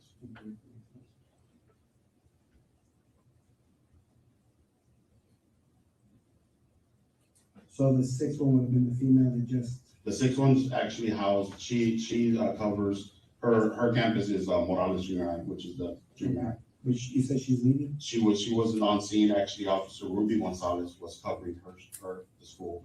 Okay, Officer Ruby Gonzales? Ruby, Okay. and that one's Gonzales with the Z. She was covering Morales Junior High, Monday and Tuesday.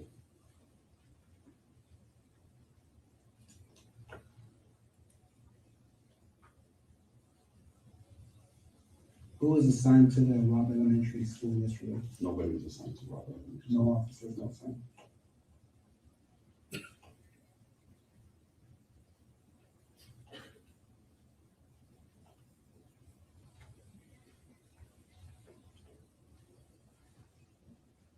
How many schools do you have in Uvalde? Did you guys cover? Uvalde High School, Mhm. Uvalde Morales Junior High, Flores Elementary. Mhm. We have the Dual Language Academy, which is Anton School. If you actually look it up, it's Anton School. Mhm. Robb Elementary, and then we have Crossroads, which is the kids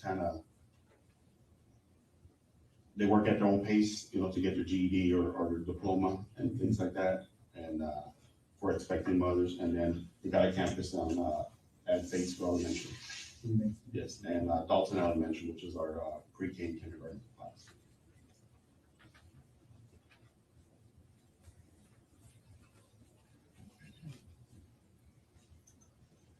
So during the day, are you guys assigned marked units? Yes, we have a market. Okay.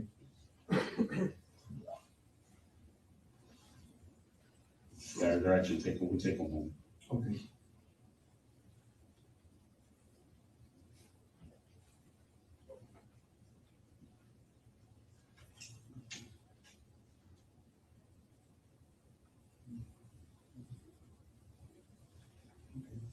So going back to yesterday, can you walk me through just basically your entire workday from the time you checked on and what you did and then how?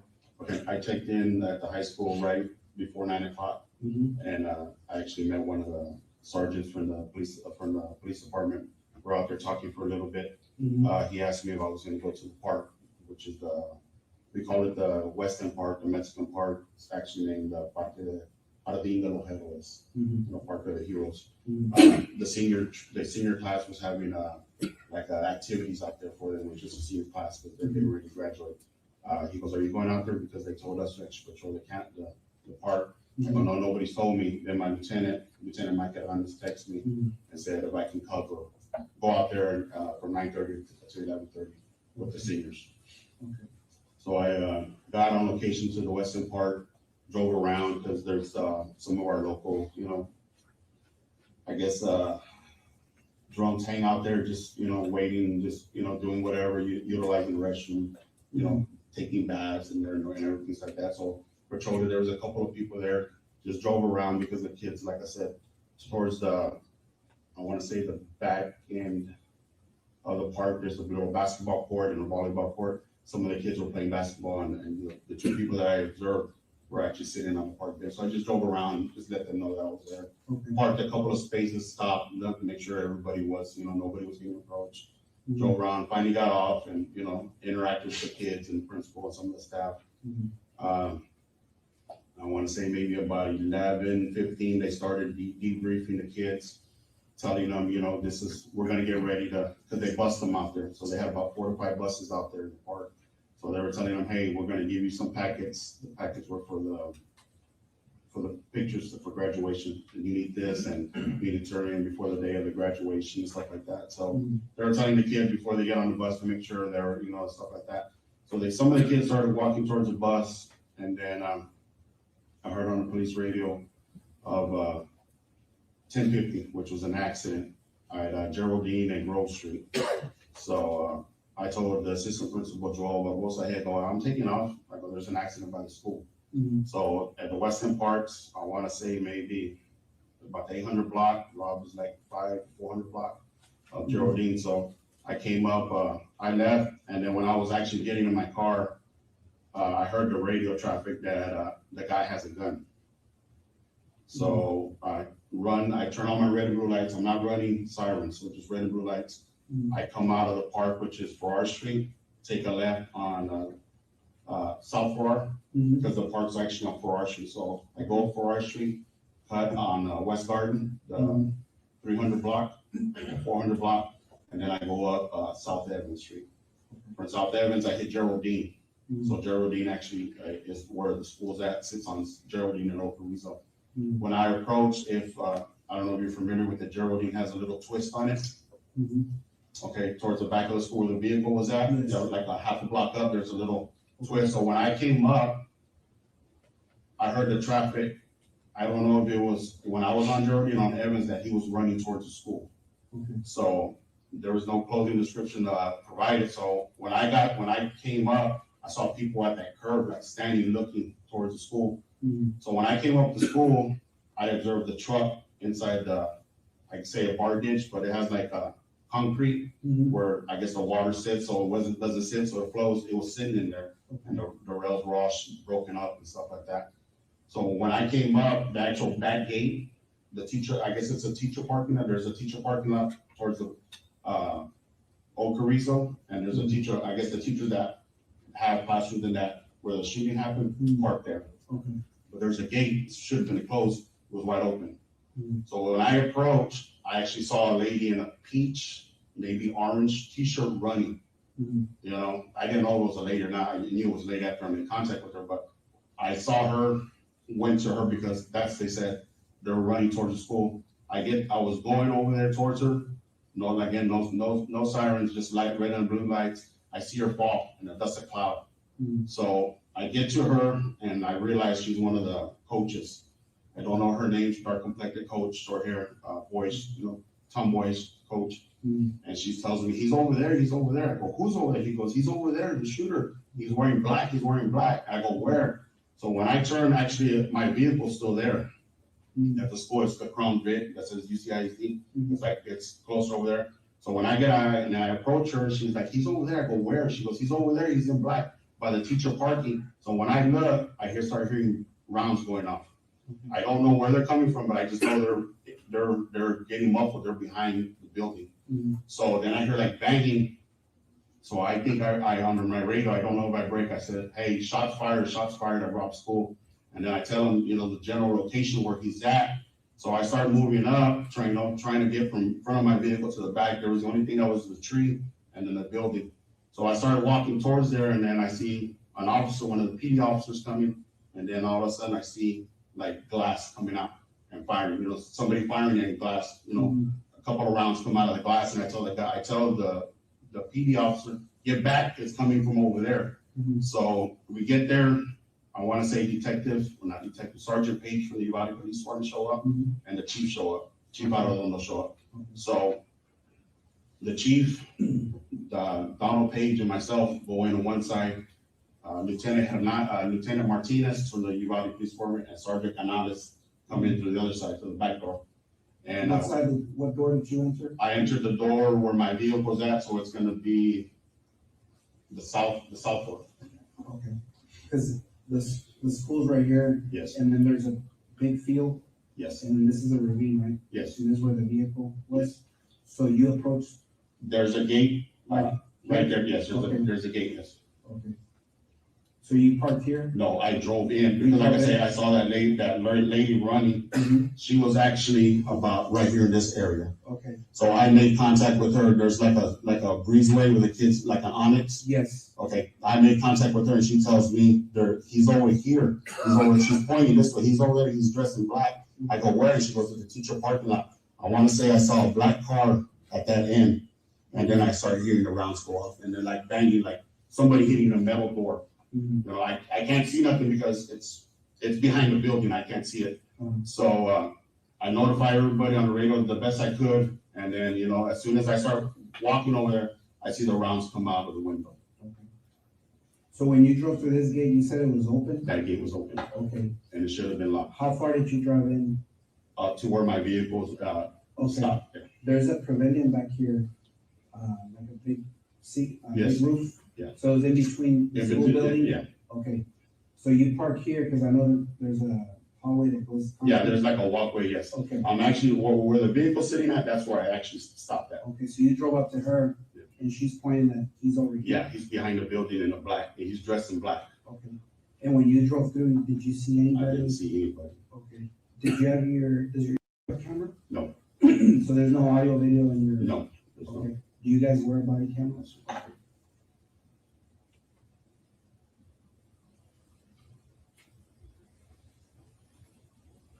What unit number is that? Unit 44. Unit 44. What kind of vehicle is it? It's 2019, maybe Ford Fusion. Ford Fusion. Yeah, white and color.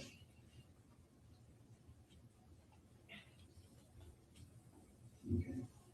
So you drove up to her, she's pointing this way, and when you're talking to her, that's when you start hearing? Yeah, she said, he's over there. I go, where? She goes, he's over there by the parking lot.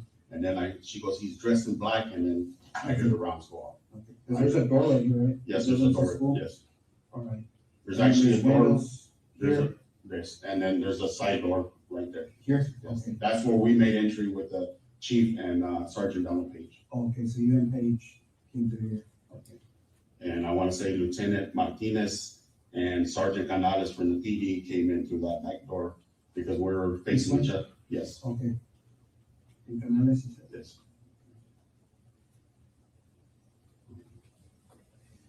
The Chief Adrian was with us on our end. When you said you heard the You heard gunshots, would you believe to be gunshots? And you Yeah. saw a window? Like flash breaking? yes. Coming, now was it on these windows or these windows? No, it was actually on these windows.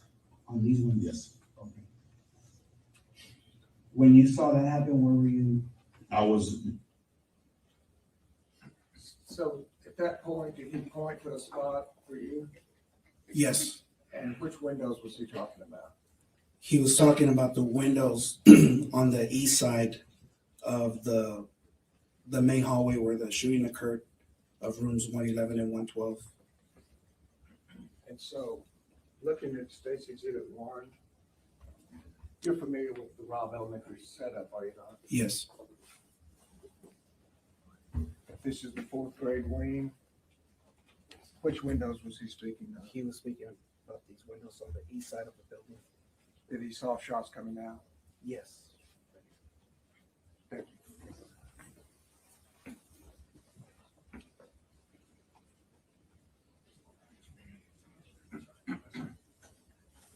there was actually a tree right there in that area. Yes.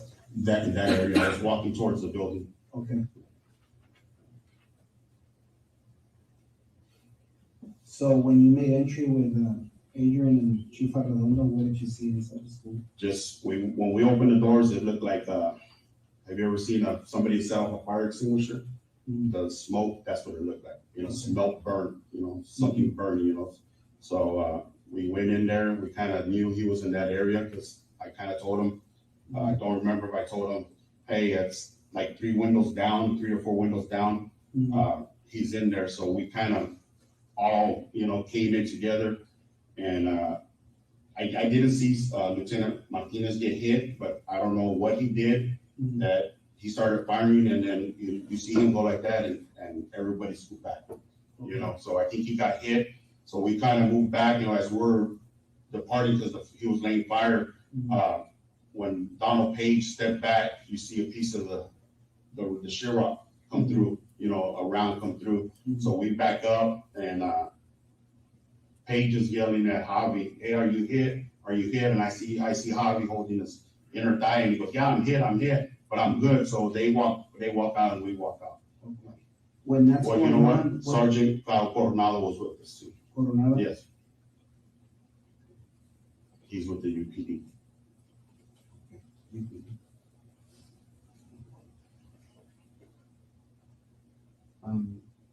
When these gunshots are going off inside where exactly are you inside the building? I want to say I'm going to be by the first classroom right here. Do you know what number it is? No, like I said, there's a hallway. Yes. It's a hallway, so I'm going to be the first one right here. Then I want to say Page is right here. On the same highway, but across the hall? I'm actually on the back hall, the back wall, and Page is on this front wall, and Chief and Coronado's on this side. Okay.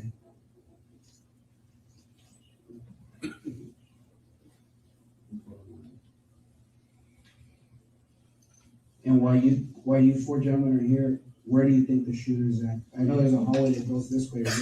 Yeah, that's going to be further more to the end over Okay. here. Yeah.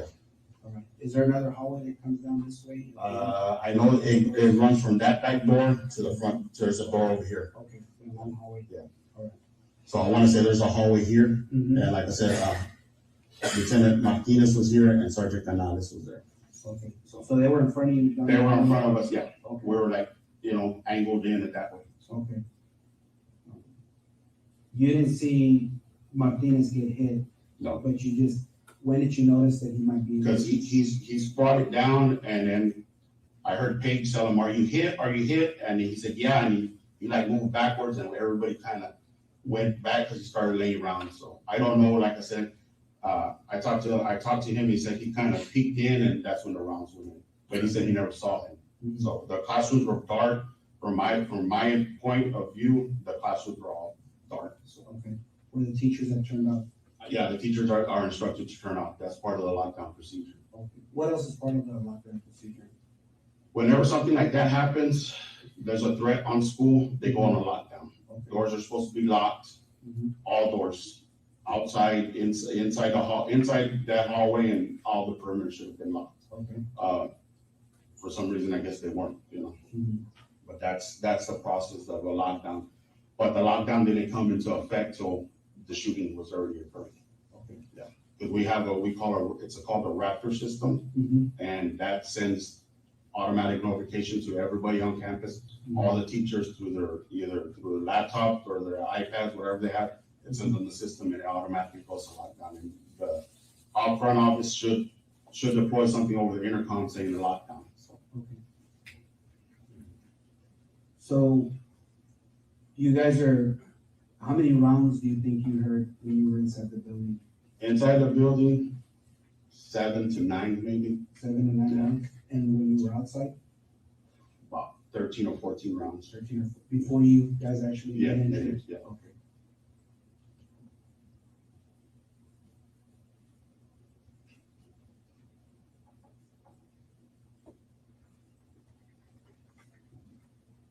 So after Martinez gets injured, what happens right after that? We scoot back and I think we call for the SWAT team to come in. Do you remember who called for the SWAT team? I don't know if it was me or Sergeant Coronado, because we couldn't break in the restroom. We couldn't break in the hallway. For some reason, our radio repeatedly don't break inside the buildings, none of the buildings, school buildings. So I think we called them while we were outside. So the four of you, Donald Page, yourself, Chief Arredondo, and Sergeant Coronel, did you exit the same? Yes, exit door? the same door. And where did you guys go after that? We held perimeter right there at that door. At the door? Okay. Do you know where Martinez and Canales went? No, I don't know. I couldn't, they were out of my view. The last time I saw them was when Page was asking Martinez if he was hit, and he goes, yeah, I'm okay, I got hit, I'm okay. They're in the hallway right there. You could just hear them coming down. I can see them. Okay, We can see them, yeah, you can see them. Yeah. About how far are they from you down the hall? Maybe 50 yards. No, that's just wrong.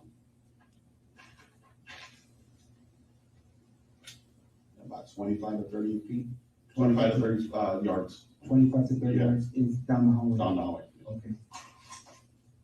They're in actually the hallway that runs from that back door to the front door. Okay.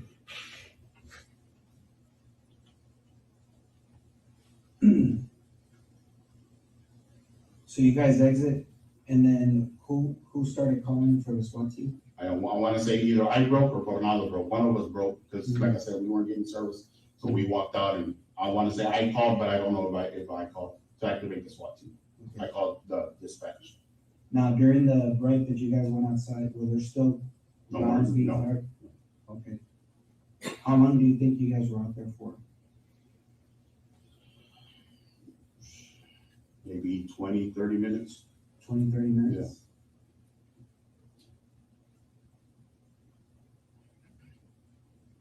Was there radio traffic going back and forth? Yeah, there was a lot of radio traffic. Okay. I know one of the traffics I heard somebody said, call as many agencies as you can. Okay. But you don't recall who it was? Okay.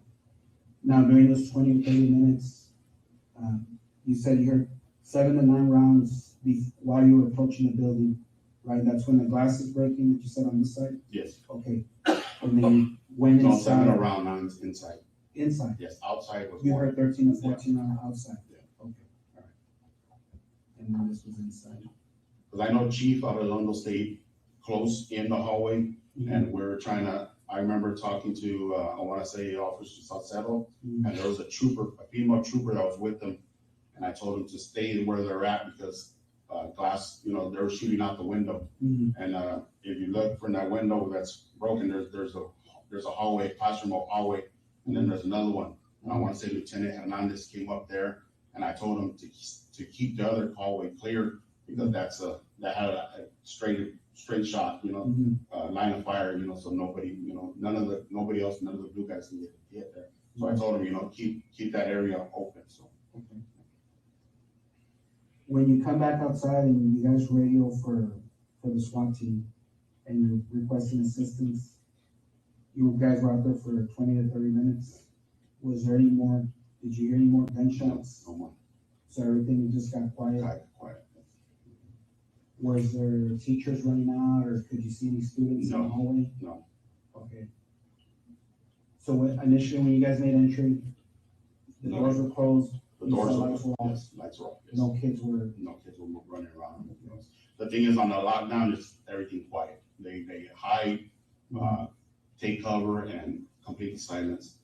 You know, we teach them, you know, if they have cell phones, you know, turn them off or silence them. Mostly the older kids, because they'll start texting family. So that's kind of one of the things we preach in the in-service, because we teach this program in the in-service, you know, that, hey, the secure, the hold, and the lockdown, you know. So, yeah, and that's on our Raptor system. It's like I said, every employee at the school district is required to be on it. That way they can, you know, they can be outside and the coach can hit that alarm and put that whole school on lockdown and not, you know, not do anything, you know, can just be there because they have firsthand knowledge of what's going on. Because they're outside, the coach can actually get on that Raptor system and lock down the school from his location. He doesn't have to call the main office or the principal and say, hey, we're gonna go on lockdown. He can lock it down. It's a mass text or get a mass alert. Your phone bill goes off and it gives you an alert. so any faculty member, police officer, any employee? Any school district employee can set it up. Okay. Yeah, it's on the school, the Uvalde Police Department, the Sheriff's Department, none of them have access. You have to be a school employee to have that, so. So what happened after, you guys were out there 20, 30 minutes, what happened after that? Just the radio traffic back and forth. I went and checked on Officer Ruben Reese because he told us that his wife called him, Miss Mireles, and that she was hit and she was dying. You went to go check up? I checked on him. He was in one of the back of the patrol. I want to say Lieutenant Paragas's unit. He was sitting in there with Lieutenant I was trying to, you know, come. Because he had already done. Because he got a call from his wife and Detective Rodriguez and Lieutenant Hernandez. He tried to make entry and they held him back from going in. And they took his pistol, his duty pistol away. He wanted to go in. So after he received that phone call. So they actually had to take his gun away and sit him down, so. What happened after that?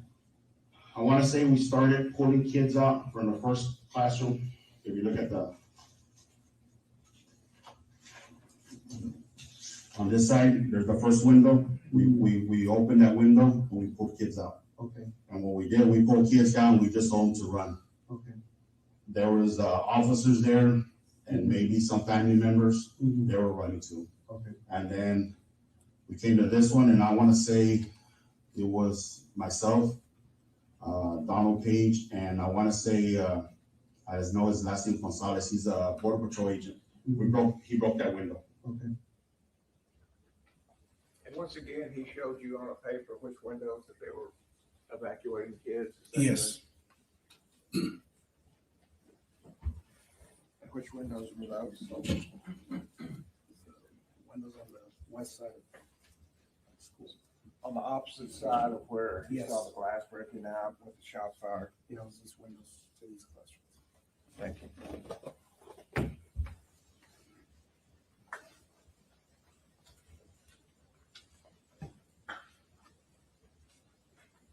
Broke that window, and then we pulled kids out of there, and we just went strategically all the way down, pulling kids out of the windows, breaking windows.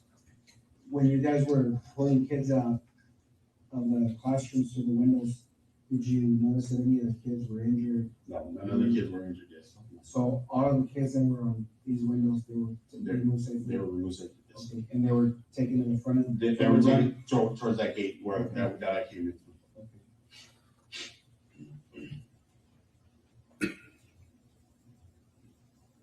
During all this time, is there any more gunfire that No. you hear? Somebody came up and said there's I guess the Vortex team was coming up, and I want to say somebody said there's gunfire, but I didn't hear it. But somebody said it, you know. Who said it, I can't tell you, because like I said, there was at least 30 to 40 people hunkered down right there at that entrance, you know, just people waiting to, you know, get there and stuff like that. You know, I guess the Vortex team was waiting for their guys, and, you know, troopers were getting there. Everybody, it was just a big old cluster, you know. What happened after that? After that, I guess the Vortex team got there, and I want to say I ran from this location. There's another part of the school here that runs a fence line. Yes. I ran there and I went and got some master keys Canadian master keys to the classroom. Who did you grab them from? Cubish, I know he's one of the mains guy, one of the second guy in command with the mains. I know his last name is Cubish. Yeah. I actually met him by the cafeteria. Okay. Met him there and he gave me the key and he said there are our master or our something. He said one of those will open all the doors. Okay. Now, you were by the door for 20 to 30 minutes, and then you said you went to go check up on Ruben Reese. Ruben Reese? Yes. And you said he was with Lieutenant Vargas? Lieutenant Hernandez. He was in Lieutenant Vargas' car. Okay. Lieutenant Vargas' car. Mariano Vargas? Yes, sir. Okay. And where were they stationed at? There were, I want to say their vehicle, there was teachers parking right here. There was someone in that area. So there was teachers already coming into the. No, the teachers were already parked there. Oh, okay, they Yeah. were already parked there. Okay, so he parked behind the vehicle? I want to say he's parked somewhere in there. His vehicle's actually still there. It's a black Tahoe. How long were you there with Ruben Reese and Lieutenant Vargas? 10 minutes maybe. Just assessing Ruben Reese? Just, yeah, making sure he was okay, because he was like, she's in there, she's bleeding, maybe she called me, I could Ruben calm down, trying to calm him down. But, he was like, I guess in the days, he was just. Okay. Is that where you ran to go meet Cubish for the? Yes, because we have our school radios, and Lieutenant Hernandez called me and said, hey, can you go get keys from the office? So I tried to call Officer Gonzales on our school radio. She wasn't breaking in the location she was at. And we ended up meeting there at the actual office. And she was looking for keys, and I went and got them from Cubish in the front, so. Okay. So after you grabbed the keys, where did you go from there? I went back to the front? to actually back right here, and I met Ranger Kendall, and I gave him the keys. Okay, so you gave the keys to Ranger Kendall? Yeah.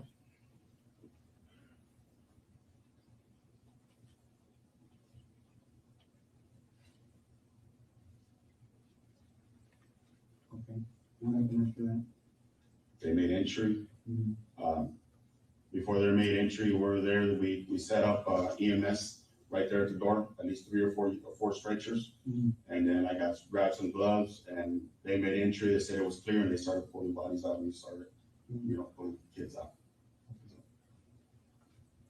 During this whole time that you're grabbing the keys, did you ever hear any gunfire? No.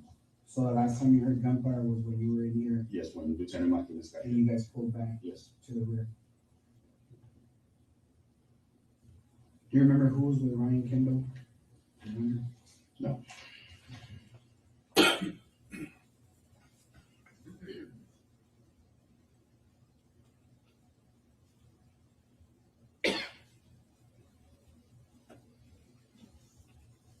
And they made entry through the side door, right? On this one? Yes, they made entry through there.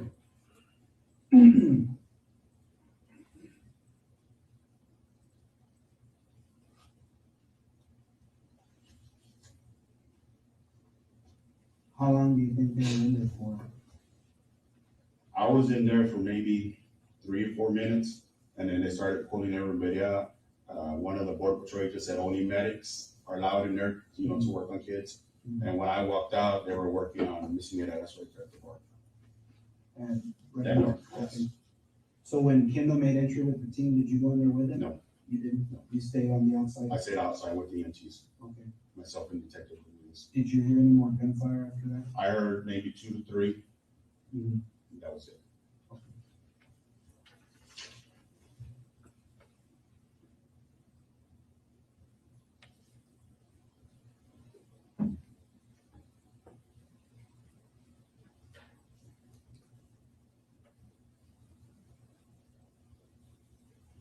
And they were coming from inside the school? Yes.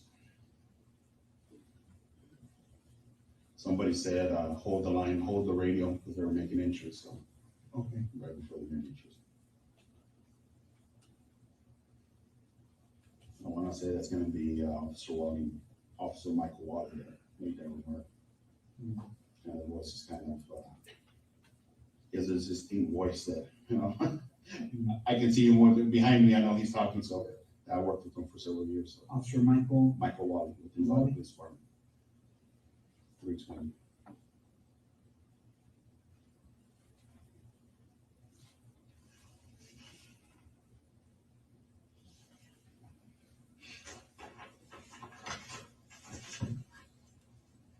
when they made entry, you stayed by the door, and you said, did they return to the door and start handing you kids, or did you go back in? No, we actually went in and, I actually went in and tried to see if I could help, but they were just dragging bodies out, you know, taking kids out and stuff. Who did you go in there with? I just followed the group that went in, so Mhm. nobody in particular. So I can tell you right now, I was probably the only CISD in there, besides Chief and, I think just Chief, the Chief was on, I saw Chief in there, so. Okay. But I was nowhere near him, so. So you two, Chief Harle and yourself were the only ones from, I wanna say from From school Uvalde district that was in there, yes. but you didn't go in with the initial? No, I didn't go entry with team? entry team. You just waited? Waited, yes. Okay. Did anybody come back to open the door? Did they say it was clear or anything like that? They cleared the building and then, I remember giving somebody the keys because they wanted a secondary search to clear the rest of the classrooms. Okay. So, I know the guys that cleared, the hallway where they made, the hallway that they came in through, Mhm. I gave the keys to the guys and they cleared those. Or I gave mine to Chief Arredondo. I gave them the keys, I go, here's the master keys, and there's two master keys out, Mhm. so they were checking them. Okay. Ranger Kendall had one of the sets of Yes. keys? Okay. How long do you think you waited when they made entry? How long do you think they were in there for? Maybe a couple of minutes, 2 or 3 minutes, yeah.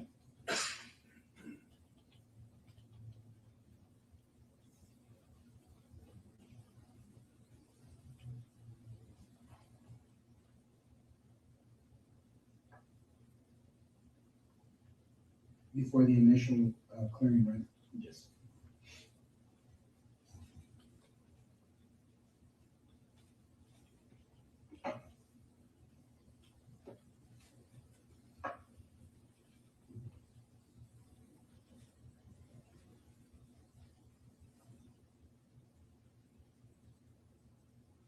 Did you ever fire any rounds No, sir. during that time? Okay, so you didn't fire any rounds? No.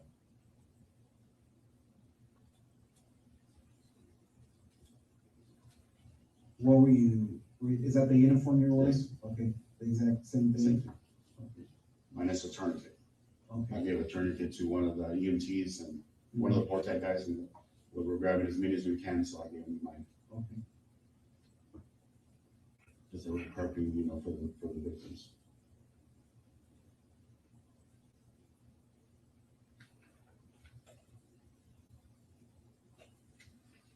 When you were approached to school, are you guys issued a rifle? No, sir. So- Not rifles. Just your sidearm? Just your sign. And is that issued or is that? That's an issue. Okay. What kind of? It's a Glock 40 Mhm. by a Gen 5, Model 22? Model 22. And how many magazines do you carry? 3 magazines of 15, and then I got one in the chamber. So 46 rounds total? Yes, sir.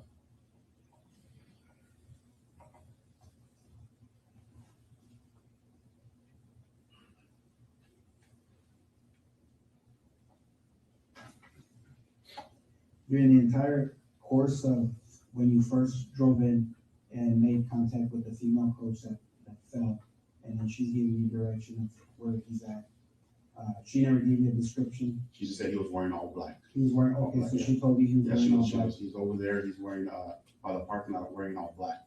And then Okay. that's when this run started going on. Okay.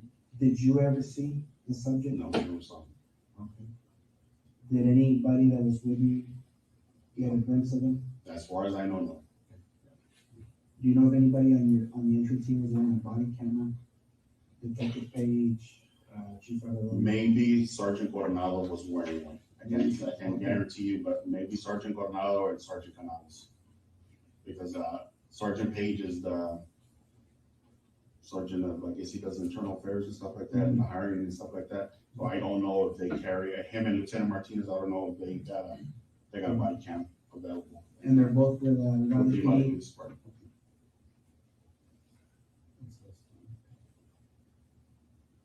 But, Sergeant Canales and maybe Sergeant Coronado may have body cams on.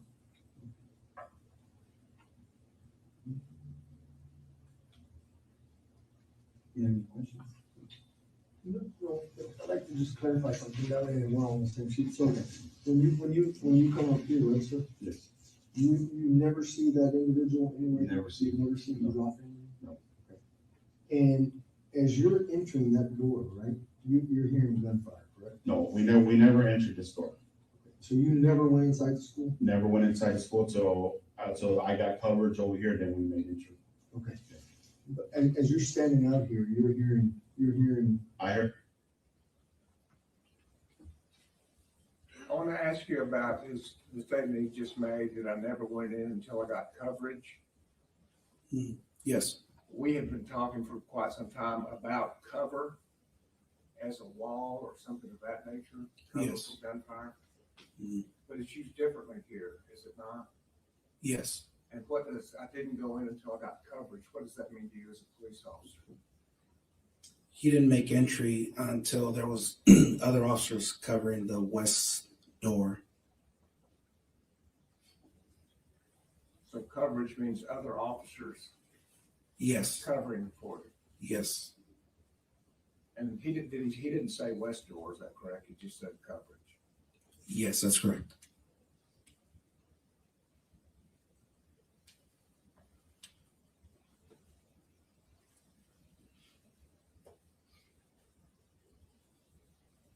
Thank you. or like 3 or 4, and that's what, no, when I went in, no, there's no gunfire. Right. I guess what I'm just trying to make sure I understand is, when you guys went in, right, Yes, you're hearing gunfire? no, not at that time, The gunfire is done. no. Done, and then when we tried, I don't know, like I said, I don't know what Lieutenant Martinez did, then, 7 to 9 rounds go off, and it's, like I said, it's a high, I know it's, I can't say it for sure, it's an AR-15, but it's a high power rifle, you can hear it, And do you guys take the hallway? What I mean by take the hallway, you guys are inside in the hallway, Yes. right? So do you take that hallway? In other words, are you there? Are you ready to go if he comes out? Yes, And then because there's no radio traffic and the radios aren't working, do all y'all come out or just you? me, Coronado, and I wanna say Page come out. Chief stands in the area where he's trying to make contact with them. He's trying to talk to him, come out and talk to him. Okay, That was the last traffic. okay, is he inside the building? He's inside the building. So just inside the door, would you Yeah, say? right there, yeah. Okay, so then the only one left in there at that time is the chief, and then it's you Yeah. three are Yeah, outside. we have the door open, and we're holding it. And then you're telling us that as you're standing there, you're hearing more gunfire? No. The gunfire is over. Gunfire is open. I just wanted to clarify that.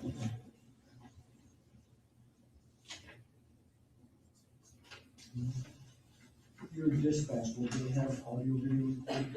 They should have radio recording of it. So, Or you would come out and say, hey, Yeah. and then you mentioned that you call for backup? yes. And I wanna say I think Lieutenant Vargas was the first unit I saw, and I told him to come to me, but he, went the other way, and then Sergeant Page came up to my location. When the rounds are being fired, sir, are you, I don't need the paper, I'm just trying to, as the rounds are being fired, is there a reason why you don't fire? Because I don't see where the rounds are coming from. That way we Yeah, can. I know they're coming from the back over here, I just don't know where they're coming from. So, And you know anybody else that you know of at that time fired back, right? Because nobody. Not that, as far as At least you. at least me, I did not fire. Yeah, I did And not. that's Because I didn't see them. I heard them, but I didn't see them. And they're echoing, so I don't know. I know they're coming from the back. I just don't know where from,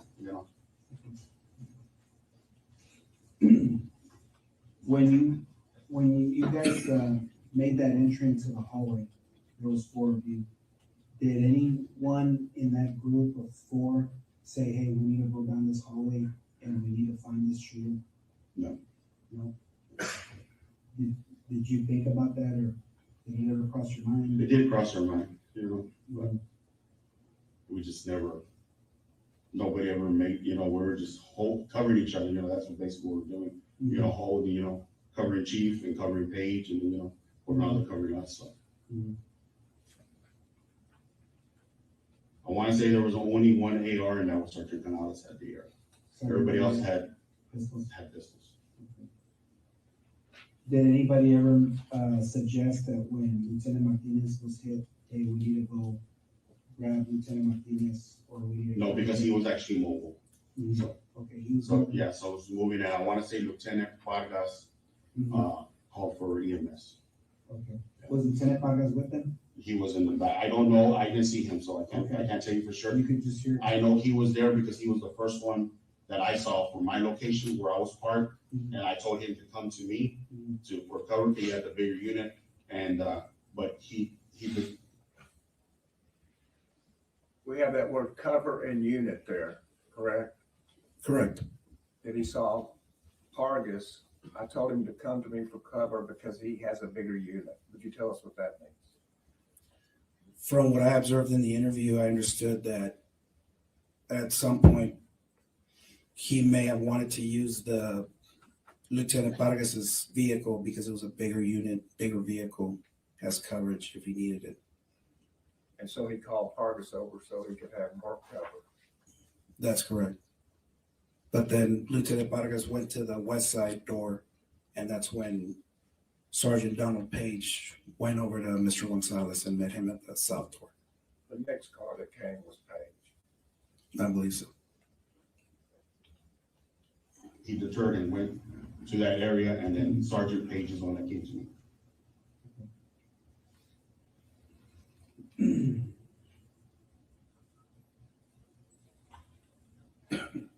And of course, you know, because it's a lockdown, there's still kids Yes. in the classrooms. So that's our concern. Do we fire and, do kids get hit? So we don't know the status of it. I try to call the office. I know when I was out there and seeing that the kids were in class, and they kept telling me that there was kids in that classroom. So when we came out, which was a school radio. Now, when you hear the gunshots inside, do you hear any screaming? No. Do you hear any teachers calling for help? No. Nothing. By the time we went in, it was quiet. So I don't know, like I said, if they were injured or they were doing what the lockdown is, keeping quiet, so.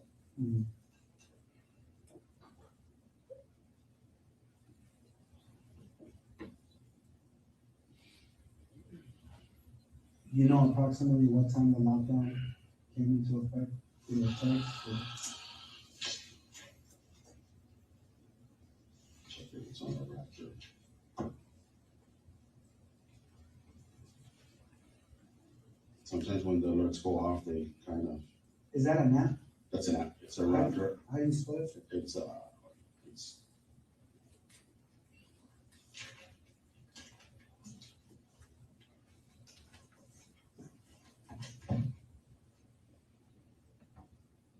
1132. At 11:32, and Raptor is R8. That's it right there. So R alert. R alert, yeah. And you said at what time? 11:32. The school goes on lockdown. Doesn't give me the teachers can message and stuff like that. Say one of the teachers, hey, I sent John Doe to the counselor's office. Does somebody have him? And whoever the counselor can respond, yes, I got her. Or some of the teachers say, So it's a mass. It's a mass, yeah. All the teachers are required to log in and set up an account, to their school, so. And just to be clear, there was nobody assigned to Robb Elementary that day. Nobody was assigned to Robb. Is that a normal? Yes, that's a normal. And And usually we have an early guy. The early shift is from 7 to 9. From 7 a.m. to 4 p.m. Okay, that's the early person. The early person does the rounds outside of the high school. Goes and visits the other campuses in the morning. So there is not one school that has a permanent officer, as far as you know here in Uvalde. The only one that has a permanent officer she's stationed there is Officer Flores and ourselves. We're at the high school. That's our home base. So, but there's days that, hey, you need to go, the traffic, hey, there's a pursuit. Go stand by Rob or go stand by dual language. We don't get involved in the pursuit. We just make sure nobody comes in and out, because sometimes they just put the campus on secure. On a secure means that If you're inside a building, you're free to move within the building, but nobody outside the building. You know, on a lockdown, everything, lights off, everything out of sight, you know, no communication, no nothing. The teachers are prompted, the principal's prompted to have a password with the teachers and only share it with the teachers. And when he comes on to the intercom, he'll say, okay, password so-and-so, we're good, the secure's been lifted. But he also, the administrators, whoever sets that alarm, can put the school off of lockdown, can close it. So.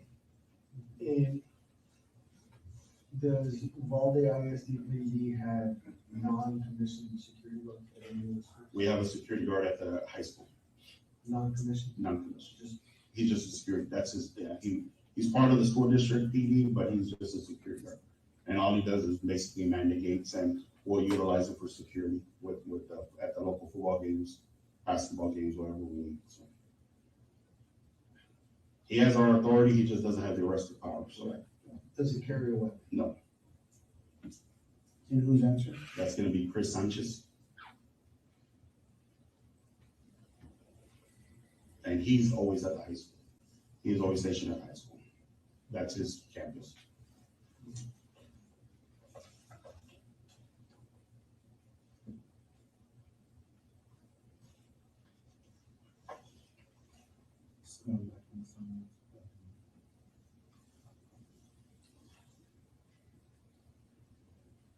So you've been assigned to the Uvalde High School? Yes. Correct? On that particular day, or that's your normal? That's my normal campus, yes. From 9 to 6? It Is that depends. considered- Okay, Well, that can because, change? yeah, because we have the early shift, which is 7 to 4, Mhm. and then we got 8 to 5, and then we have 9 to 6. How often does it change? It changes every week. Like this week, I would have been the 9 to 6 guy, so Okay. next week I would have been the 7 to 4 guy. Oh, okay. Yeah. So it goes backwards? Yeah, it goes, yes. And the only ones that actually utilize that shift are Officer Ruby Gonzales, Officer Ruben Reese, and myself. The lieutenant usually comes in at 8, chief comes in at 8, and Cecilia, Officer Flores, who's stationed at the Morales, she comes in at 8.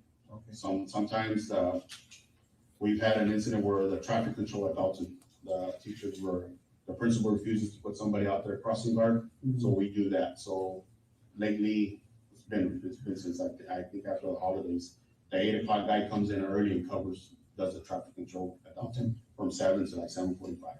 Okay. So we do that, and then we go to the high school. Okay. Are you allowed to leave the high school? Yeah. To go patrol? Yes, Say, I want to go to the junior high? And then what I was saying, the early guy, the 7 to 4 guys, does the early rounds, visit all the other campuses, and then the late guy visits all the campuses. So, unless there's something major going on, and like I said, sometimes all 3 or 4 of us are have something going on, we're all working something together, So there's not, sometimes we don't do rounds, because we're house there with the administrators, so. Where's the main office for the school district? It's gonna be there at the Uvalde High School. At the Uvalde High School, that's your main office? And it's gonna be number 1 Kyle Trail. Number 1, Kyle Trail? Yes, sir.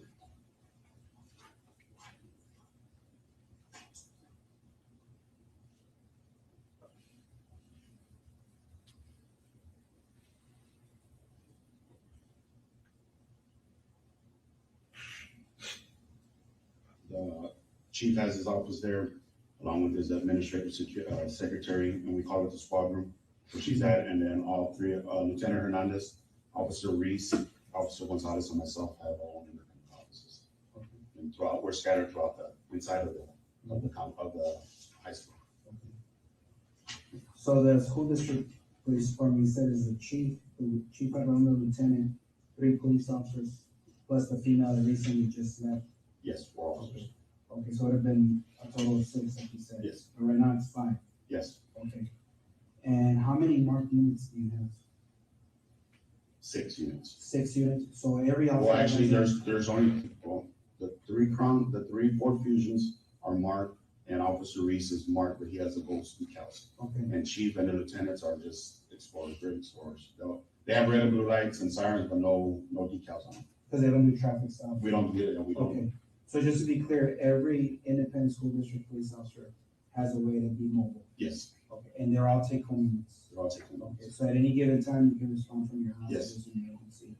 And you get, that's within your policy, I guess your police department allows you, hey, you hear something major. Yes. You can respond. Yes. Yeah, and most of the time we'll do the traffic, the radio traffic, and we have like a group text saying, hey, there's a pursuit coming in. Mhm. They're coming in and they're gonna be, by either the dual languages is on 90 West. It's Mhm. closer, it's a block away from 90 West, Mhm. about 1,000 blocks, so it's there. So if we know it's coming that way, we'll start going to that area. If it's coming off of 83 South, we'll generate towards the Robb area. The early guy that's just driving around patrolling, well, that's their job. You know, if we need to come out more, we'll pull the one that's doing the traffic at Dalton, will go assist, you know.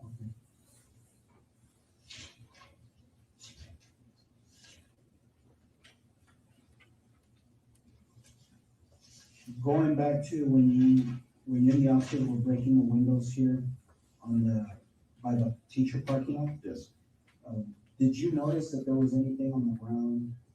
Anything that, No. someone may have dropped? No, not until after the fact, somebody says that, hey, there's a bag there that, and it's full of AR magazines, but which officer said that? I couldn't tell you. Possibly wearing green, maybe the camouflage, I don't know.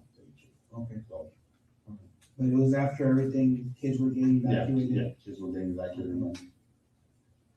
The last classroom, I was closer, I was checking on Ruben again, and I was more towards the back. So, the kids were running, so I was just going to go run towards it. When you guys were already on the last That one classroom? of the last classrooms, yes. Okay, because they were pulling them out of the window? Yes. So you kind of guiding them? Yeah. They run this Yeah, way. on that last classroom, I was kind of further back and I was guiding the kids out. Okay. Yeah. Do you remember how many windows you guys cleared? How many classrooms? I want to say 4. 4? I say 4, you know, but it could have been more. Okay. And I'm not looking for a precise number. Yeah, no, I want to say 4. Okay, We opened one and I want to say I observed them break 3 windows. okay.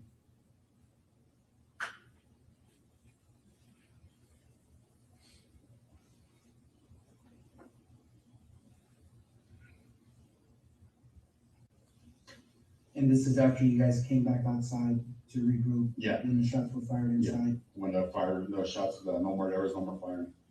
You know who suggested, hey, let's I start? want to say it was Sergeant Page. Sergeant Page Yeah. said, okay. And I want to say Corporal or Detective Landry was there. His rank is a corporal with the Uvalde Police Department.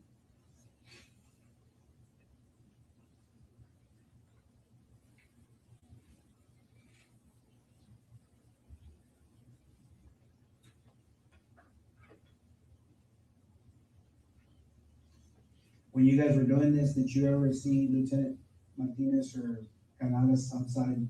No, I know, I heard the traffic, like I said, Lieutenant Vargas called for an ambulance to have one of the officers check, and he got checked out, and I guess he came back and joined the crowd, so. Okay. So, but like, by then it was massive, you know, there was officers everywhere, so. Okay. So you exit, you're standing by the door, right? And then how many minutes go by before you guys start evacuating the kids, opening these windows? I want to say, maybe 15, 20 minutes we're out there, and then we started pulling kids out, about 5 to 10 minutes after that. Was that before or after you went to go check up on Reese and Lieutenant Vargas? Because he was in the unit, right? With, He was inside Lieutenant Vargas' unit. Yeah. So did you clear the classrooms and then go check on Reese, or did you check on him first? I want to say we cleared some of the classrooms first, and then I went to go check on him. Some of the classrooms? Well, yeah, because then I went to go check on him after we cleared 2, and like I said, the other agencies started clearing them out. Okay. So when you start clearing these windows, how many officers do you think are in the area already? Is it more than just you four? Oh, yeah, there's Okay, at least 40 to 60. okay. Yeah. So there was plenty of Yes, officers yeah. to help? Yeah. And you went and checked up on? Yes. Okay. I want to say I helped with two of the, one window was like I said, the first classroom, the closest one to that door, back door. That's when we opened and we were let kids out. And I actually pulled the curtains. The teachers have curtains, I pulled the curtains up. The kids were getting tangled up. Okay. And then the second one, they broke it. Okay. They broke it with a baton. I want to say he does undercover work for the Border Patrol. His last name's Gonzales, maybe Louis Gonzales. Mhm. He's a special agent. He's always he's always driving an Impala. That's why I know who he is. Okay. And then Coronado started breaking with the baton, and I remember pulling kids out because the glass was broken. And then that's when I kind of went towards Ruben to make sure he was okay. Mhm. And then, like I said, I was further back with Lieutenant, and Lieutenant, he was inside the vehicle. Mhm. And then that's when they started pulling more kids out, and I just started guiding them. Okay. And the vehicle's right behind the teacher parking lot? I want to say the teachers are parked there, and I want to say maybe 1 or 2 rows of teachers, and Lieutenant Vargas' vehicle's there. It's a black Tahoe, all blacked out. All right. I don't even think it has decals on it, Okay. and it's an older model Tahoe. All right. Commissioner Young? No? Is there anything you want to add or something you think you might want to know? And now that I can sit back, I went tunnel vision, like I said, with the lady that was running. Like I said, they said they were running to the school, and that's where I saw, and, you know, I knocked it. You know, that was my mistake, but it's just the adrenaline rush going and, you know, shots fired and stuff like that, so it was just, you know. Because on the radio, it said there was a lady shot in the head on Diaz Street, which is 2 blocks down, but I didn't know that the relationship on that. So that call came in? That call came in when the accident came in. Okay. Yeah. Was it a few minutes apart? I want to say it was within a minutes of each other. You know? Okay. I want to say the first call came in of 10:50. Mhm. A guy wrecked into the bar ditch. Okay. And then the call come out that he had a gun Mhm. and he was running towards the school. Mhm. So, and then they say, hey, there's also a lady shot in the head on Diaz Street. She's been shot in the head, so. Okay. So at the beginning of the interview, that 1050 that you're talking about, was that the pickup truck? That's a pickup truck. They're It was calling in? brown in color, almost like So that's why you're responding to Yes. Robb Elementary Yes. School? Okay. Well, I'm responding because they say the guy's running to the school. I didn't respond to the accident. That's a PD traffic. I'm going over because they say the guy's going to the school and has a gun. Okay. Yeah, that's what I'm going, that's what I'm responding to the school. So from that bar ditch, he would have went into this gate, correct? Yes. And if he's walking and you're coming in, you saw the lady, so you really never saw him. No. I mean. No, I tunnel vision on her. I shot at her. I went at her. You said she's a female coach, right? Female coach, Short black hair? short black hair, Okay. maybe named Nelly, I'm not sure. Okay.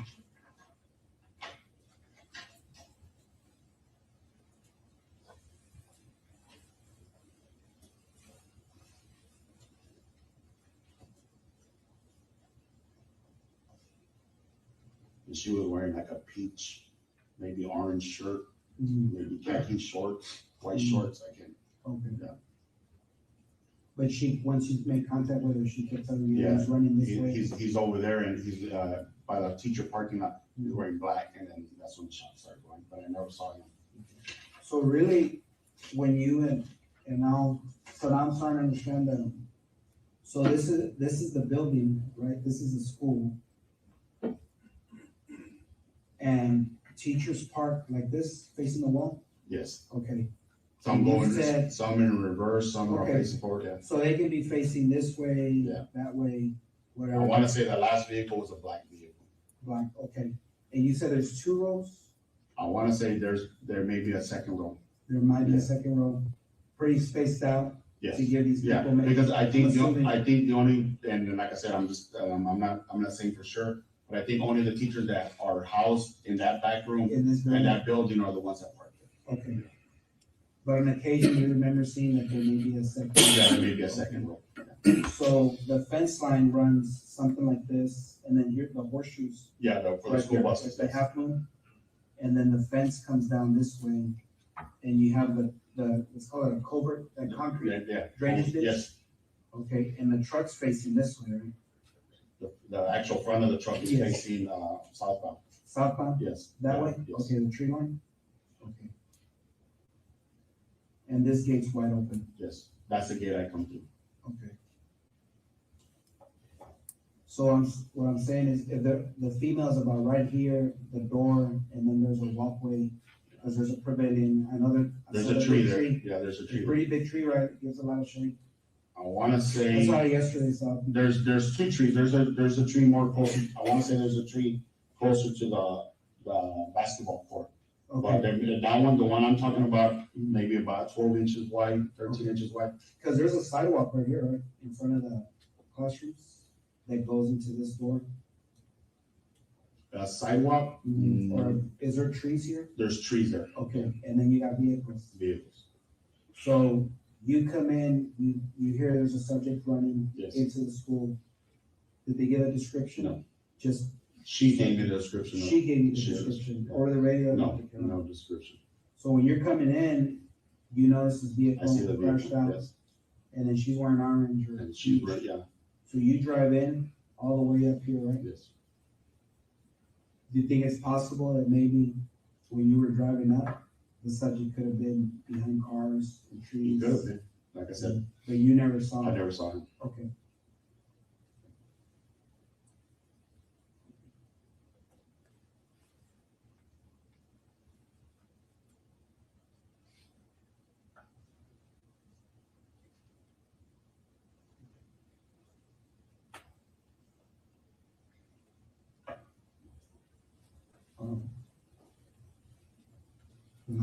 Okay, now I understand.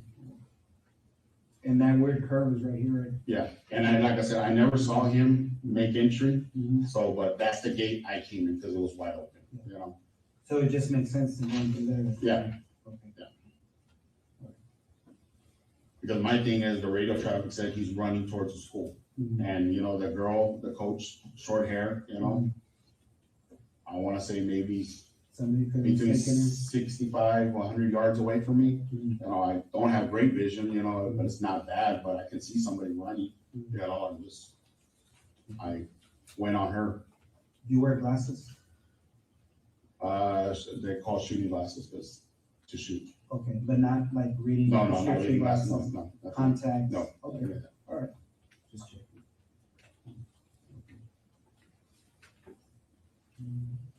This road right here? Geraldine. Geraldine, Yes. okay.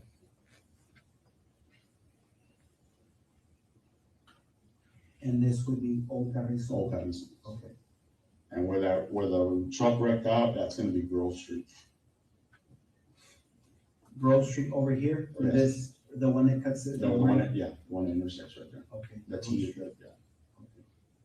And it's a little bit off, so I wanna say Yeah, it's not a perfect. it's team. not a perfect team, because just what I saw was more towards, if you're looking at the rail system, the one more to the right hand side, looking at it, the right hand side had more damage than anything else, you know? All right.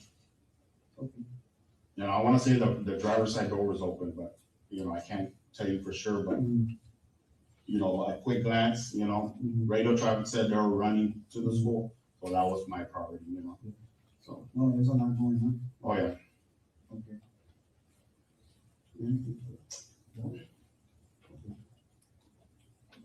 So we're gonna go ahead and terminate the interview. It's approximately 5:46 PM, and we're gonna stop the interview at this time. All right, ladies and gentlemen, I want to finish that. I don't know how much more he has on direct, but go ahead and take your afternoon recess, take about 10 minutes, and we'll bring you back in. Will everyone rise for the jury?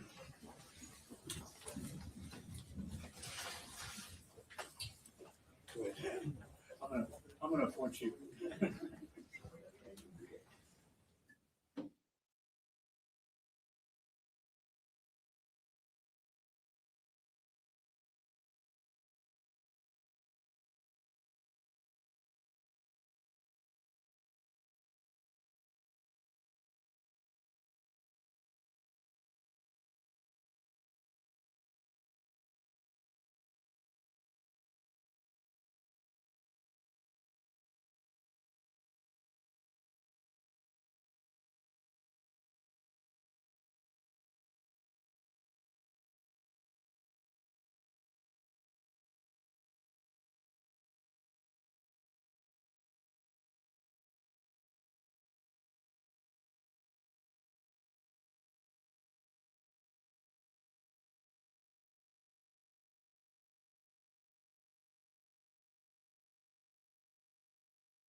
Ranger Bernardo, my name is Jason Goss. I'm one of the attorneys for Adrian, represent him.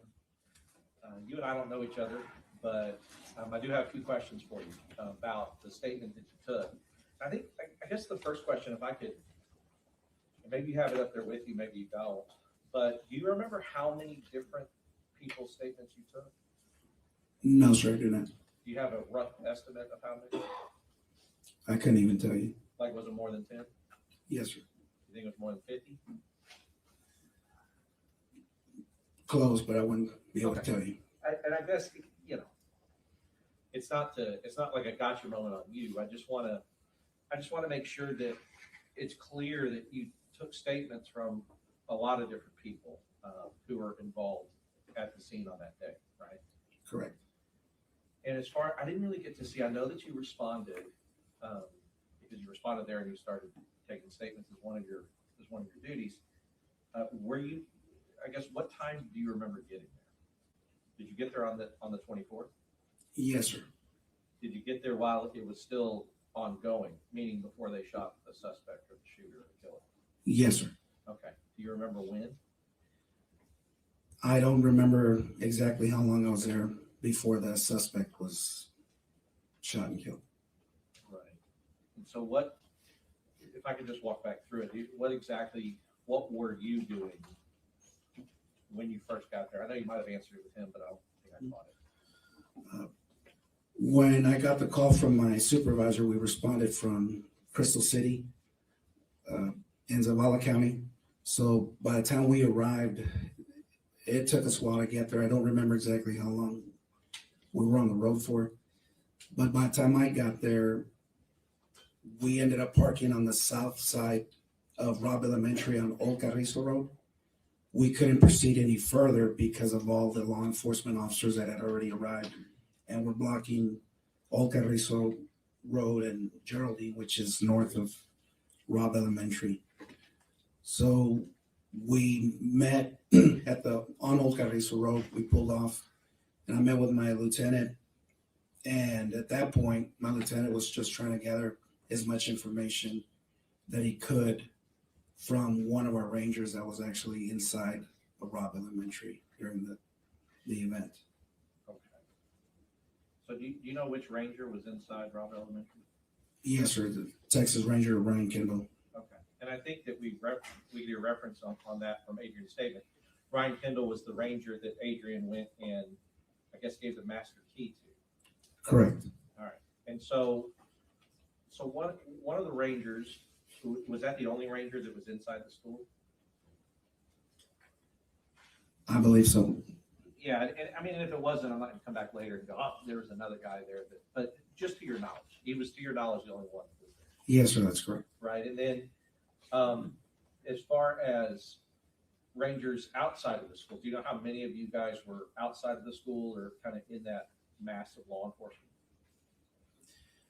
Upon arrival, it was myself and my lieutenant, and then there was multiple rangers arriving at different times, but I couldn't give you an exact number. Okay, that's fair. The reason I say that is because in some of these parts where Adrian said, well, we were waiting here, went to get kids out here, and then we were waiting here, or right before the breach, I was waiting over here or standing over here. That would also apply to all the rangers that were out there. They were waiting. They didn't breach and go in, the ones that you're talking about that were outside of the school, including yourself. Correct. Right. So you were also like kind of out there waiting right before the breach happened, wherever you were. You agree with that? When I arrived, I was immediately given an assignment because we couldn't approach the school anymore because of the traffic on Old Carrizo and Geraldine Street. But immediately after arriving, there was students from those classrooms running south across the field, Robb Elementary towards Old Carrizo Road.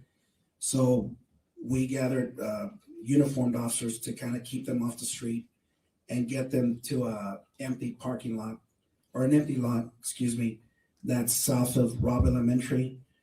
So I was assigning troopers to stay with the kids and put up crime scene tape so we wouldn't have non-essential personnel coming into that lot because of the safety of the kids. And I was instructing the uniform officers to get with the homeroom teachers if they could, and make sure that the kids at least could find their school teacher, so we can make arrangements to have them bused from that area that was already cleared by law enforcement, to get them evacuated out of that neighborhood and get them somewhere safe. And this is still when that monster's in the classroom alive with those kids, right? In 111. Yes, sir. Right. Mm. And here's why I say it. I don't say it to say that you were doing wrong by not rushing yourself or going into the room. It's that you had other assignments that you were assigned by a supervisor, right, when you first got there. Yes, sir. And you were helping the kids that were able to get out. It's important also that they remain safe in an active situation. You agree with that? Correct. Right. Because, you know, like training can be twisted around to say, well, if you knew the location, your training, alert training says it's your job to run over there and run into the classroom. I mean, training can be twisted that way. You would agree with that? I wouldn't say that the training could be twisted. Every chain of events is going to have a particular way of how you treat it in a critical incident.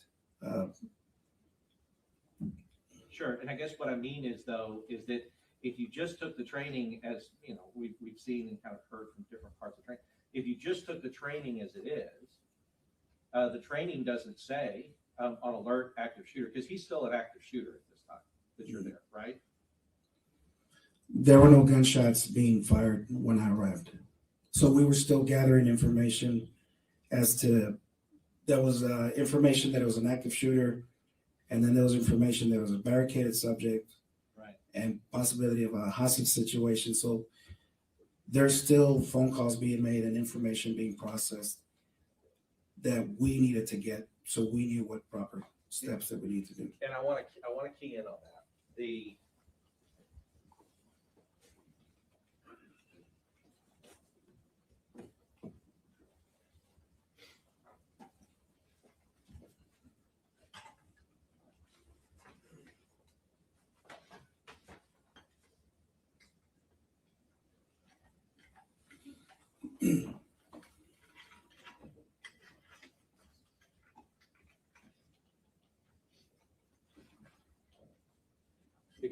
Because I think it was I think you made a good.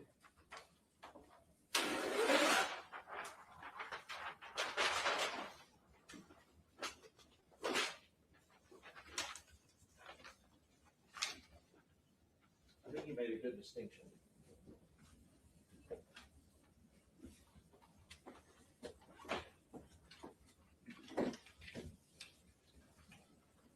So what I said is, I said, well, when you got there, there was still an and I wrote here one, there was still an active shooter. And you said, well, yes, but we were getting information of, can you repeat that? Of a barricaded subject.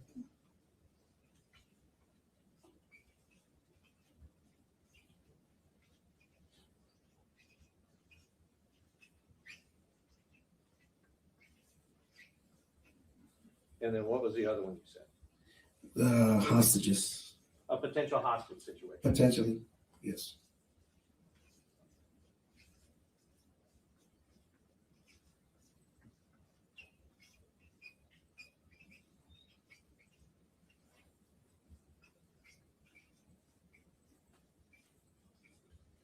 Now, you would agree, because you've had the same, I guess, you as a ranger, you get the same types of trainings that any law enforcement officer in the state of Texas would get through TCO. Yes. Okay. I mean, it's not like rangers are special or different in the sense that, I mean, you know, you might take different trainings, but at least you're getting the same kind of active shooter training, hostage training, barricaded subject training. Correct. All right. And you know that the trainings teach you to respond to these in different ways. Correct. Right. Because if a person is barricaded You don't necessarily respond to them as if they were an active shooter. Correct. If a person is, if it's a potential hostage situation, you don't necessarily respond to it as if it's an active shooter or a barricaded subject. Correct. Okay, and so the reason I say that is because, and I'm not faulting you. I think that you would agree with me that there was a lot of confusion about what was happening out there, right? Correct. Yeah, because if you're getting conflicting accounts of, okay, this is an active shooter, okay, no, it's a barricaded subject, or here we're hearing it's a possible hostage situation. They have people, I guess you may not know, but it would be consistent on a hostage situation if somebody's kind of trying to talk to the shooter, saying, hey, come out, don't do this, those kind of things, trying to negotiate like that. That would be more similar to a hostage situation, right? Correct. Okay. You wouldn't do that with an active shooter. You don't go, hey, please, will you stop shooting, right? Your training for that tells you to do something different. Correct. Okay. So the idea is that you guys, as the Rangers and all these other officers on scene, it is a chaotic and confusing scene. You would agree with that? In the observation during the investigation, there was a lot of events that were happening. And going back to the active shooter, barricaded subject, and the potential hostage situation, in the alert training, it's very important for the first officer that arrives that he's the one that initially decides, is this an active shooter or a barricaded subject, and then acts according to the alert policies that they've been taught. Sure, I understand that, but I guess if you're assuming that I guess Adrian is the first one that arrived. Based on the investigation that I did and the statement that I took from Adrian, that's what I was led to believe. Sure. And I'll tell you that you're right by about 25 seconds, right? So, but let's talk about the first ones to arrive. If I can use this map. Because when we're talking about a school, it's the first one maybe to arrive like on the grounds of the school. That's one thing. But also, you could have the first ones to arrive on the same side of the school as the shooter and seize the shooter. Like, that would be different, right? Correct. Right, because somebody could arrive over here on this very back side of the school, and they could be the first ones here, but not know anything that's going on over here. You would agree with that? Correct. Right, because if by necessity, the first one to arrive is not getting radio traffic from other people who are there that's telling him this is where the person is, or descriptions or whatever else, right? Correct. Maybe they've talked to a witness, and we'll talk about that. But I guess the idea is that there is the first to arrive, but there's also the first to actually law enforcement to see the shooter and what the shooter is doing, right? And that would be different. Can you reword the question? Sure. And let's just talk about it, how it went, because we've been pointing at this map, for 2 weeks. But that Adrian's down here. That's when he arrives. This is where he is. Correct. Okay. You also know from your investigation that there were 3 officers that were right here: Mendoza, Saucedo, Coronado. I don't recall physically or talking to any of them that were actually there. Mm-hmm. Any of the 3 officers that you just named were at that intersection. That's information that I've learned later. Okay. But I never got to interview any of the officers. Okay. But you do know the information. You learned it. Yes. Okay. And that's kind of what I'm going to be talking about is what, because if you have the information, they need the information. So I'll talk about the information you have now. Okay. Mm-hmm. So now that you got these 3 and they arrived about 25 to 30 seconds after Adrian arrives here. Right? I'll take your word for it. Okay. But you do know there's 3 here. Again, it's information that was given to me secondhand. So I've never verified it or checked it. Well, I can tell you that it's true. And if it wasn't true, they would say it's not true. I'm telling you it's true. Okay. Okay. So, but I guess here's what I mean by that. And this is what I mean, that training you can use training in a lot of different ways. Like, well, our training says the first to arrive. Well, I guess that's true. But if you're the first to arrive by 2 seconds and you don't have a line of sight to the shooter, then that may not be the person who has to determine whether or not it's an active shooter, right? It would be the first to arrive that actually has line of sight and can see what's going on and knows what's going on. Correct. Right. And so because it's not like this, it's not this black and white rule that if your car gets there first, wherever it gets on the school campus, that you're the person that has to determine it. Because like I said, if you're in locations that can't see what's happening, you may not have the best information. It may be other people who arrive a little bit later than you, but have better information about what's happening. Correct. Okay. And so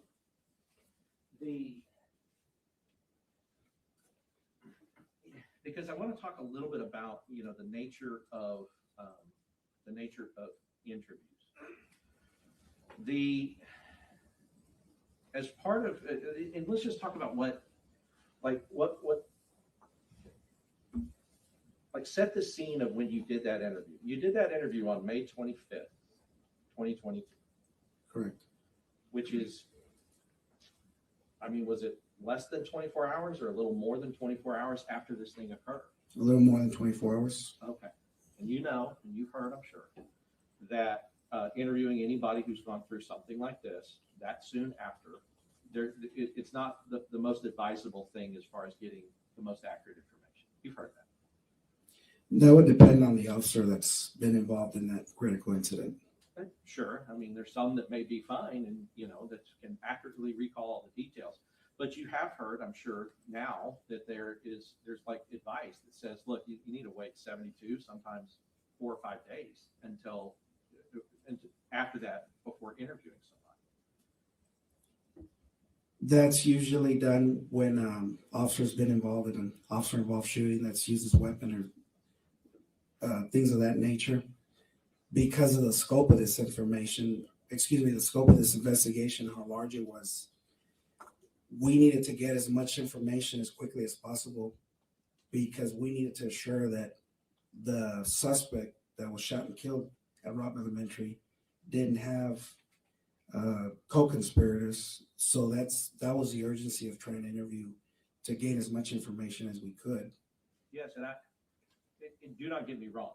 I'm not saying you shouldn't have done that. You should have done that. You needed to do that. That's not the issue. You got to interview people when you got to interview them, especially if there's a potential threat out there. And I remember, and I know even from the time, but I know that you guys were looking for any other Confederates, anybody else that could have helped him or been a part of that or knew about it before he did it, right? That was a big part of what we That's did. correct. Right. So you have to do it. But I guess what I'm saying is that if you can acknowledge that, yeah, sometimes the circumstances mean we can't do best practices. And that also may mean that we're interviewing somebody who's gone through a traumatic event, right? And so you have time compression and all those other things that can happen to police officers or others when involved in a situation like this, right? Correct. Right, because an officer-involved shooting, it's not necessarily tied to the fact that an officer has had to use their gun and fire their gun. It's tied to the fact that they're in a situation where either they fired their gun or they've been fired upon. Correct. Right, or they believe they've been fired upon.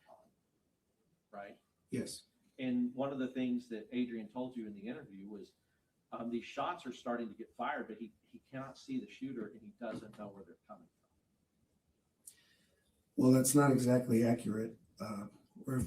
If I may, when I'm interviewing Mr. Gonzales, he says that he's talking to the female teacher that's running and falls on the ground, and he drives up to her, and when he's talking to her, she's telling them he's over there, and she's pointing towards the teacher parking lot. And you can hear that in the interview. We go back several times because I'm not familiar with Robb Elementary. I've never been to that campus before May 24th. And that is not his regular place where he's stationed. We got that out of the way right at the beginning of the interview. So we're going back and forth where I need to draw a map and I need to get my bearings too. So I know exactly what Mr. Gonzales is talking about and what door he's talking about and which door he walked into and where other details, right? But sure. That was the whole point of having the map and just going back and forth. But he does recall that he's talking to the female teacher.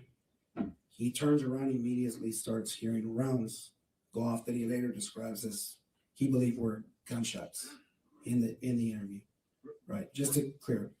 And he says, But my question, if we would go back, because you kind of answered a long way around. Okay. My question was, is he was clear that he did not see the shooter and didn't know where the shots were coming from, specifically, because you can't know where the Okay. shots are coming from if you can't see the shooter shooting. You understand? You get that, right? so it's a two-part question that you're asking me. He never saw the shooter. You're saw the correct. shooter. Never saw the shooter. Never saw the shooter. When he hears the rounds, he says they're being muffled. He goes, and I know that they're coming from behind the building. Right. Okay, so let's talk about it. This is behind the building, right, from where he is. Yes. This is behind the building. Yes. This is behind the building. Mhm. This is behind the building. All of these are behind the building from where he is. If he's looking here, that's behind the building. You would agree, a shot coming from here. Yes. Okay. And this is behind the building and this. So all I'm saying is that that's not saying behind the building does not say, I know where these shots are coming from. He knows a general area that covers about half a mile where they could be coming from. But he doesn't know exactly where the shots are coming from because, and we'll talk about it, he even mentioned it. He says because there's echo, right? Correct. He said they're echoing. Now, when we talk about echo, you know this as an officer. The gunfire, gunshots, especially a gunshot that comes out of a rifle, such as the one that this murderer was using, are loud. You would agree with that? They are loud. Yes. Very loud. Right? I agree. Yeah. I mean, you wouldn't fire one intentionally if you could help it without using ear protection Correct. because they're so loud it can damage your ears. Now, if you're using it in the field and you have to, you're not maybe going to put on ear protection. You deal with it, but they're that loud that you would protect your ears if you could while firing one of these, like on a range or something like that. Correct? Correct. Okay. So you also know that gunfire, because you're trained in this, that gunfire will echo off of structures if there are structures around. Right? I've never received that type of training where it specifically talks about the report of a firearm being shot, that it bounces off. I understand there's echoes, but to tell you that I've received formal training, I know exactly where it's coming from or Let's talk how about, far. yeah, let's talk about your experience, because there's been a lot of officers before that have testified, and they talked about it's common that an echo. What will happen is that the sound will bounce off of a structure, and it can enter your ear in a different place than it's actually coming from because of the echo. Have you had a personal experience with that, like firing rounds and maybe hearing like it sounded like 2 rounds getting fired when it was only 1 because of the echo? No, sir. Ever.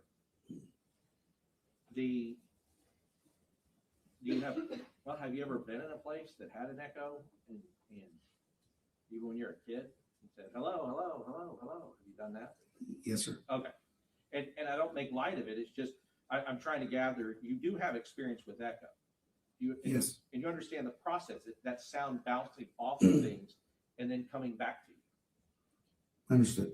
So I put out hello and it comes back hello. Yes. Okay. Gunfire can be the same. Gunfire reports bouncing off of structures can cause a human being not to understand or know exactly where it's coming from because the echo, if the echo's coming in their right ear, something that's being fired on their left side could sound like it's coming from the right. You understand that as a concept, even Yes. if you haven't been formally trained in it. Yes. And that can throw off the human body's ability to understand and locate where gunfire's coming from. You understand that? Yes. And he actually, the day after this happened, he told you that that's what he was experiencing. He was experiencing echo, which caused him not to be able to understand where the gunfire was coming from. Right? Correct. Except behind the building. No. Now, these officers here, I don't know, I guess I'll see if you found out later, but these officers here actually, when the shooter is shooting into the windows here, these officers here believe that the gunfire is actually being fired at them. Did you know that later? No. Okay, that they were like ducking and diving under their cars because they thought that the gunfire was coming at them when it was going the opposite way, right? Correct. Okay, so if that's the case, you would understand that because of the concept of echo, he's firing at a building, it's bouncing off the building, and they believe that the gunfire is coming in their direction, and that would make sense to you, Yes. right? The only thing that you could really figure out, like, oh no, he's not firing at us, is if you see him and you see the shooter and they are firing in this location and you realize, okay, the gunfire is going that way, not coming at us, right? Correct. Okay, but if you cannot see him, you're still in that problem of trying to echolocate, you know, where these shots are being fired. And I would point that out to say, to go with what you were talking about, one of the things you said to Adrian, there's a lot going on out there, right? That can add anything that can affect your sensory perceptions of what's happening is just added into the mix of a lot going on out there. You would agree? Correct. Right. Like, and you know, and you've been trained, and I know you've been trained on this because all police officers have to know that if you're in this situation, you will start to have an adrenaline dump, right? And you've heard that term or something like that, increased levels of adrenaline going through your body. Yes. And then with an adrenaline dump, it can affect the way that you are hearing things and the way that you are seeing things and the way that you perceive time. You have heard that. Yes. Time can go very slow or it can speed up very fast for you at different times. Correct. Even the same person could experience time going very slowly and then going very quickly. And the reason they tell you guys that is because they say, look, you need to understand and know this so that you can expect it and then control it to the best of your ability. Correct. Right. Because if they didn't teach all that and, you know, you guys, and something like this happened to you, it might distort your ability to respond. Right. Correct. Right. Because of how that's going. So he's telling you that he hears banging. He's saying like he's somewhere behind the building. I don't know where they're coming from. I can't see him, but I know it's somewhere behind the building. Then he does talk about seeing this coach. And now I want to talk. I don't in fact think she was a coach. I think that she's a teacher's aide, a teacher's assistant. But either way, you came to find out in your investigation that that's Melody Flores. I do know. You're right, that he was speaking to. So I want to go through and talk about a few of the things he told you. So he told you, for one, that he was at the high school. Well, he's at what they call Mexican Park, which is with the seniors, because they were having a senior awards day or something, some senior fun day or something going on at Mexican Park, right? Yes. Okay, and then he hears it. He hears that there's a crash at the elementary school, outside the school. And then he hears that there's a person that has a gun that's going towards the school. Right? That's what he tells you. He makes two separate statements. I believe the first one is man with a gun. And then while he's en route to Robb Elementary, he hears he's running towards the school. Well, and I guess if you, I don't know, is because part of your investigation, regardless of how everything seems now, your investigation wasn't to investigate him. It was just to get his statement about what happened that day. That's correct. Right. So, just like with the other maybe 50 officers you investigated that aren't charged in this case, you weren't intending to investigate them. You were intending to find out as witnesses what happened that day. Right? That's correct. Right. And as far as the dispatch, as part of that, I'm assuming you probably didn't at the time. You didn't go like listen to the dispatch to follow up to see if that's really what was going out over the radio. No, I did not. Okay. And I guess to this day you haven't done that. No, sir, I haven't. Okay. But do you know from your knowledge now, because I know that the Rangers spend a lot of time investigating this and eventually have some shared knowledge about what happened, either through the reports, the committee reports, the Uvalde ISD report, all the reports that don't have him guilty of anything at all. But in reviewing all of those things, have you been able to see that this radio traffic actually that's what was being radioed out, that there was first a wreck, oh my gosh, somebody's wrecked. Then there's, oh my gosh, this person has a gun. And then Adrian told you that he heard a lady got shot in the head about 2 blocks away, also while he was en route, right? Correct. And we know that was the shooter's grandmother that he Yes. shot in the face. Yes. Okay. So all of this is going on in his head, and he tells you that he responded. He took action. You would agree with that, Correct. You responded. right? And took action. That's taking action. Yes. All right. Well, let's talk about what else is taking action.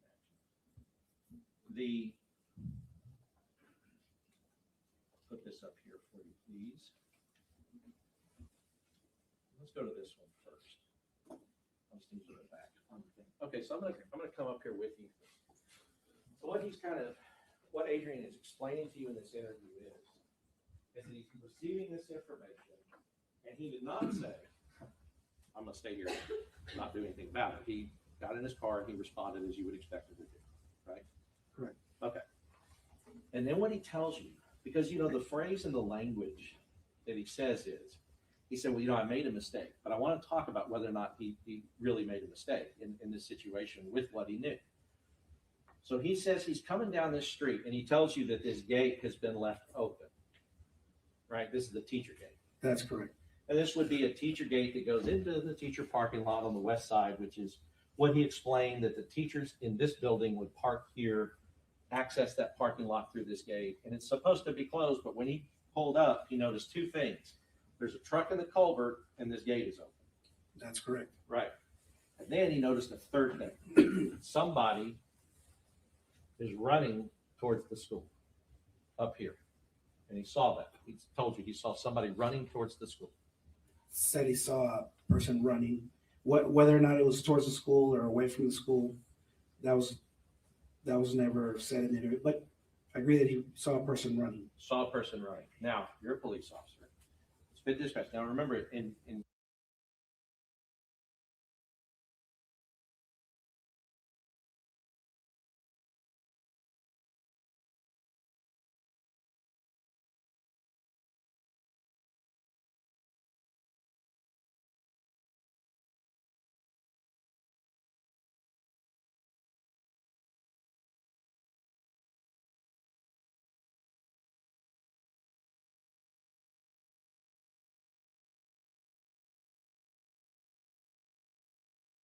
on the dispatch, it doesn't say that they have a long rifle.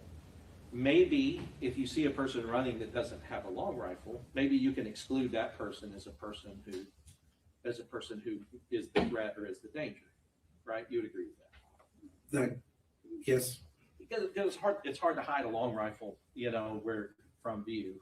If you can see both their hands and they don't have a rifle sticking out somewhere, you can go, okay, that may not be the person. Let me look and try to find somebody else that looks like they have a rifle. Right? That's correct. Right. But if you only know that they're running towards the school with a gun, a person running can have that gun right here in their pants. They can have it in their hand. They can have it in a pocket.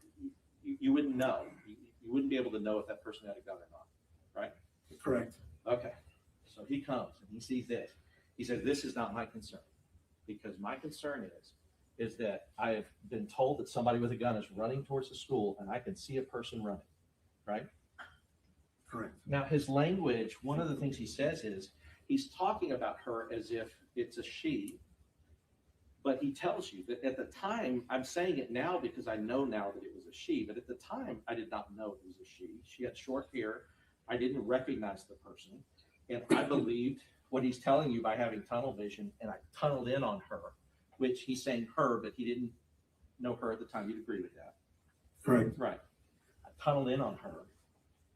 So what he's doing is you have an officer that believes that a person with a gun is running towards the school, and he takes action. You agree with that? Correct. Right. Because He drives down here. Did you see the video of the funeral home, like how fast he's driving on this dirt road to get to this person? I remember seeing the video. I mean, he's, you know, his car is going boom, boom. He's going like 50 miles an hour down this road to try to get to her. So he goes all the way where we see the car. Nico, can you back it up? Left or right? Left. Goes all the way to here. And he tells you that this is where he stopped, that he stopped his vehicle where he finally met the person who was running. Right? And he said, where you see my vehicle here is where I stopped my vehicle at the time. And meaning that it wasn't like he stopped like here and then somebody moved it up here. He stopped it here, and you can agree with that. Correct, yes. Okay. So now we know that has put him on the far south and east side of the building, right? Yes. All right, now what he described is he said, I made a mistake, I got tunnel vision.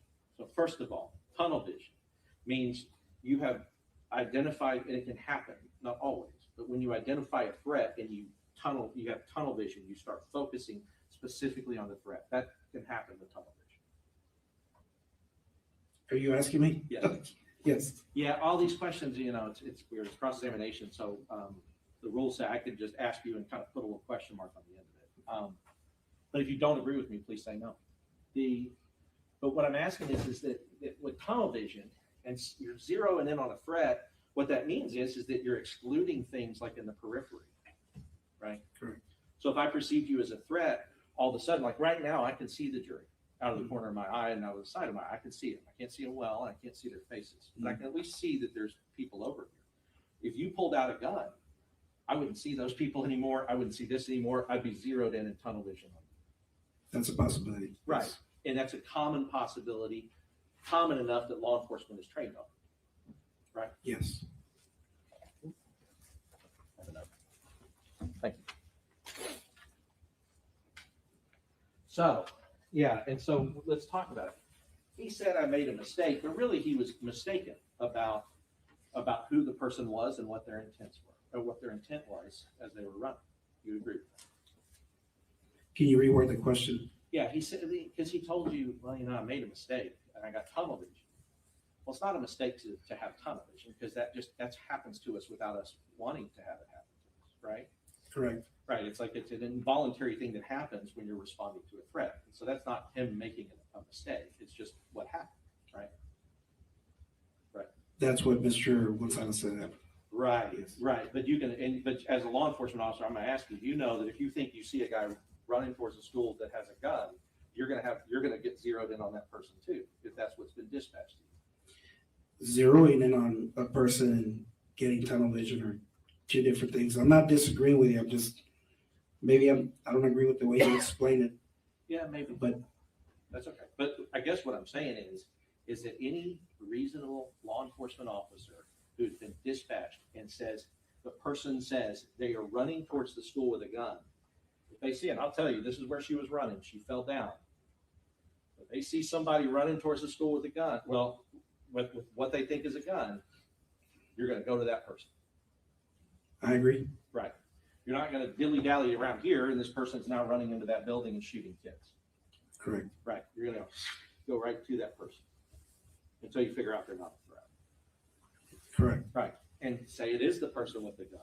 You will have choices like, I'm about to run this person over, or I'm about to stop this car and, have to get out and engage with this person. Right. Those are the options. If he is correct, and this is the shooter, this is the person going towards the school, he's going towards there to get into a conflict with this person. Right. Correct. Right. He's going there to engage, to distract, to delay, to use whatever he can use at his disposal to stop this person from going into the school. That's the assumption you can make. Yes. Right.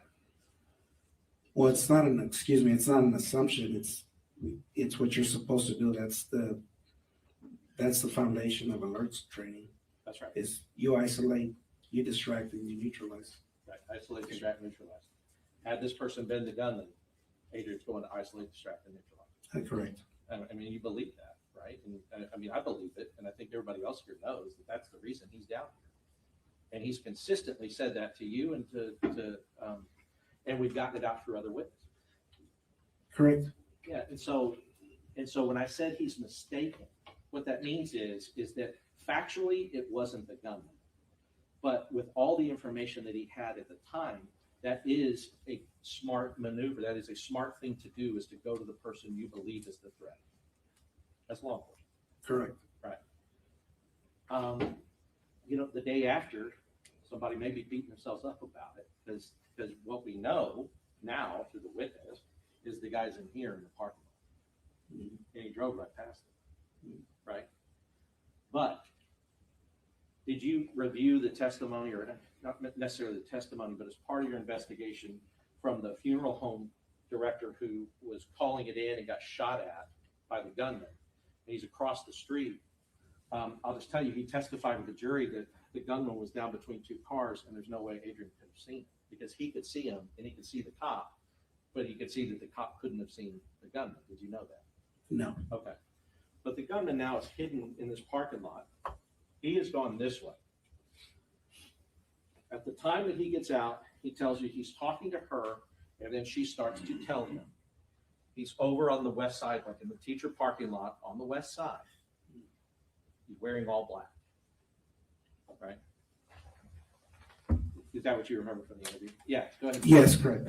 Yeah, go ahead and take the water. So, I guess, you know, that's another thing.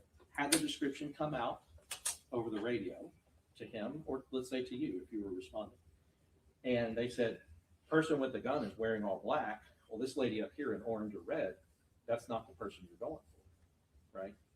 Correct. Right. But it didn't, and it's nobody's fault that it didn't. But in these kind of situations, information comes in bits and pieces, and you have to do the best you can with what you have. You agree with that? Yes. Okay. So as far as the shooter though, we know from the shell casings that he's firing into these windows along this side of the building. Now, if that's happening, it is consistent with what he's saying that the witness told him, that it's in the teacher parking lot, right? It's also consistent with him thinking that the gunshots are coming from behind the building, like somewhere, but he doesn't know where because he can't see. Now, he's here, this guy's here. Did you review the radio traffic that when he calls out that the guy's on the west side of the building wearing all black, the second before he calls that out, the guy's already entered the building? Did you see that happened? I never reviewed the radio traffic. And fair's fair. But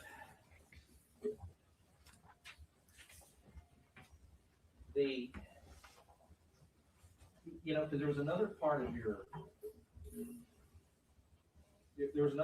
interview is that he's saying, and I know you were pointing to a diagram, you made a map. I don't even have it. Did you ever give that over to the DA's office? Yes, sir. Oh, was that the one you sent over? Okay. Then I'll take it. I hadn't remembered that we got it, but it was one of those that you sent over. I found it. So that, talking about the map, because one of the things you said was, or one of the things he said is, he said, I never went in until I got coverage over here. I think he was pointing to the south side of the building. You heard him say that in the interview? He was. My understanding is that he went in through the south door, and he meant coverage on the west door, because he's calling over Lieutenant Mariano Vargas in that large SUV, but for some reason Lieutenant Vargas keeps driving.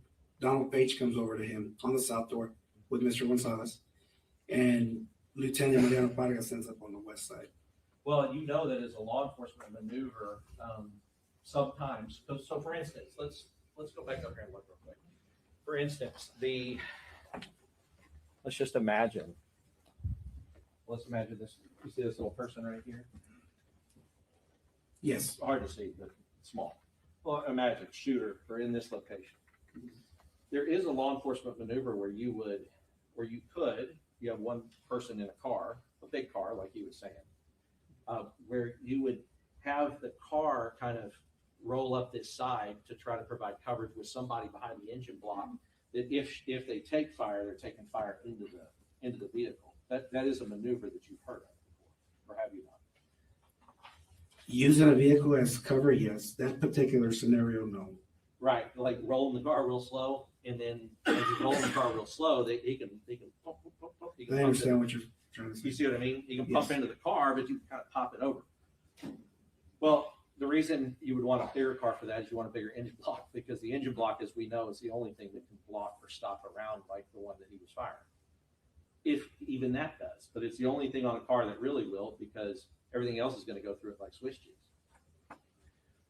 No, not necessarily. I think that's more of an opinion. Okay. And I've been in trainings where we've used the pillars to the cars, which is the pillars that holds the windshield, the front door, the passenger door, and we've shot multiple rounds, including practice ammo and duty ammo, and it'll stop it. But Yeah. I think that's just the I guess I'm thinking a pillar though is probably what you're talking about. Is probably about that wide. yes, but you can double them up and use them as cover, because it's, if you stand at an angle, the pillars are wide. My point is that the engine block is not the only thing Okay. that'll stop a bullet, But let's talk about especially this. 223. Yeah, let's talk about this though. Doors, probably not good. If you can shoot through a door with a firearm like that. I don't agree with that. Okay. Window, you got to agree with the window. That you shoot through a window with a firearm like that. You A don't regular agree? vehicle, non-ballistic window, I agree with you. Right. So I don't know, like ballistic window, you're talking about like what we would A call. bulletproof glass. Oh yeah, bulletproof glass. Okay, Sure. just to be clear. Yeah, not bulletproof glass. I don't think that most police cars don't have bulletproof glass. Do you? I mean, is that your experience? I don't know. I don't either. Like, what about yours that you drive with your Rangers? Is that both? No, sir, no. Right. I didn't figure. So really what I'm talking about is like, I mean, let's just talk about a regular car, right? Like, bullets go through glass, yes. Yes. They do teach you like, hey, if you're kind of standing next to you're just like standing next to your door, rounds can go through a door. I mean, you don't even have to have a rifle for that. Let's say 9mm rounds go through a door in a car. You agree with that? That it can? I'll take your word for it. It's possible. Okay. I mean, yeah, because as a prosecutor, a long time ago, prosecuted murder cases where, I mean, I see it. The guy got shot in the car through the door, right? And have you never seen a case like that? Yes. Okay. So you know, too, that bullets can go through the door. But the engine block, the reason why is because the engine block is big, it's steel, it's got a lot of, I guess, mass to it. And the more mass and the more steel and the more things you have like that, the more likely to block a round. With that. I agree with you. Okay. So all I'm saying is a maneuver like that, if they think that they're challenging somebody here in the parking lot who has a rifle and he had, they have pistols. I said, nope, we don't. We don't have any rifles, right? Correct. Okay, and Nico's asked a question, and I'll ask you. I mean, if you are in a situation where there's a gunman and you have your firearm, would you rather be the one with the rifle or the pistol? I'd rather be the one with the rifle. Right, especially outside. Maybe not in like very close quarters, but outside, any of that, a rifle, longer range and more accuracy. You would agree with that? Correct. Okay. So, however, if the belief is that the person is here, that's one thing that can happen with a bigger vehicle. But I wanted to point out, as part of that is that I didn't go in until I got cover. That doesn't necessarily mean I was waiting for cover until I went in. Do you see what I mean by that? Can you explain that again? Yeah. So in one scenario, I didn't get in until I got cover means I wasn't going to go in. I didn't go in until I got cover means I wasn't going in until I had cover officers there. One scenario. The other scenario is I didn't go in until I got cover, which is just placing it in time when he went in. Do you see? Is there a difference or a distinction? I don't think I can tell you what his intent was when he said he didn't go in, because then I'd be assuming this is what he meant. Yes. Well, and that's really where I want to get, because this isn't on you, but I mean, you could have asked a follow-up question. What do you mean by that? Were you actually waiting for cover before you went in? Or did you just not, at the same time that you're seeing the bullet come out of the window, which determined that, okay, now we know that the person is inside the school? Are all of these things kind of happening at the same time, and then your cover's arriving as well as the time that you noticed the location? I mean, you could have followed that up, but you didn't in the end. Correct. Right, okay. So, and what's important about talking about seeing around coming out of that east side glass is that, first of all, I'll be up and down a lot, I'm sorry. Is that, first of all,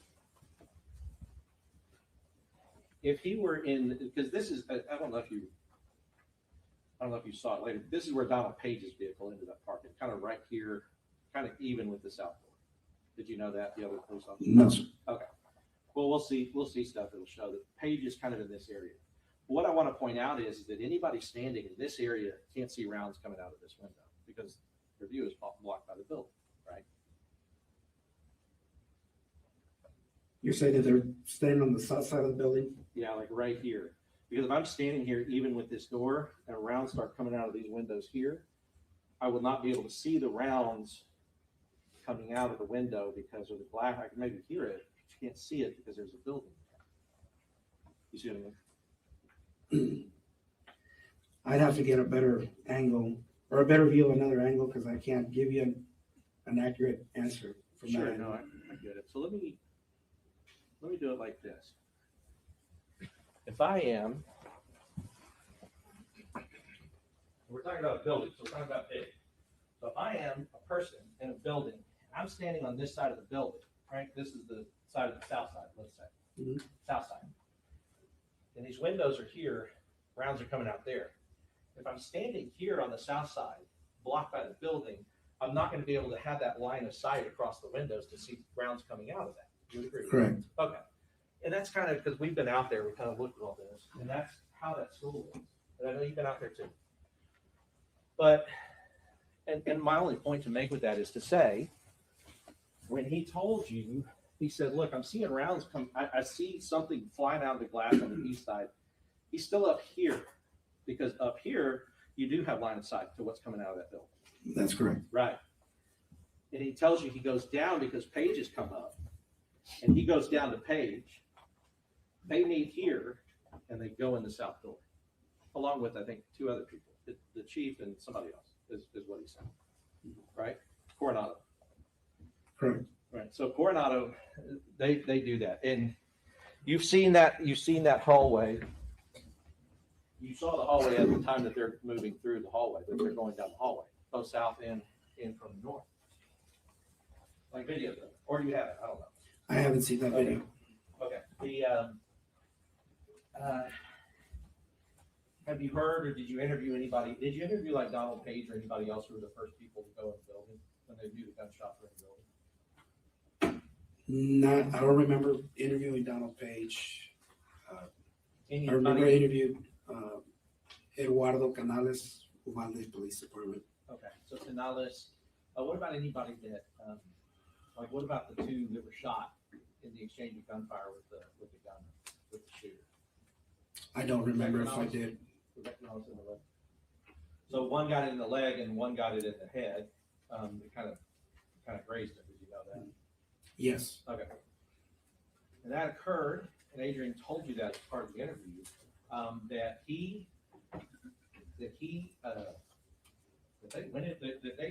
figured out that shots were coming inside the school, and they went into the school. He told you that. Can you repeat the question? He told you that he, along with the other officers, he said he figured it out because he figured out this guy is not on the west side of the building in the teacher parking lot. He's inside the school because there's a bullet coming out of the school. Correct. Right. So he starts going to Page.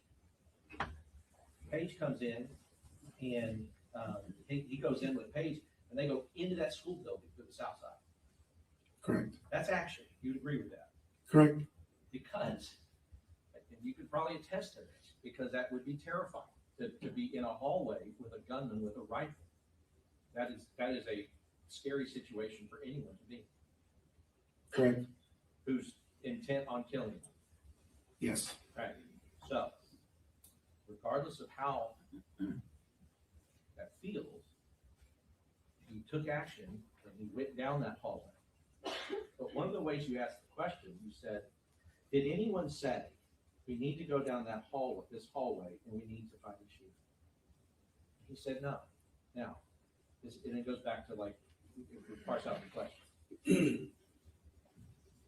They could be going down the hallway to find the shooter, but no one said that that's what they were doing. Do you see what I mean by that? Yes. Right. So, because your question was specific, did anyone say we need to go down the hallway and find the shooter? The answer is no. But that could be because no one said that. They were just doing it. Do you see what I mean? Possibility, yes. Because why else are they in the hallway advancing towards the room where they think the shooter is? Right? Yes.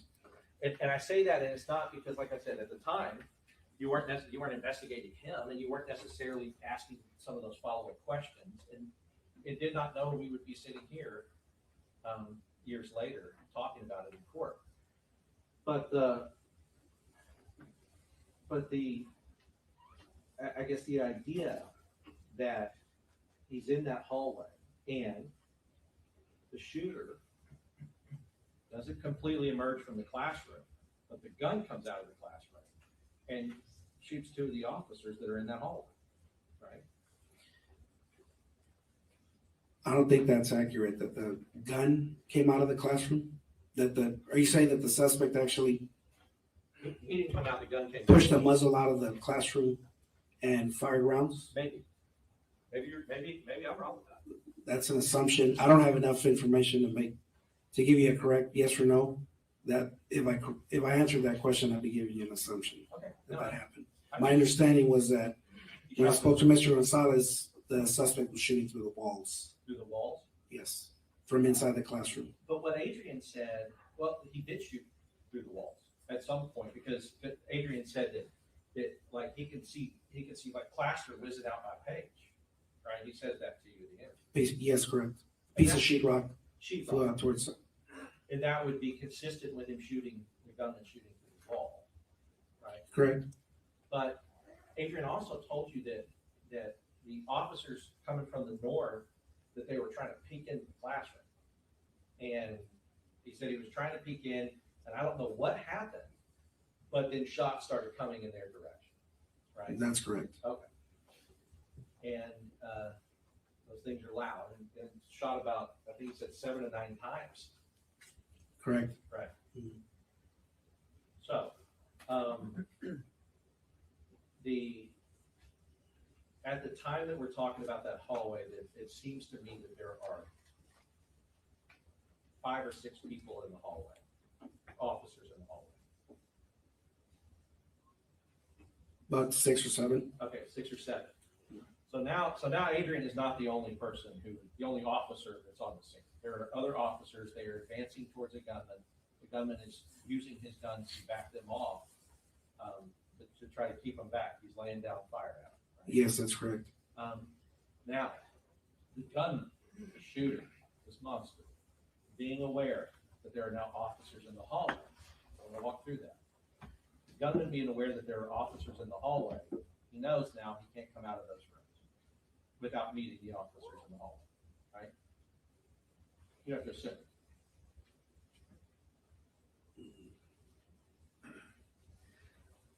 I can't answer that question because I never spoke to the suspect. I don't know what his train of thought was or what his mental status was. Yeah, I'm not saying necessarily him. I don't think you or anybody should try to get into a mind that's sick and diseased.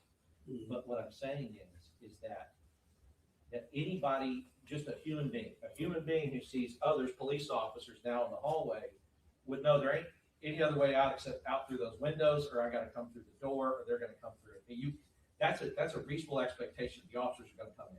Yes, I agree with that. And from your investigation, you know that when they finally did breach, that the shooter was posted up in that closet directly across from the door of 111. Correct. And he was intent. I mean, the reason he was there, he was hiding himself, and he was there with his gun, obviously trained on the door. You know that. Correct. Right. waiting to be a cop killer, wanting to be a cop killer, right? Correct. Okay, so now Adrian's mere presence alone with these other officers have shown the suspect that there are officers in the hallway and that he is now contained. These two rooms are the only rooms he can go to. Correct. Okay. Then, so that's, at some point, that's containment. As well as, he doesn't, you would agree that no shooter, nobody in that position would know when the breach is gonna happen outside. There's no way for them to know inside when the breach is gonna happen. Correct. Right. So, there is a possibility that he crawled in there and stayed in there waiting for the officers for as long as it took to breach, because he wanted to be ready to be a cop. There's It's a possibility. possibility, yes. Right. And if that is a possibility, he didn't go to the other room and shoot any more of those children in 112. If he's posted up waiting and wanting to kill a police officer coming in, because he doesn't know when. Mhm. And he doesn't want to be caught out, not getting his chance to be a cop killer as well. That's a possibility. It's a possibility. Right. And so, there's a lot of things that people have said, but the actions, at least getting down the hallway and at least taking the shooter's fire and letting them know that they were there, could have been beneficial to help some of the kids that were in 112. Could have been. Yes. By distracting him, because he's distracted by, now I want to go and get these guys instead of going over to 112 again and looking to see if there's anybody that's playing dead, which we know that they were. It's Right? possible, yes. Okay, so and regardless of who you are, somebody's fired a rifle in a hallway where you're at, it's a scary situation for whoever you are. Correct. Police officer, or regular person, it's hard, it's scary, right? Correct. Okay. At the time, he told you that at some point, because their radios don't break inside the school. Now, that is a situation that a police officer does not create. They do not create having crappy radios that don't work inside of a building that they're supposed to be in there protecting. Right? He didn't create that. Not correct. Right. And radioing for backup, you would agree is necessary. He said, I tried to alert every agency that I could find, and we know that almost every agency there responded. Correct. Right. So he has to leave the school in order to make the radio work, though. He has to back out of the hallway and make the radio work. Yes. Okay. And that's not normal. Like you would want your police officers to have their radio working wherever they are inside of the school. We want to, yes. Right. Because that's your lifeline. That's how you communicate to each other what a threat is. It's how you communicate for backups and reinforcement and things like that, right? Yes. I mean, in a situation like that, an officer who doesn't have access to a radio is at a disadvantage. Yes.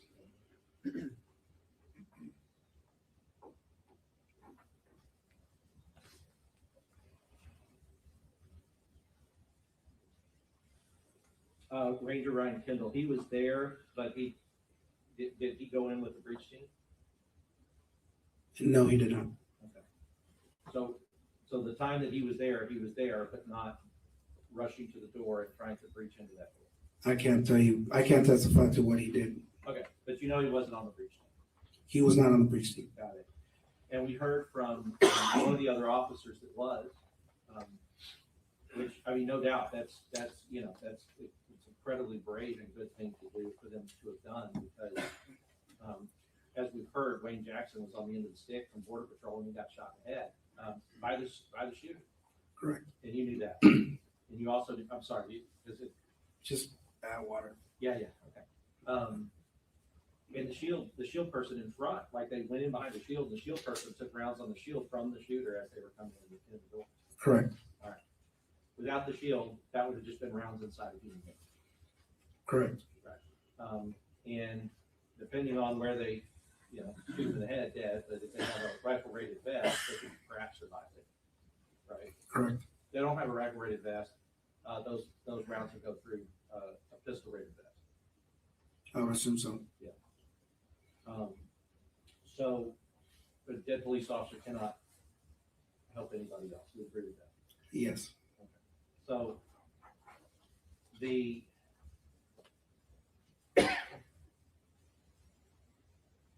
So there were, because we talked to the guy who actually went in, he thought his daughter might have been in the classroom.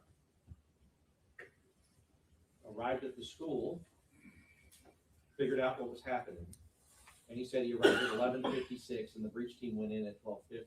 So even a person who went in and thought this is the last moment I'm spending on planet Earth because this guy's about to shoot me. Even that person, there was almost an hour before he went in, and that's what he testified to. And is that consistent with what was going on with the other officers that you interviewed on the scene or that your other rangers? I can't speak on the behalf of the other rangers, what their interviews. Can you reword the question? Yeah, so his experience of even perhaps having his daughter inside of that classroom, not knowing if she were in that classroom or not, and being, I'll tell you what, no doubt being a brave police officer, because he did put his life on the line going that road. But even he was waiting 50 minutes or so from the time he arrived to the time that they breached. Is that consistent with the other people that you interviewed? But there was that wait time. I can't answer that question because I don't have the exact times of when officers arrived and when they did it. Okay. But you would also agree that a wait time of that long was waiting for what you understand is they were trying to get a breach team together that had the proper equipment that could breach in there without getting themselves killed. That was my understanding, yes.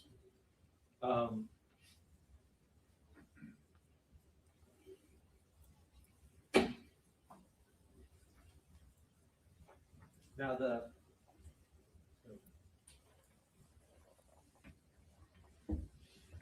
so now looking at defense 10,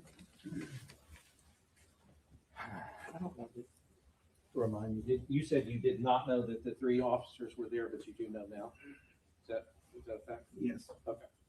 So the three officers here. Shooter goes into the west entrance here, and then they drive all the way around the building to this. I'll show you over here. They drive all the way. Shooter goes in the building, and they drive all the way around here and come up through here. Did you know that they had done that? So Can you repeat that? Oh. Yeah. So they're here. They're basically at the. Let me make sure I got to orient myself. Okay. Funeral home. This intersection right here. At this intersection, they're in a, like their cars are in a formation, I guess, and ducking because they think people are shooting at them, or somebody is. So the shooter goes in this door, this entrance, and they drive around here, and then they run up through here and go into the south door. Did you know that as part of? No. Okay. It'd be weird, right, to see somebody with a gun go into school and then drive around the school and then come up through there, right? I don't know what their intention was in doing so. Well, you yeah. have to make an assumption that that's what happened. Sure, but you would expect it's like, you'd be driving right up to that door and then rushing through the door after the shooter. That's what your alert training says. Correct. Right. It would say you get from here to here and you run in there and you do whatever you can do with the shooter, with whatever you have. All right, and that's because you've seen it with your eyes and you've seen what's happening and you have to follow up on it. Now, in this particular situation, there was a wreck that happened first, right? Yes. Now, in your interviews with your officers, did you interview Uvalde specific officers or teachers or anybody there that talked about the bailouts that happened basically all the time in Uvalde at that time? Yes, I did. And did they talk to you about that it was with such frequency? It was happening so often that people were getting desensitized to it. Like, it's another bailout. It's another person. Oh, we got to shut down the school or do lockdown. Did you get that idea or that sense from the people that you interviewed? I don't specifically remember if it happened, how often it happened, but there was an interview that I conducted where they mentioned that it was an area where there was a lot of bailouts related to human smuggling. And then once in a while, the school would go on lockdown because of it. Right, and so, so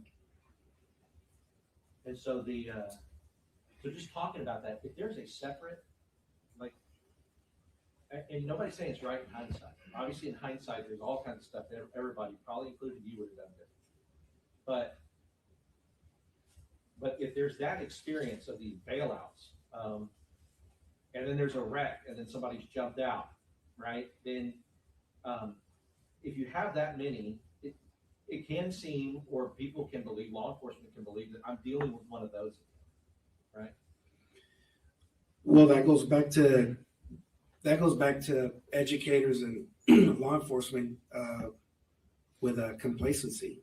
Yeah. And it's the responsibility of every officer not to be complacent, treat every individual incident like it might be an example, an active shooter or a person just trespassing on a school premises. So they shouldn't be taken lightly. That I agree with that. And, you know, like and it's true, but you know, complacency, like if somebody's experienced something over and over again, I'm not saying, you know, Adrian's one of the ones that is responding to that thing like there's a school shooter. He's the one that's running to where he thinks the danger is. He's driving directly towards what he thinks is a threat. You agree with that? I agree. Based on what you've heard. And then going into the hallway of a person that has a rifle, when he tells you, I see that this guy, there's a shot coming out of that window, and I go up the hallway with these other guys. We go into the school, into the hallway where the guy with the rifle we think is or is located around. correct. Right. Both times trying to go towards the thing that could kill him. And he's doing that in those two situations that we talked about. Right? Correct. Okay. So I guess what I mean is with complacency, I'm not talking about Adrian. But I'm talking about if you have all these bailouts, and things are going on all the time, if your first thought is not that they're going into the school to hurt children, but going through this school to get away from us, it's not a great thought. That's our face. I agree with you. But that can explain why they think that they're meeting them on the other side of the building, and then they come back through like, oh, he didn't come out. You see what I mean? It's not a correct thing to think. It's not a correct thing to think, perhaps, especially in hindsight. But there is no other reason than that an officer would go around this way, except they think that the guy's going to be around that way. As an officer, you would agree with that. If you were going to drive around here, it's only because the guy you saw you think is going to be around here and not inside the school shooting kids. It's a possibility, yes. Right. Yeah, right, because we're not defending it, right? Like we're not defending that action or anything else, but also they're not sitting in that chair either, right? Even if, people make mistakes. Nobody charged them with any crime. And nobody charged you, and nobody charged any of the other officers that were out there. That were clearly out there for a long time while shooting was going on inside a classroom. I'm not saying you said you didn't hear any shots, but you agree that there were shots, even later on into the incident, there were shots in that classroom. Yes, I agree with you. Right, and officers were there and present and didn't go inside. Correct. All right, so you treated all of them, including Adrian, as witnesses? Yes. Not suspect? Yes. Right, it was only years later it came around and they picked one and put him in his chair. That's going to be up to the totality of circumstances. Yeah, I agree, it's not up to you. I'll pass it. Thank you.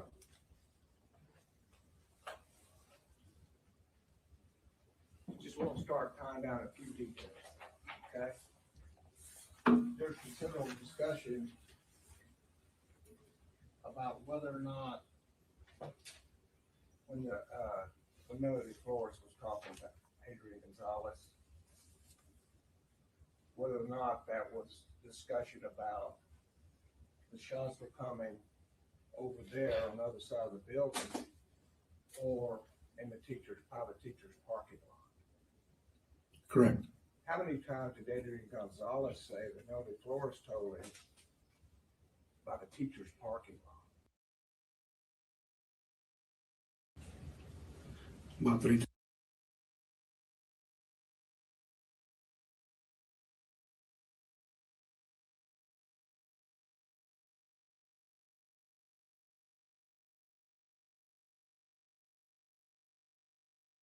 And we talked about sound. In an active shooter situation, what does the sound of gunfire tell you? Where the general area where it's coming from. Okay. And if it's at Robb's school during a school day and you hear gunfire coming from the teacher's parking lot, is that an active shooter situation? Yes. Whether you see it or hear it, it's an active shooter situation. Yes. And if you hear it 30 seconds before somebody else, you're in a better position to know it's an active shooter situation. Yes.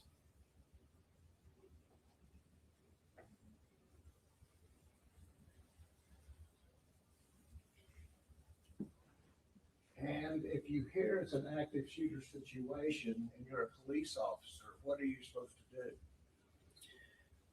You're supposed to, the proper thing to do is isolate the suspect and then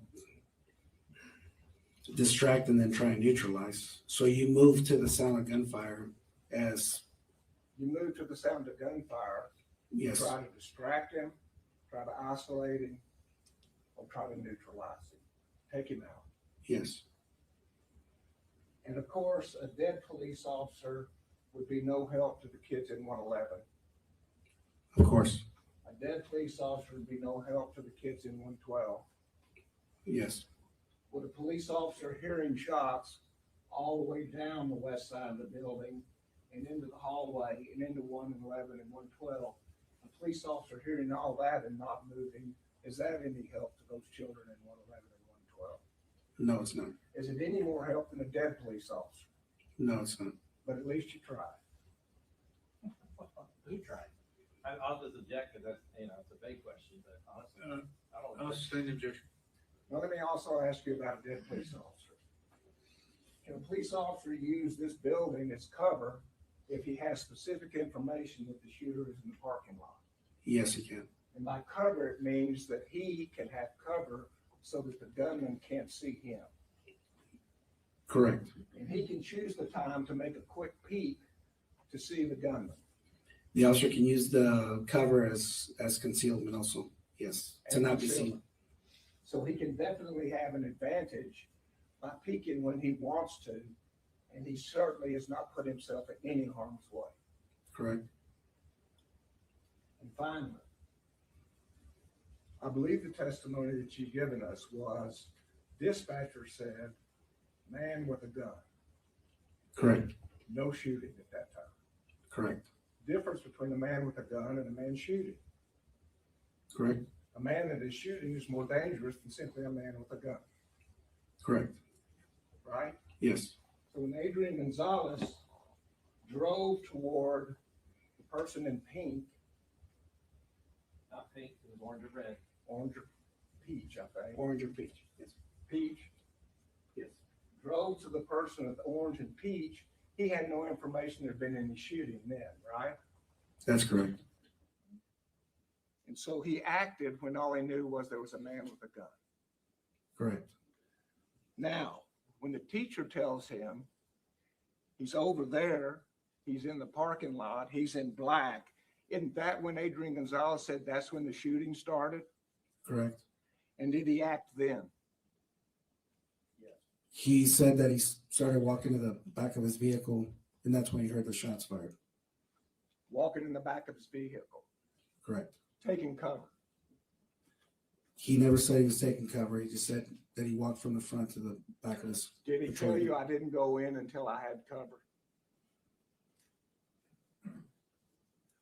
During the interview, he makes a comment that he goes into the south building.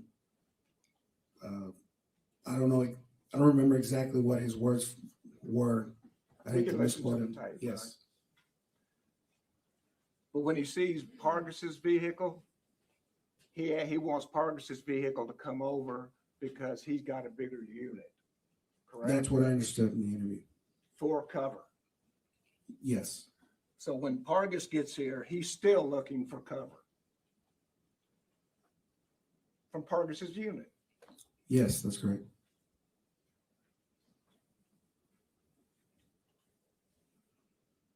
And so when his supervisor, his boss arrives, and 3 other people arrive, and they're told to go in, at that time he goes in, correct? Correct. And at that time, he knows, and has known for some time, that there are already shots in the classroom, correct? He saw glass breaking out of the east side. Mr. Gonzalez says that I got objection to leading. Your Honor, he's qualified him as an expert. Well, you can't lead an expert in saying correct after every sentence. Okay, let's just end the objection. Rephrase it, please. Hey, you don't cut that other one loose. We're not doing it tonight. This is the last Yeah, area. either way. I can't keep staff here that long. Very good. Not positive. And so, did Adrian Gonzales tell you anything about seeing glass come out the window? yes, he did. And would that indicate that there's a shooter in the room where that glass is coming out, That's what he believed. Yes, sir. not the hallway? Can you reword that question? The room would not be the same as the hallway. Correct. And he was not the first one in, correct? No, he wasn't. Donald Page was the first one in, correct? What, can we back up to that other question? I'm sorry. When you said that the rounds went through the window, Mr. Gonzalez says that he knew the shooter wasn't outside the building. He knew that he was inside the building now. Not necessarily that he was in the hallway or in one of the classrooms, but that's how he was able to tell from outside to inside the building. But he didn't go in until there were 3 people for cover. Correct. And he was not the first one in. Correct. And do you know how long it was between the time he heard the first shots and when he finally went in? I do not. Do you know how many children died in that period of time? I do not know. In an active shooter situation, most of the killing happens in the first 2 minutes, doesn't it? I'm not aware of the information that it does or it doesn't. Okay, you took alert classes, right? Yes. And they studied the histories of how quickly those killings happen. Correct. And present and time is of the essence. Correct. Every second could cost a life. Yes. That's the witness. Just real quick, if you're not the first one in, but he said Donald Page hit one side of the hallway and he went down the other side. Correct. Right. So they're both going down the hallway, but he's on this side of the hallway and Donald Page is on the other side. Yes. Okay. The prosecutor is trying to mash it all into something that fits the reason this guy's sitting here. That's what I'm trying to do, Your Honor. Well, that's what he's trying to do. I'll say the objection. Yes, Your Honor. Rephrase it. Yes, Your Honor. But ultimately, a person who is going towards somebody who they believe is armed, that is a dangerous, potentially dangerous situation. You would agree with that? Yes. Right. I mean, so the prosecutor said, well, he didn't hear that there were shots fired, so therefore it's not dangerous. You wouldn't agree with that statement. I didn't say that it wasn't dangerous. Once again, ladies and gentlemen, questions are not evidence. If your recollection is different, rely on your own. Proceed. Yeah, it's dangerous. That's what he's doing. He's going towards danger, potential danger, right? Yes. Right.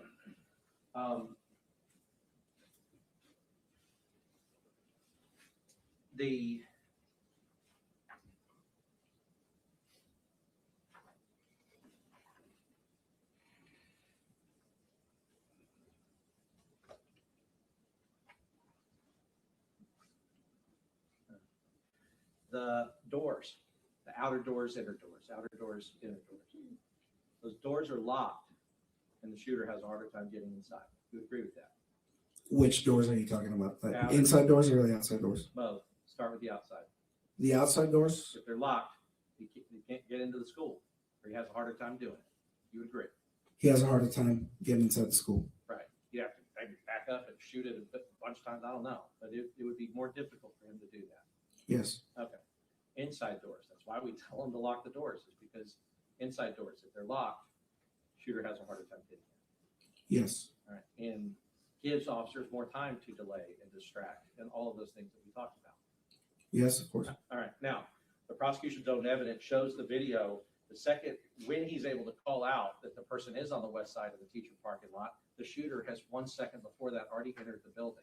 So you can cut a pie at the field all you want. The second he got it and snuck a peek, he would have been looking at an empty side of the building because the shooter was inside of it. Did you know that from your investigation? No, sir. All right. But he did tell you the second, once he saw a bullet come out of the building and realized he was in the building, he started moving towards the building from his car to where Donald Page was. Yes. All right.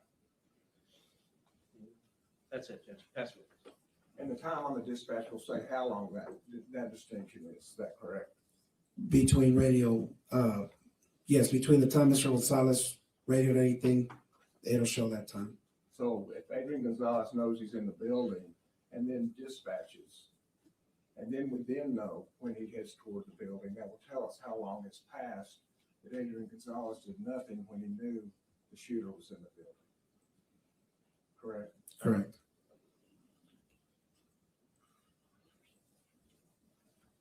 And if a police officer does his job in an active shooting situation, he can prevent somebody to get into the first door. Is that correct?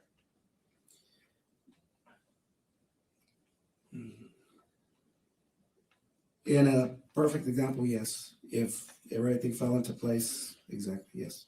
And what does solo entry mean in an active shooter situation? Means one officer making entry into a potential threat, where the potential threat is. So, and is an officer expected to go in solo entry when there's an active shooter? In alert training, yes. Absolutely. But if they haven't had alert training, then maybe not. If the officer hasn't gone through alert training, I wouldn't expect them to follow any of the procedures because he doesn't know. Pass it. If he taught a class on it 2 months earlier where he says solo entry should be prepared for, then you might expect him to go in solo? Yes, sir. That's the way. I have nothing. I forgot, are we on cross? Yes, sir. Or correct? I'll stop it here. I got nothing. We're all done? Yes, sir. See excused, not subject to recall. Yes, sir. Okay, we're We gonna want look them at on recall, Judge. We want them subject to recall. All right, so we're gonna hold that other witness till 8:30 tomorrow morning. We'll do that matter outside the presence of the jury. I need the lawyers here at 8:30. Need y'all back at 9 o'clock. The rule's been invoked, sir. You are subject to recall. You know what the rule is, but please don't discuss the case with anyone other than lawyers and be available in the event of a recall. Yes, sir. Thank you very much. You're excused for today. Would everyone rise for the jury? 9 o'clock tomorrow, ladies and gentlemen.